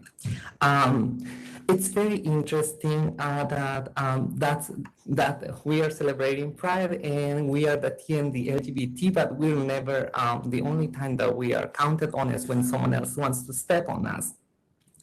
Talking to that is that there is no safe space for us. So I moved from Nebraska to New York City 3 years ago. And I moved because I wanted to find community. And, in Nebraska, there is no such thing for trans people like me, right?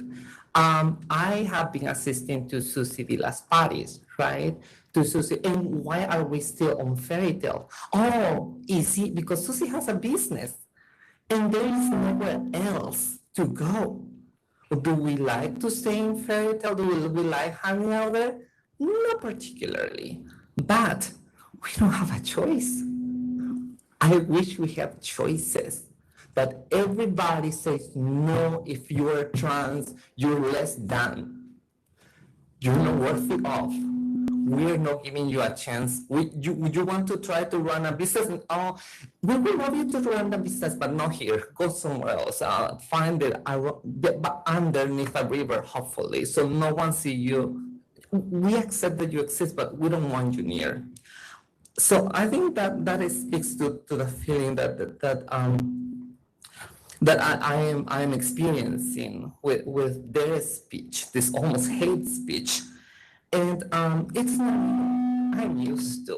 I have transitioned. Remember, I transitioned in Nebraska. It's a very red state.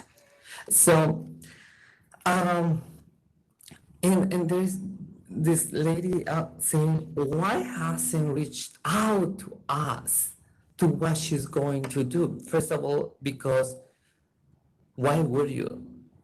All she's hearing from is hostility and denial. So why would you go to give the slap one more time? And most of it, what they are presenting as may happens are just pure speculations. It's just like, this could be, this will be. All of it is like just a speculation, not based on facts. It's just like, what could be? Why is it? It's because they're just afraid, just like everybody else, of what a trans person is. Let me tell you what a trans person is. A trans person is a human. A trans person is a sister. A trans person is a mother in some sorts. A trans person is a professional. I have a bachelor in finance and banking, and I held a real estate license in Nebraska. And I go to SUSI BILLIARDS because there is community there, because I feel comfortable there, because I know if a guy comes there, he's not going to be like, oh my God, what's going on here? They already know that we are trans, that we are different than other women. I go to other bars too. I go to other places, but I am afraid that someone is going to attack me because, you know, something that never happened in Nebraska, I was never told to go kill myself. This happened here in New York City, in a liberal city, but it should be. Someone clocked me, which means they realized that I was trans, and they were told, you should go kill yourself. You are a freak. You are weird. You're not welcome. This is very hard, but this is what I hear over and over. And what people does, they don't even want us to give us a chance. Thank you very much. I hope you do. Thank you. Good afternoon, Your Honors, Madam Chair. I will just keep it this short. I am an immigrant from the Philippines. The main reason why I came to America or New York is to find a safe space. And that I saw it with SUSI. I came here 3 years ago before the pandemic started. And when the pandemic came, everything closed down. No job, no work, and everything for us. And she kept us in. And with this particular place that she wanted to open away from the other space, is that this is only one thing that we're asking from you. Give us a chance. Give this T umbrella from the LGBTQ community a chance. Everyone knows that the LGBTQIA community, only one umbrella, is having a very hard time for the society. And this is the T community. The gay community, the lesbian community, I may say they have an easier life for the society because the prejudice and discrimination coming from around us is very definite for the transgender community. And if I may say, transition alone is very hard for us. And this is never a choice. Who would take a choice from the prejudice around? And who would take a choice from the discrimination around? And this is the only one thing that we are asking from you, a chance for us to have a good life and a better future. Thank you. Thank you. Thank you. Good afternoon, Chair. My name is Angela Marquez, and I'm here from on behalf of Susibilla for the idea of the board here in New York City. I'm coming from Chicago. From the suburbs of Chicago, we don't have nothing like this. As in my childhood, I used to just try to pretend that I was a woman. Until one time I ended up going to a regular bar, and I was one of the girls said I was Clark. They found out I was trans. And it was a very, very awful time that I went through. So that's when I decided to move here in New York because I thought there was more freedom. Which I came here in New York 2006, 2011. And I found different places, but nothing like a trans bar. I found it when I decided coming to Susibilla, Texas, which was in 2018. But I wasn't a fairy tale lunch because Susibilla wasn't about the time of fairy tale lunch, just to make clear. And since then, I've been feeling very safe, but there's nowhere else we could find a place like this. If you're considering to give it a chance to Susibilla, that would be great. Thank you very much for our trans community. Have a great day.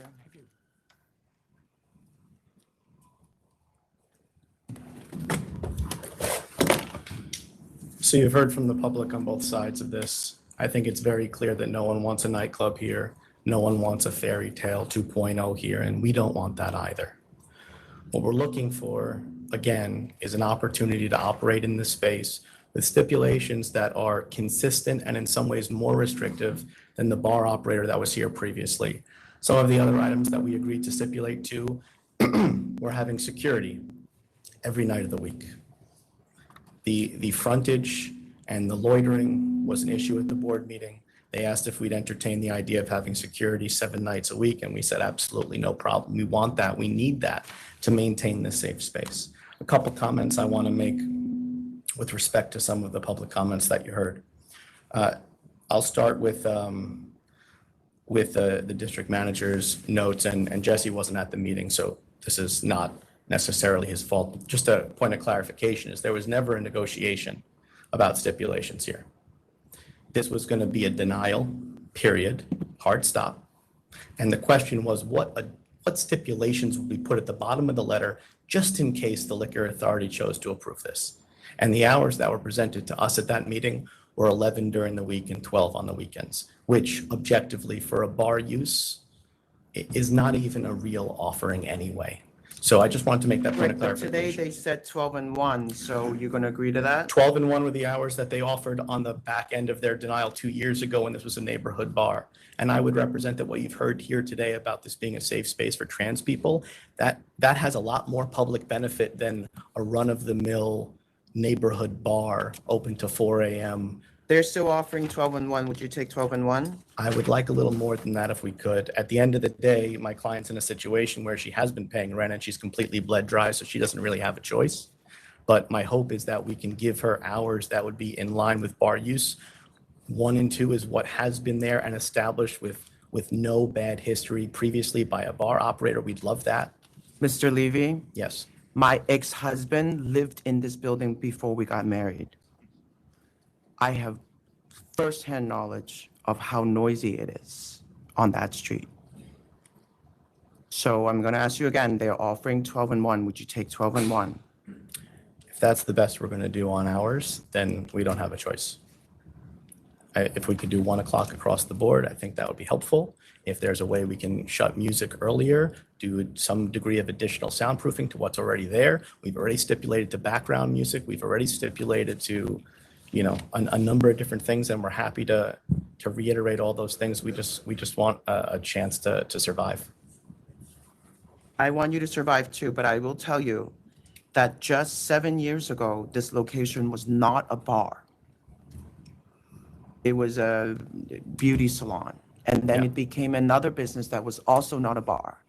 It's only in the past maybe 2 to 3 years that it became a licensed establishment. And to the extent that the owner has waited for this to come in, we all know what's going on here. So I want to be supportive. I want, you know, to the extent that they're all here basically saying we want a different place from SUSI to hang out. Yes. First of all, that destroys your whole argument that they're not related, because in the, I mean, this is basically going to be a competitor, and I'm trying to respect that. Like, that's actually a reason to give it to them. They're saying that they have no places to go, so they go to the trans events. That, and again, she's basically being taken advantage of here. Like I said, they're promoting events that on nights that she's not. But they're seeing that she's posting these same events. They're using old flyers of her even, and she has no idea what the hour stipulations are for that bar because she's not part of management or operations. So I do believe there's a degree of being taken advantage of. You had an opportunity to get a clean cut when you went back to the community board. You chose not to do that. What do you mean? What do you mean? You could have changed the name when you went back the second time. Well, we told them that we would change the name. And okay, so what are you going to change your name to? She must know something. Do you have a Like tea lounge for the transsexual community. Tea lounge, there you go. Tea lounge, that's what it's going to be called. Yeah. And you're married to that. You're happy Yeah. with that? And also, like, I would like to speak a little bit. Yes, go ahead. About Susi Villa.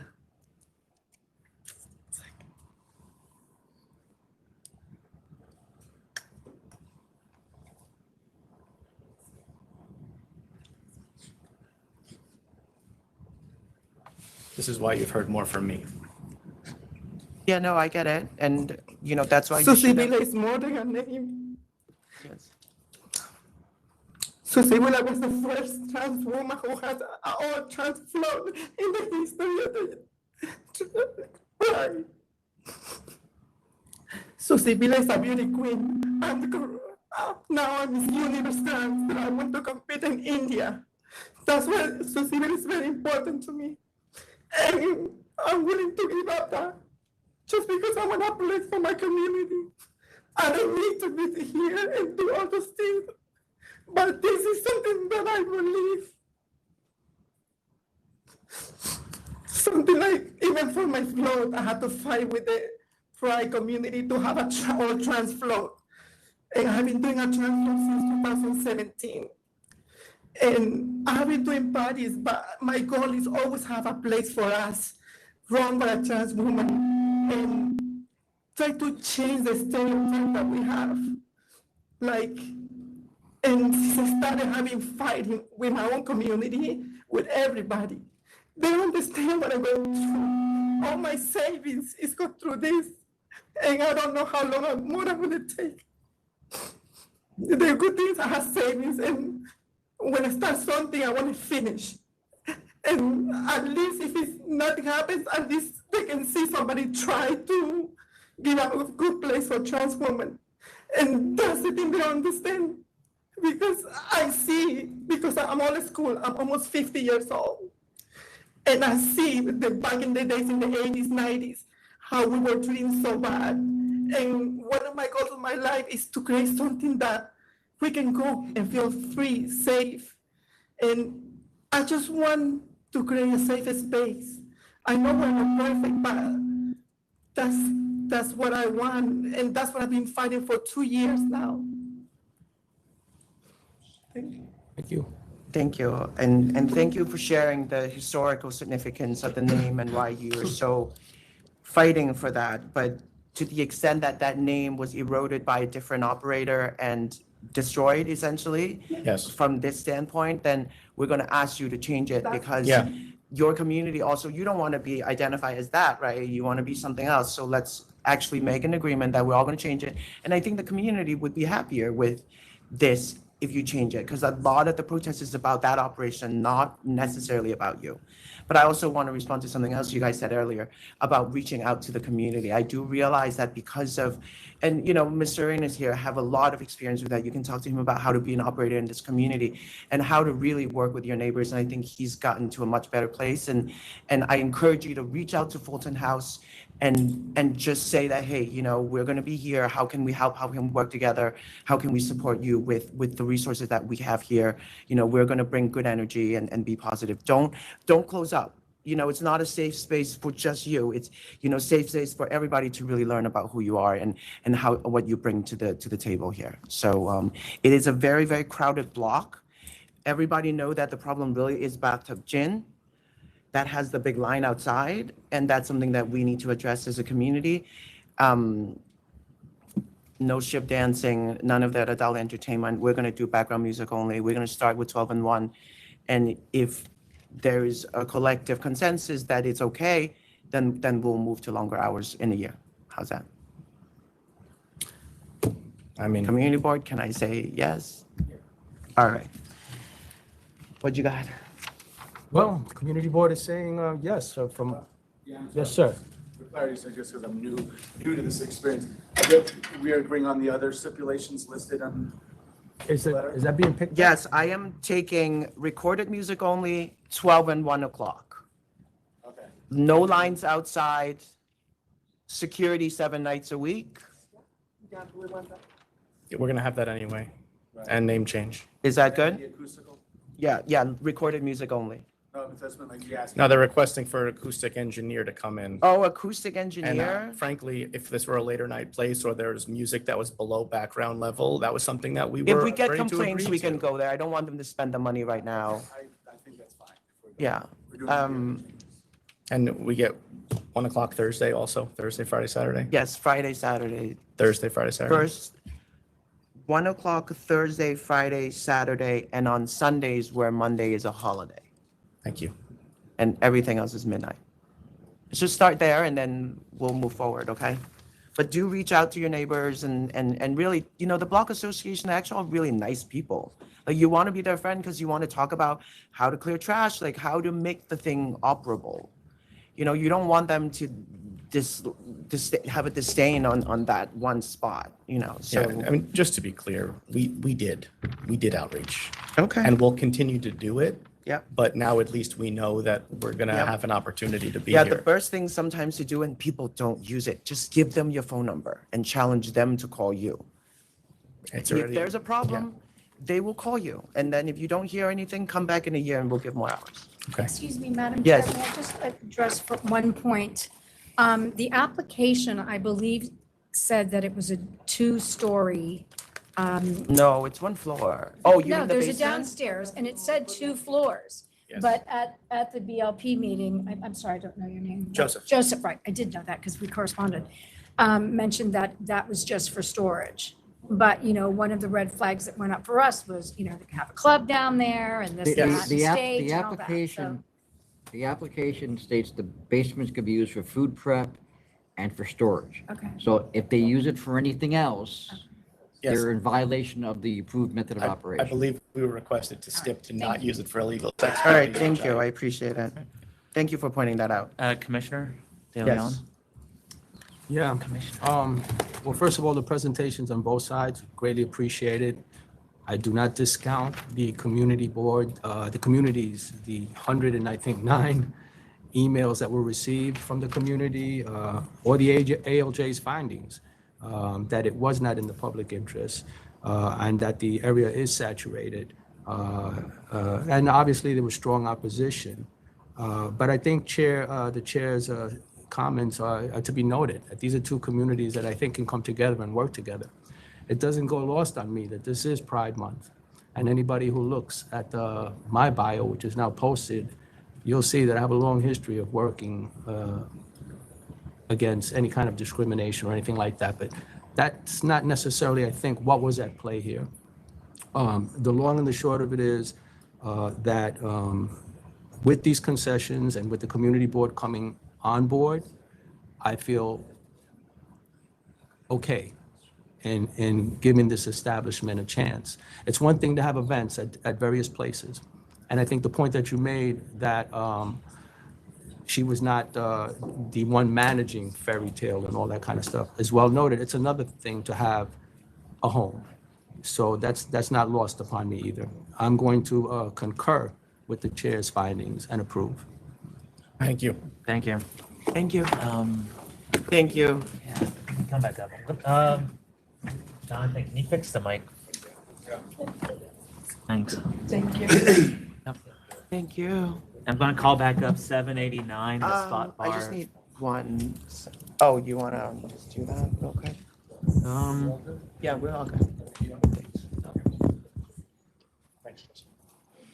Yeah, if you want to do this right quick, 789, the spot bar NYC LLC. Yes, thank you. I think you should have the community The board. prior one, make sure that it's on the record that the DBA is gonna change to Tea Lounge. Let me just go tell Levy that. That's gonna be on the condition of approval. Yeah. Hey, Mr. Levy? 789? 789? Yep, we're calling back 789. 789. All right. I tried to work for you, but that didn't work out. So I'm okay with piano as live music and the hours as approved, 4 a.m. on the nights that you had requested. Thank you. Commissioner? Concur with the chair. Thank you. All right. Sorry you had to wait. That's okay. It was an interesting presentation to say the least. Yeah. Thank you. Get by. Did you need a break or? All right, next is 779 Royal Pub Inc.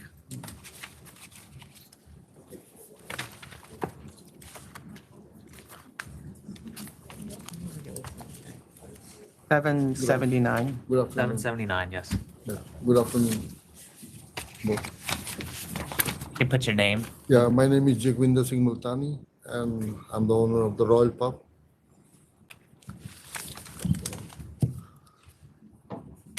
Is adding DJ and live music.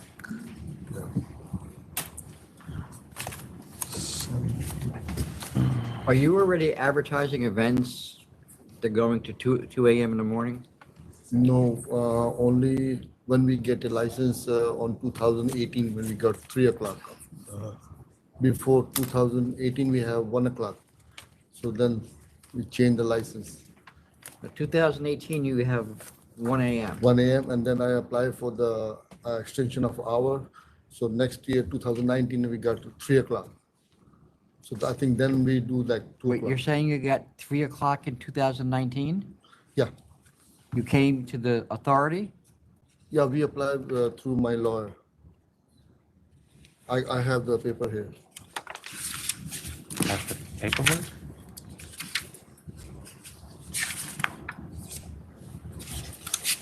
Yeah.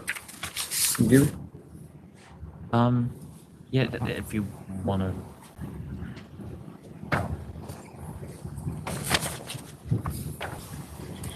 Then we are advertisement like 2 o'clock.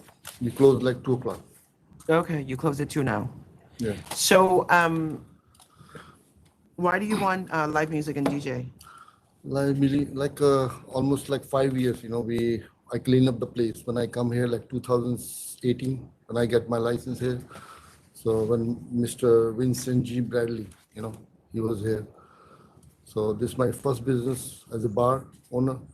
And this place has a bad history. So I promise him I'm gonna clean this place. If I don't, I'm gonna come back and give back to your license.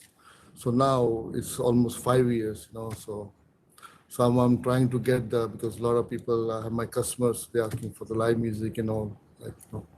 So we have no problem in like last 5 years. So, Okay.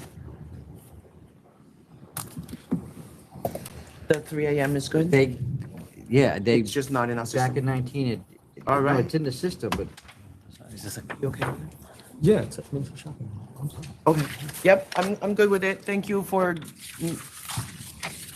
doing what you told Chairman Bradley, cleaning the place up and coming back for more. So I'm gonna support you, DJ and live music. thank you so much. I really appreciate it. Yeah, Thank you so Commissioner much. De Leon. Concur with the chair. All right, you're approved.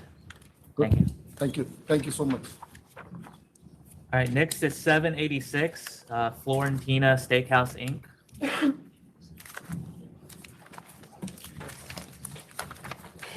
What was it? 786.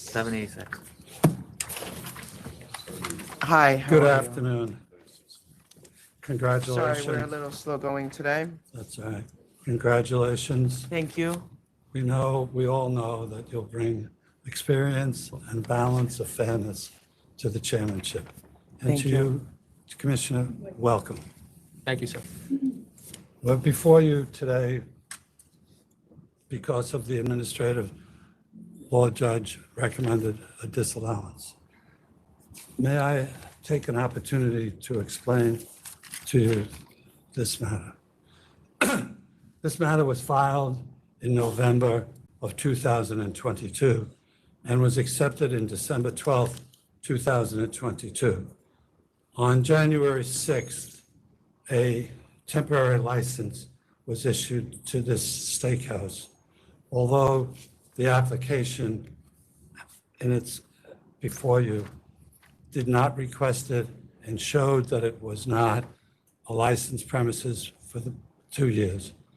I was retained on March 12th, 2022, and on March 23rd, we received a letter from the authority revoking the temporary license that was issued on January 6th, 2022. Right.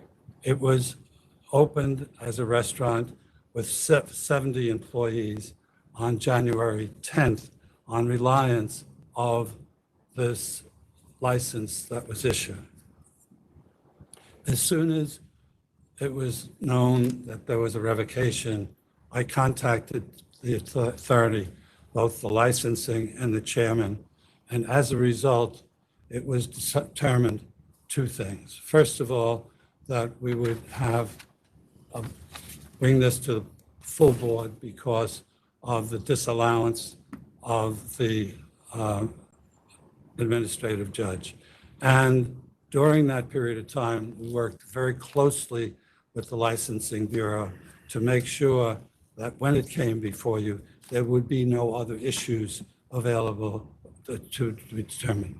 So on December 13th, the public statement was filed, public interest statement was filed with the authority, and subsequent to that, it was filed again with other papers because after the March 23rd revocation, there were 3 or 4 other letters from the authority revoking or denying this application. So now we're before you to determine whether or not this restaurant satisfies the requirements of public interest and safety. And we submitted to you detailed statements to that effect. This gentleman to my right is the owner.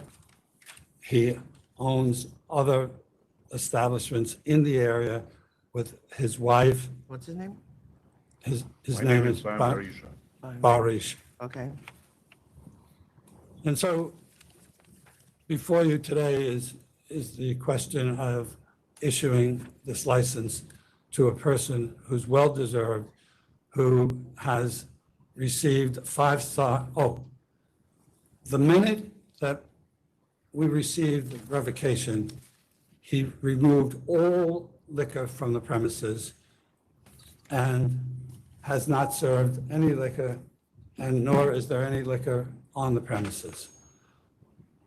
He is a 5-star steak restaurant and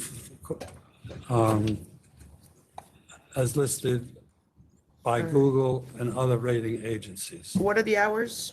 The hours are 11 to 12, and on Saturday, 11 to 2.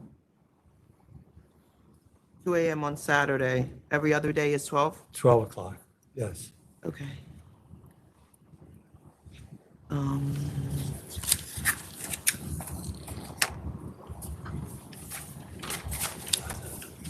Is there an issue with the way the name is spelled? Yes, How do you spell your name? Fiorentina. How do you spell it? Fiorentina, it's FIORENTINA.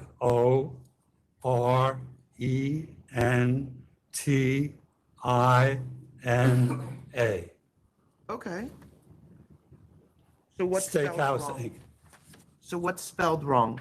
I think it says Fiorina when you send us the temporary. Ah, the temporary Yeah, was, it that Fio- was yeah. spelled wrong and issued wrong. Yeah. Whoever Incorrect. did that. And we're paying for that. All right, I'm sorry about that.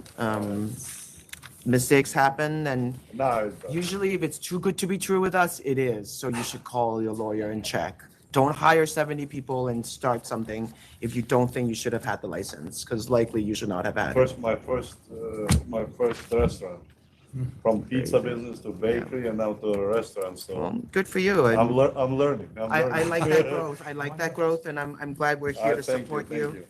I'm sorry for this delay and denial and not denial and revoke and not revoke and. It's a history. But now you're gonna get it. You have.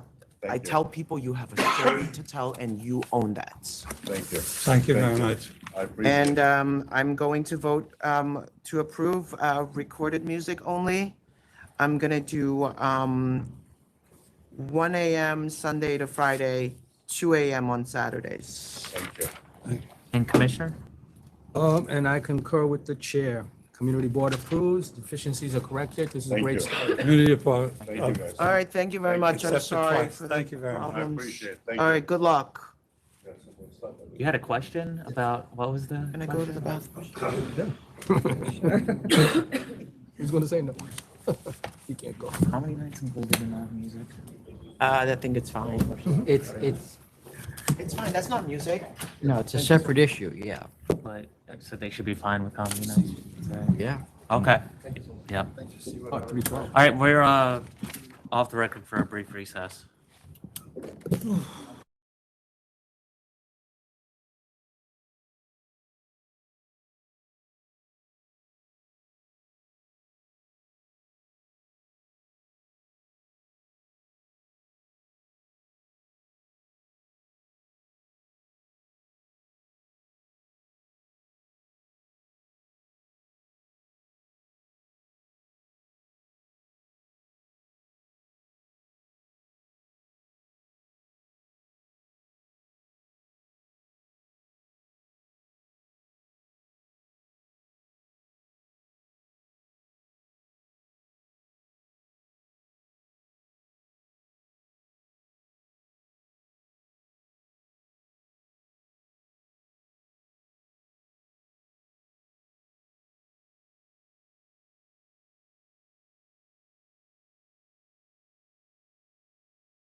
All right, we're back on the record after a brief recess.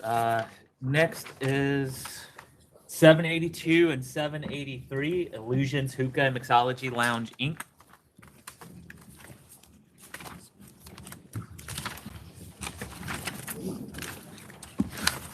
Good afternoon. Good afternoon, Chair Fan. Hello. Commissioner Deland. Congratulations to both of you and thank you. Good luck in your new venture. So my name is Kathleen Negri-Stathopoulos. I'm the attorney for Illusions Hookah and Mixology Lounge.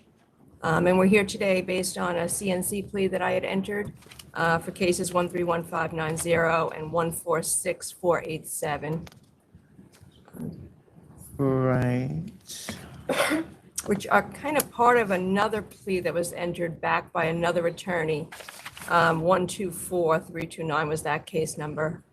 It was accepted. 124329. Kind of a weird scenario. All three cases were with the SLA. Attorney Schwartz had all three of them, and for some reason, the attorney made a decision to offer a CNC plea on only one case and carry the others for a hearing, which is not what my client wanted to do.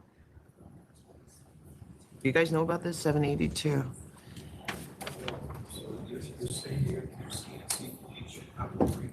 Well, no, this was another attorney's decision to do that. Okay, so he offered a CNC plea on just one case. Well. And that went forward already? Yes, and that was agreed to. And I'm learning this from Attorney Schwartz, who I spoke with, because I was not involved Okay, at I that understand, time. but the chronology doesn't work. Okay, because the offer for 124329. Right. That came before the members in December 2018, which was before. Let's see here. That was the $4,000 one. That's in the history here, right? No, Yeah. it's 9,000. It was That's an earlier one. That's an earlier one. Yeah. So that you're the Well, idea the that food board is after that, Yeah. so these is all these out of these cases weren't even pending when those offers were made.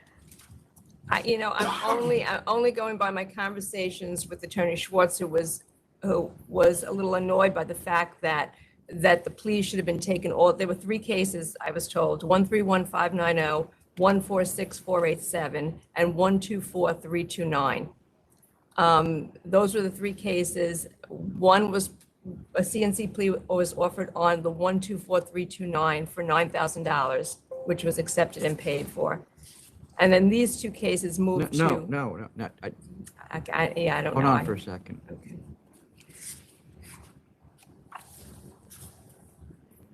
Okay. Okay, so yeah, so there was Also, that's what $9,000. happened. Okay, But that also went before the board long before any of these cases. So then COVID happened, kind of, or they didn't accept the counteroffer at the beginning. COVID happened, everything was basically put on pause. Right. They finally accepted the counteroffer in 2022. And that's why I guess now. Right, but the offer, the counteroffer. penalty was imposed before the other ones. So the counteroffer was made before. Yep, the counteroffer was made in 2019, and like I said, they didn't accept it right away. Okay. Okay. I understand. I understand what you're saying, but. Okay, right, but I think one of the reasons why we brought you in is because you were continuing to see the same type of Right. charges. So, non-conform, security guards and smoking and all of this, and the hookah. It's just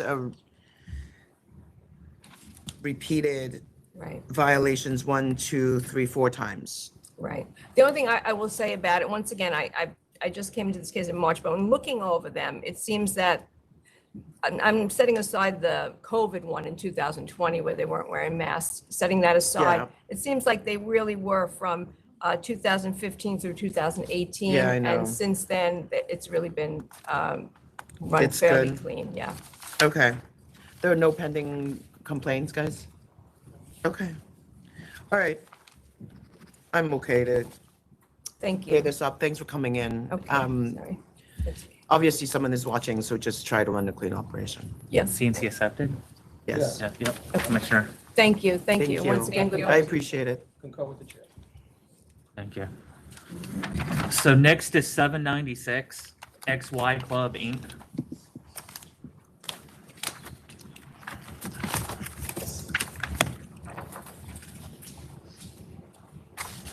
Hi, good afternoon. My name is Sam Park. I'm the representative, XY Club INC. I'm here for a request for adjournment for reason why the owner is the Jihan Lee is out of the state right now. So he's coming back. 7:12? Yeah, that'll be fine. Okay, that's fine. Okay, Commissioner? Fine. July 12th. Yep. Thank you. Thank you very much. Next is 767 Merino Enterprises LLC.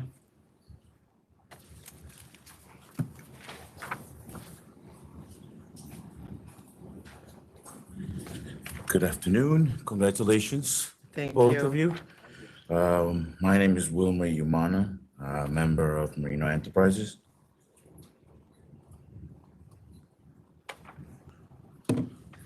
So this was a new license. How'd you get these violations with a temp? Something happened? I believe it's we're recently new establishment. Right up the get-go. I believe the precinct was on top of us. I just wanted to kind of establish their, from what I heard before, the establishment that was located there prior had issues. We were able to establish a line of communication with the 4th precinct. We complied with everything they requested. We have complied with the town. And we actually worked out with the town to settle their fees. So my my plea here would be if you guys would be understanding that is our first encounter with this situation. We've never had any issues before, and if not a full waiver, maybe a meaningful reduction, as the town itself is already implementing a huge fine on our establishment. Here, this is what I'm gonna do. You actually defaulted on this. So I'm gonna send this back to council's office, and you're going to actually go through the process with them. I'm gonna pretend like you didn't default and let you have an opportunity to actually address this with council's office. Okay. So you can make an offer to them, and then we can go from there. Okay? Wonderful. All right, so this is going back to council's office. And Commissioner? Concur with the chair. Okay. Do we have a date, or would I be notified in the How mail? does it work? They'll reach out to you. So we'll return it to council's office, and the prosecutor for the case will reach out to you. Okay. And then you guys can discuss. Okay, Just wonderful. make sure you check your mail and your email this time, so that Right, like I said, I had the person that was being guided by just they were supposed to be handling this for me.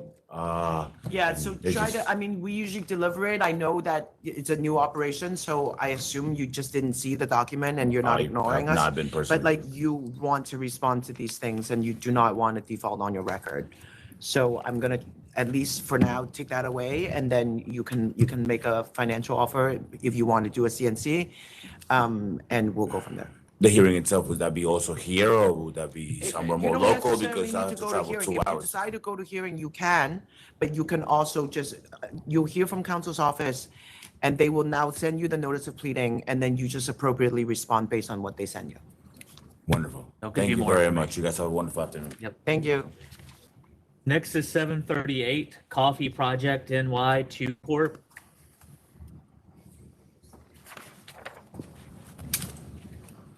Good afternoon, Board.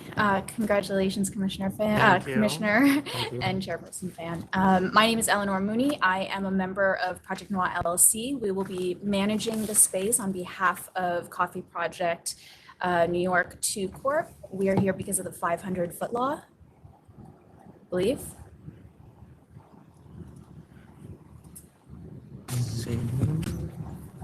LJ recommended disapproval for failure to submit community board conditions prior to the 50-foot hearing.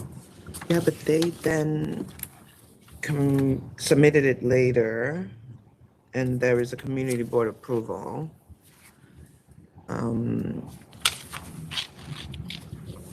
So this is a recon, right? No. No? So the ALJ The found recon was- against them because of two issues. One, the community board, and second, some of the answers to the questions were a little vague for the ALJ to make a determination. So it's with you before that. The restroom waiver is just kind of pro forma because we would have otherwise approved it at licensing if there were no issues. Okay. So the 500-foot came out no. Like I said, because of the vagueness of the Right. the music And and whether or they not you have had- security. Well, they also cited 7 other establishments, 2 restaurants, 2 tavern bars, and 3 categorized as other with on-premise liquor license within the 500-foot radius of the proposed licensed premise. What's the backyard usage? What's the plan? Sorry, backyard use? Yeah. There's no backyard. There's no backyard. Okay. No. No backyard.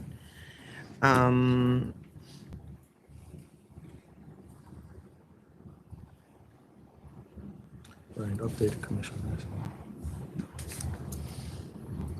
So the 500-foot was no, but they have community board steps. Now they do. Now they do. So Okay. when the hearing was done, there weren't the steps and the ALJ wasn't satisfied with some of the answers. Right. Okay.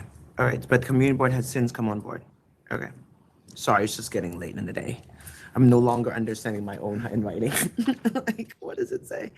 Okay, so I'm going to vote to approve with the community board's support. No backyard use. Waiver of the 2 restaurants. It's a bathroom waiver. It's okay. I'm going to do 12 private events a year. No third-party promoter. What are the hours? 1 a.m., right? 1 Yes, a.m. 1 across the a.m. board? Mhm. The computer just crashed. And Yeah, 1 a.m. Recorded and live acoustic music? Correct. Yep, recorded live acoustic music, no dancing. No. 12 private events, no third-party promoter, 1 a.m. across the board. Security guard as needed. Bathroom waiver is okay. Security guard is needed all 7 nights? No, no, As if needed. you need it, like if you Oh, have if an needed. event Huh. that you're expecting a bigger crowd or something happens Oh. and think, Yeah. so you can have security if you want to. Okay. You don't have to. Okay, thank you. Yep, that's it. I concur with the chair. All right, you're approved. Okay, thank you very much. Thanks. Next is 797 BROCKLEBBERRY I just need to LLC. go get my charger for 1 second. Oh, okay. But yeah, we do have BROCKLEBBERRY and BROCKLEBBERRY LLC if they want to come up. How you doing? What number was that again? It's 797.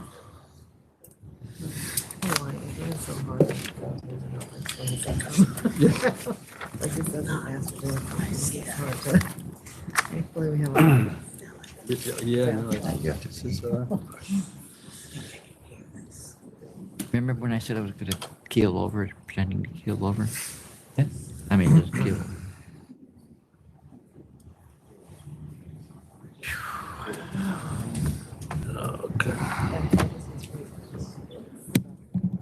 Don't want you to be like, oh no. It's not.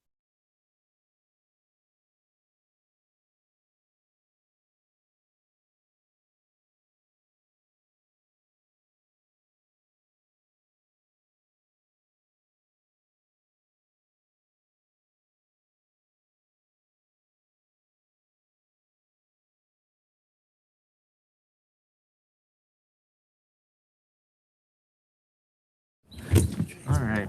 All right. Hi. What number are we? 797.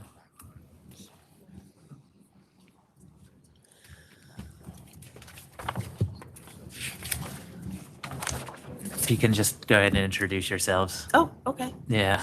Nice. Okay. Okay, okay. Well, first of all, congratulations, Chair Khan. Thank you. Thank you very Commissioner much. De Leon. My name is Majora Carter, and I'm the owner of BRONXLANDIA, and I'm here with my husband and business partner and everything, James Chase. Hello. Nice to meet you. So this was not a temp. So what happened with the community board? They have exhibited over years a very abusive attitude toward me. Even before applying for our first wine and beer license at the Boogie Down Grind Cafe, which was met with some of the most unreasonable attacks on me, which are articulated in the note. We still passed, obviously, the full board, understood the kind of history that I brought to the community in terms of more than almost 3 decades of national award-winning projects, which is my hometown. I'm a 3rd generation. Folks, my family moved to the community back in the 1940s. And actually, the space where BRONXLANDIA is located right now is the reason why I'm in that neighborhood. My father was a Pullman porter and wanted to move to the neighborhood as part of the Great Migration up to out of away from domestic terrorism and from down south, that's Jim Crow laws, and literally wanted to move to an area that had a rail station because he was a Pullman porter and was able to convince a white family, to actually sell it to that big black man, which is my daddy. So it is really kind of amazing that I can stand before you many years later and be the person who is actually working to redevelop that architectural jewel that station is right now into yet another community resource. And what is BRONXLANDIA? BRONXLANDIA, it's a former rail station that we're looking for a tavern license for so that we can use it as a way to promote the kind of beautiful meetings and, my goodness, cultural activities that we know our community has been in desperate need of. Everything from small concerts, to flea markets or pop-up shops, as they call them now, as the kids call them now. We've had the space being used as a place for local schools to come and do their professional development meetings. So it really is the kind of open space that we have not seen in our neighborhood in a really long time. And in particular on the cultural and, so many of the folks that frequent our cafe, the Boogie Down Grind Cafe, which we successfully run with a wine and beer license, are musicians, they're performers, and they have to leave our community in order to perform and do their work. And so we knew that it was time for an opportunity for a place like BRONXLANDIA, which is 35 square foot, beautiful open space that allows for those kind of events to happen there. Music in particular. It's the whole building, It's or the it's whole building. one? It's the whole building. Although all of BRONXLANDIA is yeah. It's a skinny. Yeah, it's a skinny little It's building. a skinny building, but it's very wide. It's, exactly. But it's got a tremendous arch ceiling and it's good acoustics. Interesting. Yeah.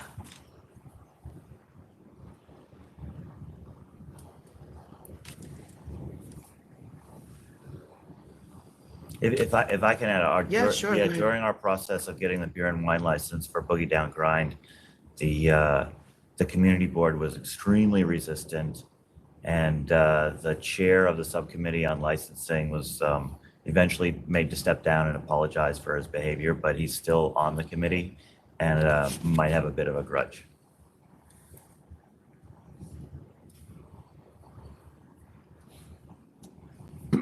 What was the issue with Sergeant Louis Guglielmo? So we were hosting a breakdancing competition sponsored by Red Bull, very well-funded corporation, and they did a very first-class job of putting on this breakdancing competition in the space during the daytime hours. And during the process of working with the community board to get the license for BRONXLANDIA, the sergeant falsely reported that we had no security and that the situation was out of control. He implied that we had may have had alcohol, but we really didn't. And then he also conflated some dirt bikers who had drove past our event with our event and said that we were responsible for the dirt biking and the officers who were injured in pursuit of the dirt bikers, when there was really no connection. And we had corroborating witnesses. Of course, Red Bull was fully insured and paid for plenty of security. But it was just another sort of like piece of this campaign of hostility against us.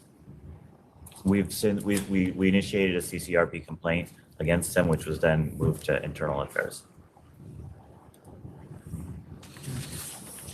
I think it's primarily commercial area. Is it primarily commercial? It's Is it primarily commercial area? It is. It's Yeah. where Where we're on building is. You're near Hunts Point Market, right? Yeah. near, but I mean, we're in Hunts. I don't mean right next to, I mean, you're in general. It's in the same It's peninsula. about 15 blocks away. That many? Yeah, it's. We're by the highway, we're by the Brockleberry. No, I grew up across the Bronx River from around where there. I am. Oh. It's all just that building. I It's mean, if you actually look at the beautiful. map that we provide, you can see we don't have any neighbors. Right. It's just Google. It's just Google Maps. Oh, yeah.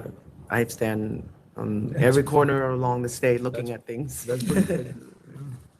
We're see a uniquely problem situated right in that way. Our neighbor is a highway and a railway. Yeah.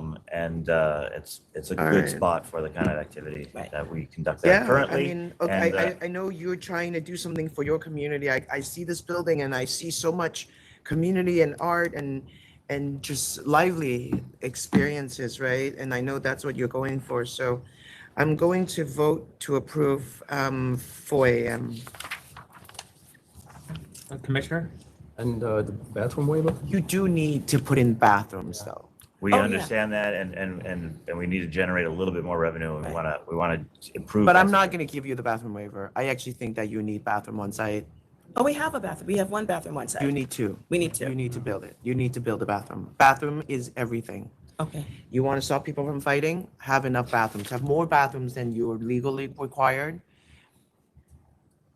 So you want to make that condition of approval? Yes, they need to have a bathroom. All right, so that, you would get a letter saying you're conditionally approved, and it's going to say that you won't get your license until you submit proof that you have the second restroom installed. Okay. I concur with the chair and that conditional, that condition. Thank you. All right. Okay. Thank you. All right, thank Have a you. good day.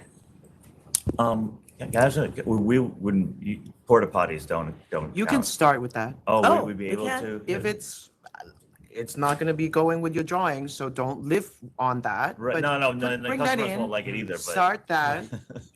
I just want you to have multiple bathrooms. You just need to make sure that you don't have any issues with the Department of Health, as Correct. far as using that. Right. So one additional bathroom is what we're talking about. If Like you're a- going to use something like that, all right, you don't need to file an alteration application, all right?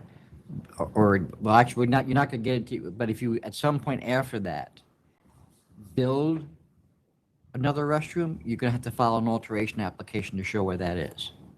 With Department of Building, you mean? No, with us. Oh, okay. You make changes to the. Got you. Your place, you have to file an alteration application with us. So if you start off with the porta potties. Right. To get your license. Well, we and then won't make you do anything for that. You won't do that, but in the future, if you put in an actual restroom, you'll have to do the alteration application with us. Okay. Okay. Yep. That's Exactly. right. Okay. Great, thank you so much. Thank you. Thank you. Be well. Thanks. Next is 736, KYRENIA Rest Corp.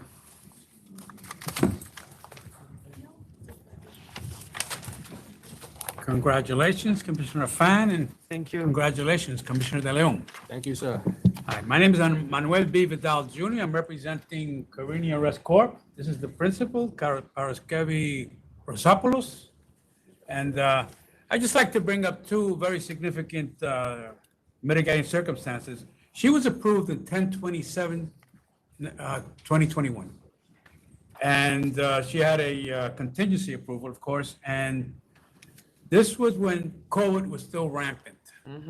So her representative her name was Rosa Ruiz, became ill. Now,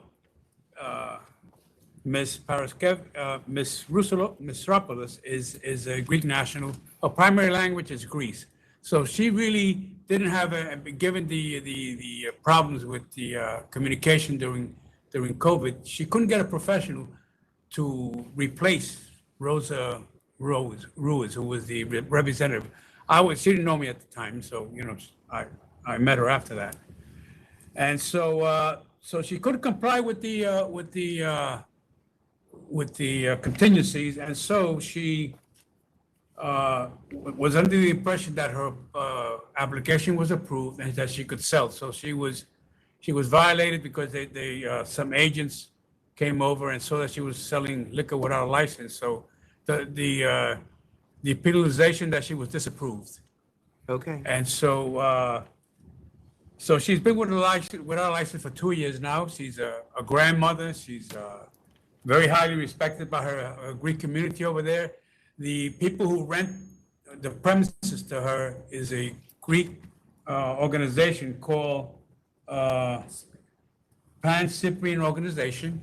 And as I said, it's a Greek restaurant. It's mostly a restaurant.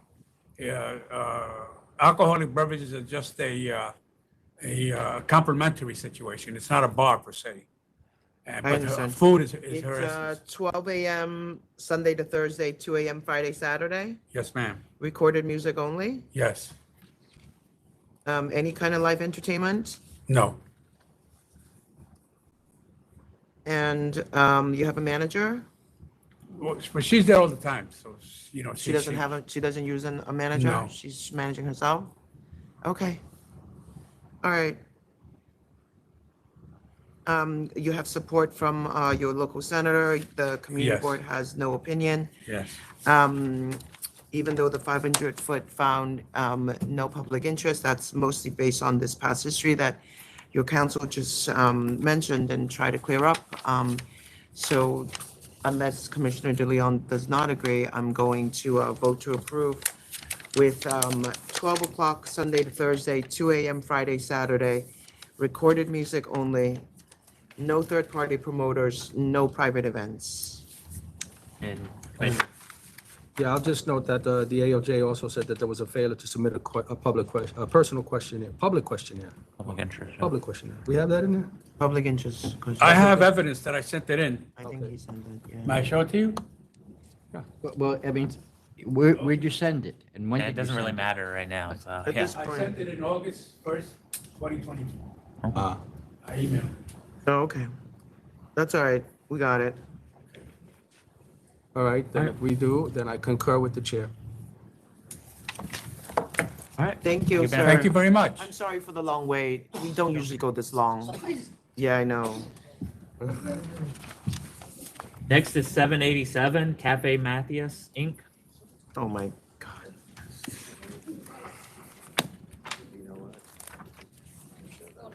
Good afternoon and congratulations to both. Thank you. Application.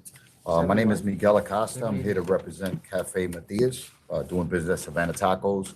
I have a principal owner, Gabriel Dominguez, with me today. We're here before you with regards to a change in method of operation. My client's license, we petitioned to remove it back in 2019, where Chairman Bradley issued some stipulations, gave him 1 o'clock to all around. He requested after 6 months, we had the right to come back. It's been 4 years.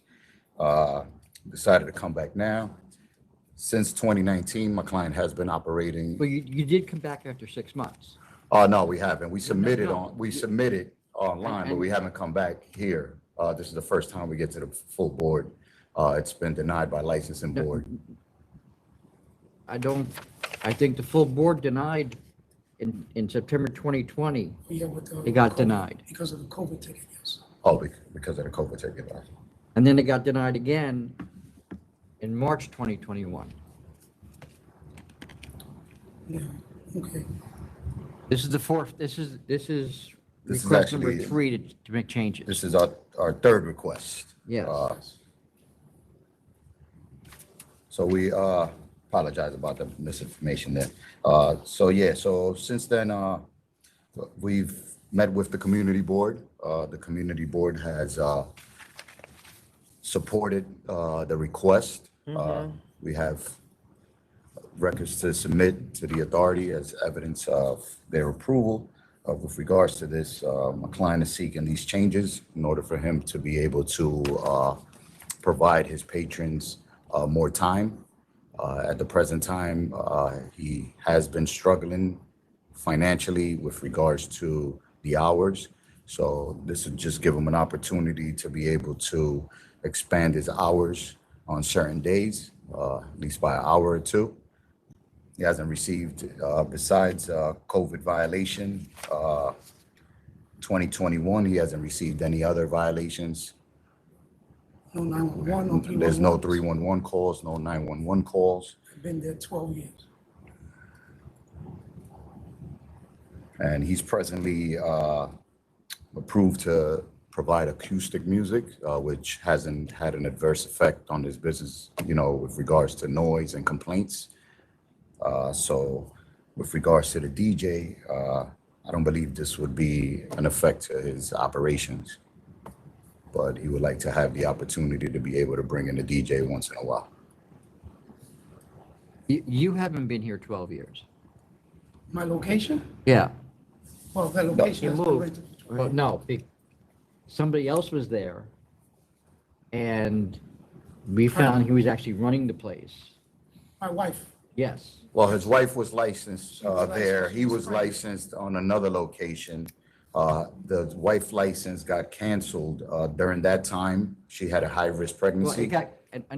it got canceled partly because he was running it. Right. Yes, let me ask this. Yes. When I came here in 2018, I'm still being judged for that. I mean, there's a lot of people that have come here after me and have gotten granted. I'm being judged over 5 years ago. For the last 4 years, I've been a great tenant, part of my community. All I'm asking for is an hour, 2 hours on the weekends extra. That's all I'm asking for in a DJ. Not asking for anything else. I have no 311 calls. I have no 911s. I'm fully soundproofed. I have no complaints. The tenant that was next to me.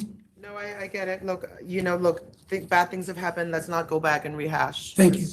We don't need to revisit that. I think you've paid your dues. You've done whatever you needed to do because it was not great before, and you're running a family business. I'm trying to support that. So with the community boards, no objection, only because the community is supporting you. I'm going to say yes to DJ karaoke, Sunday to Wednesday, 2 a.m., Thursday, 3 a.m., Friday, Saturday, 4 a.m. Thank you. And Commissioner De Leon? I concur with the chair. Thank you so much. And I'm just going to tell you, if there are any complaints, because bad things happen between 2 and 4. All right. That's why Chairman Bradley was not okay with 2 and 4, Understood. right? Like, we know this, and so try not to, if we end up with the calls and you come back here disciplinary, it's going back to midnight. I understand. So, and we're also going to be here, we know each other's No, faces. I want no problems. So, okay. Thank you so much. Thank you. Next I have 763. Yep, DNC Restaurant Bar and Grill Court. All right, Miguel Acosta on this matter. My client is going to request to withdraw this change of method of operation. So I would like to send it back, I guess, to licensing and request to withdraw it, or I could Well, withdraw it. you're just withdrawing it. so Not you- a problem. Thank you. Okay. Okay, thank you. Thank you. Next is 727 CCA Holdings, Inc.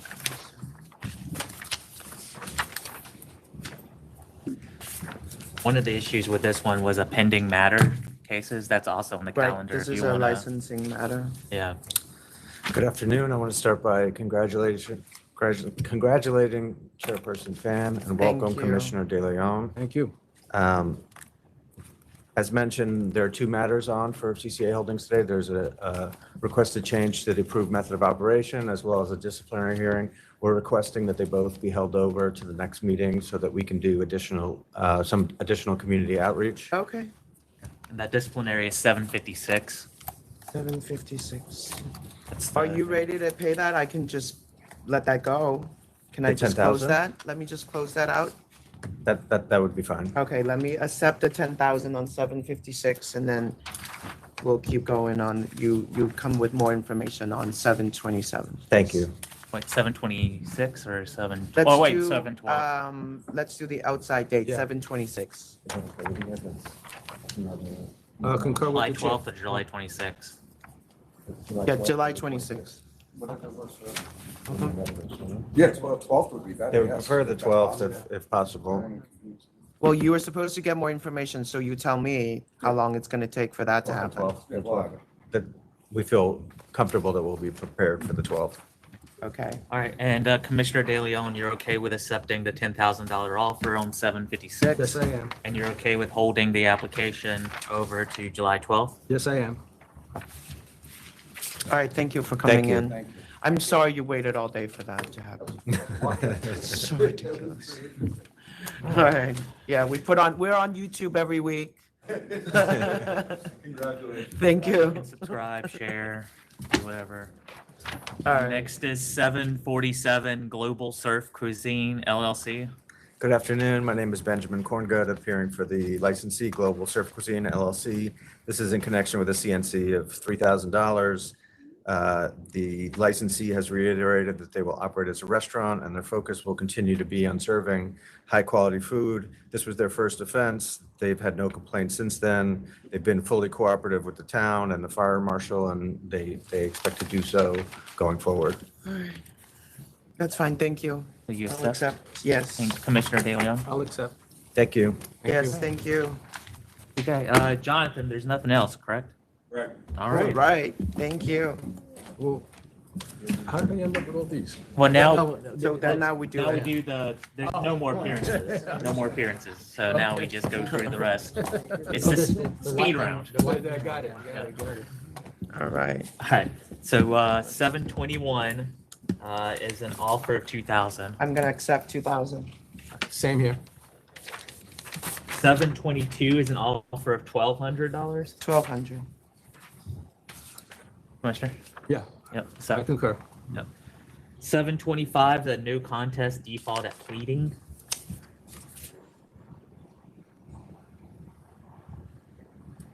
I'm at 3,000. Concur. 732 is an offer of 2,500. I'll take 2,500. Concur. 733 is a no contest default at pleading. I'm at 5,500. 733 or 32? 733. 32 is you accepted the offer of 2,500. But 733, it's a no contest default at pleading, so you set the penalty based on the charges. And what did the chair say? 5,500. Okay, concur. 735 is a request from Albany County to change their hours for off-premises sale of wine and liquor. So this will just be setting, basically designating the person and setting the time for the hearing. Okay. And Donald has an idea Yep. of Oh, yeah. when. We have an ALJ who's ready, if that's okay, and Wednesday, July 19th at 10:30 p.m. It would be at the Alfred E. Smith Building. Is that okay? 10:30 PM? AM. AM. And it'll be at the Alfred E. Smith Building in Albany. Is that okay? Yes, absolutely. That's fine. And for the record, written submissions can be submitted to the Secretary's office until 5 p.m. on the day of the hearing, July 19th. So, And you will post this information? yes, we'll send out notice to, it'll be posted on the website. Notice will be sent out to the county newspapers. And yes. Yep.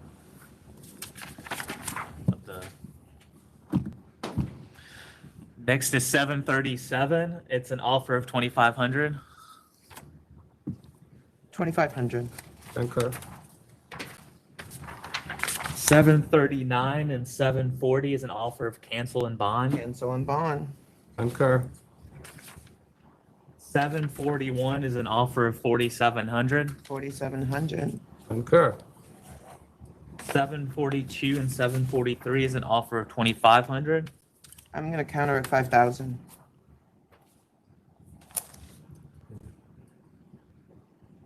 So Commissioner De Leon, what the chair has done is denied the count offer of 2,500 and we will counter offer 5,000. Okay, I concur. And they have a right to accept and pay the fine, or they can. Or they can go to a hearing. Exactly. Exactly. Thank you. 744 is an offer of 6,500. 65. Concur. 745 is an offer of 6,000. 6,000. Can we send someone out again just to look at the machines? Commissioner De Leon. Concur. 746 is an offer of 1,000. This is interesting. 1,000. Concur. So 749 is a no contest default at hearing. We wanted to go see if this place is closed, so can we hold this over? You want to hold it over Yeah. to 712? Yeah. Concur. Just maybe we just cancel it. 712. 750, this case went to hearing. Yes. ALJ sustained the charge. And this is an expired public assembly license. Oh my gosh. 500. Concur. And you adopted ALJ's finding, correct? Yes. 751 went to hearing. The ALJ sustained the charge. 3,500. Sustaining charge 1. Concur. Have a price sales line. Normally that would bump but it up. it's 3.4 cartons. Cartons or bags? Cartons, it says. Okay. 752 also went to hearing. The ALJ sustained the charge. 4,000. Sustaining charge 1. Concur. 4,000? All right. 753 is an offer of 8,000. I'll accept 8,000. Concur. 755 is an offer of 6,500. I'll accept 6,500. Concur. 758 is an offer of 1,000. I'll take 1,000. Concur.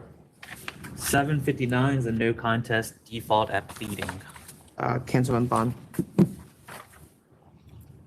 Concur. 760 is an offer of 5,000. 5,000. Concur. 761 is an offer of 7,000. 7,000. And then they're pending out. Did we already decide? I'll take the 7,000. Commissioner? Concur. 762 is an offer of 5,000. I'll accept 5,000. Concur. 770 is an offer of 10,000. 10,000. Concur. 771 is an offer of 3,000. 3,000.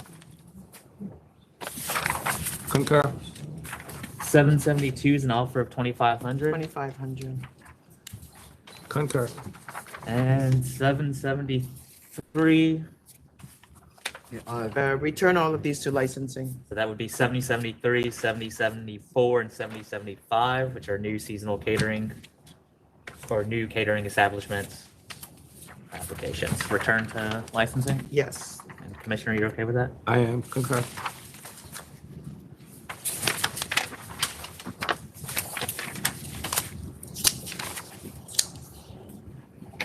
Sorry. So 776 is an offer of 1,000. I'll accept. Sure. So with 777, we have an adjournment request. Licensee is out of the country due to a sick family member until the 7/12? end of July.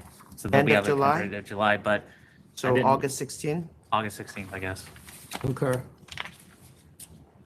Well, Well, end of July is July 26th. It depends August on. 16. I mean, no, my question would be, this is a request for a temporary permit? So you want to just issue it? No, I'm asking you if you just want to go ahead and approve it. Certainly, if you want to consider denial, you may want to hold it over. I was going to approve it, so you can, I'm happy to go with Tom, which is approving it. What were you going to do? Were you going to approve it? I don't have a problem approving it. Okay. That So seems then to- just seems tell to them make it's sense. approved. Seems to make sense. Yeah. That's good. 791 is an offer of 3,500. 3,500. Concur. 792 is an offer of 6,500. 6,500. Concur. 798 is an offer of 3,500. 3,500. Concur. 799 is an offer of 1,500. So just to keep it consistent with cannabis-related violations for off-premise grocery licenses that are illegally selling cannabis products, we're going to treat it as 3,500. And so this one needs to meet the other ones that were similar. Commissioner? Concur. 800 is an offer of 3,500. 3,500. Concur. All right, so Chair, I have nothing else. Do you have anything? Nope. All Thank you right. very much. Of course, and this meeting's adjourned.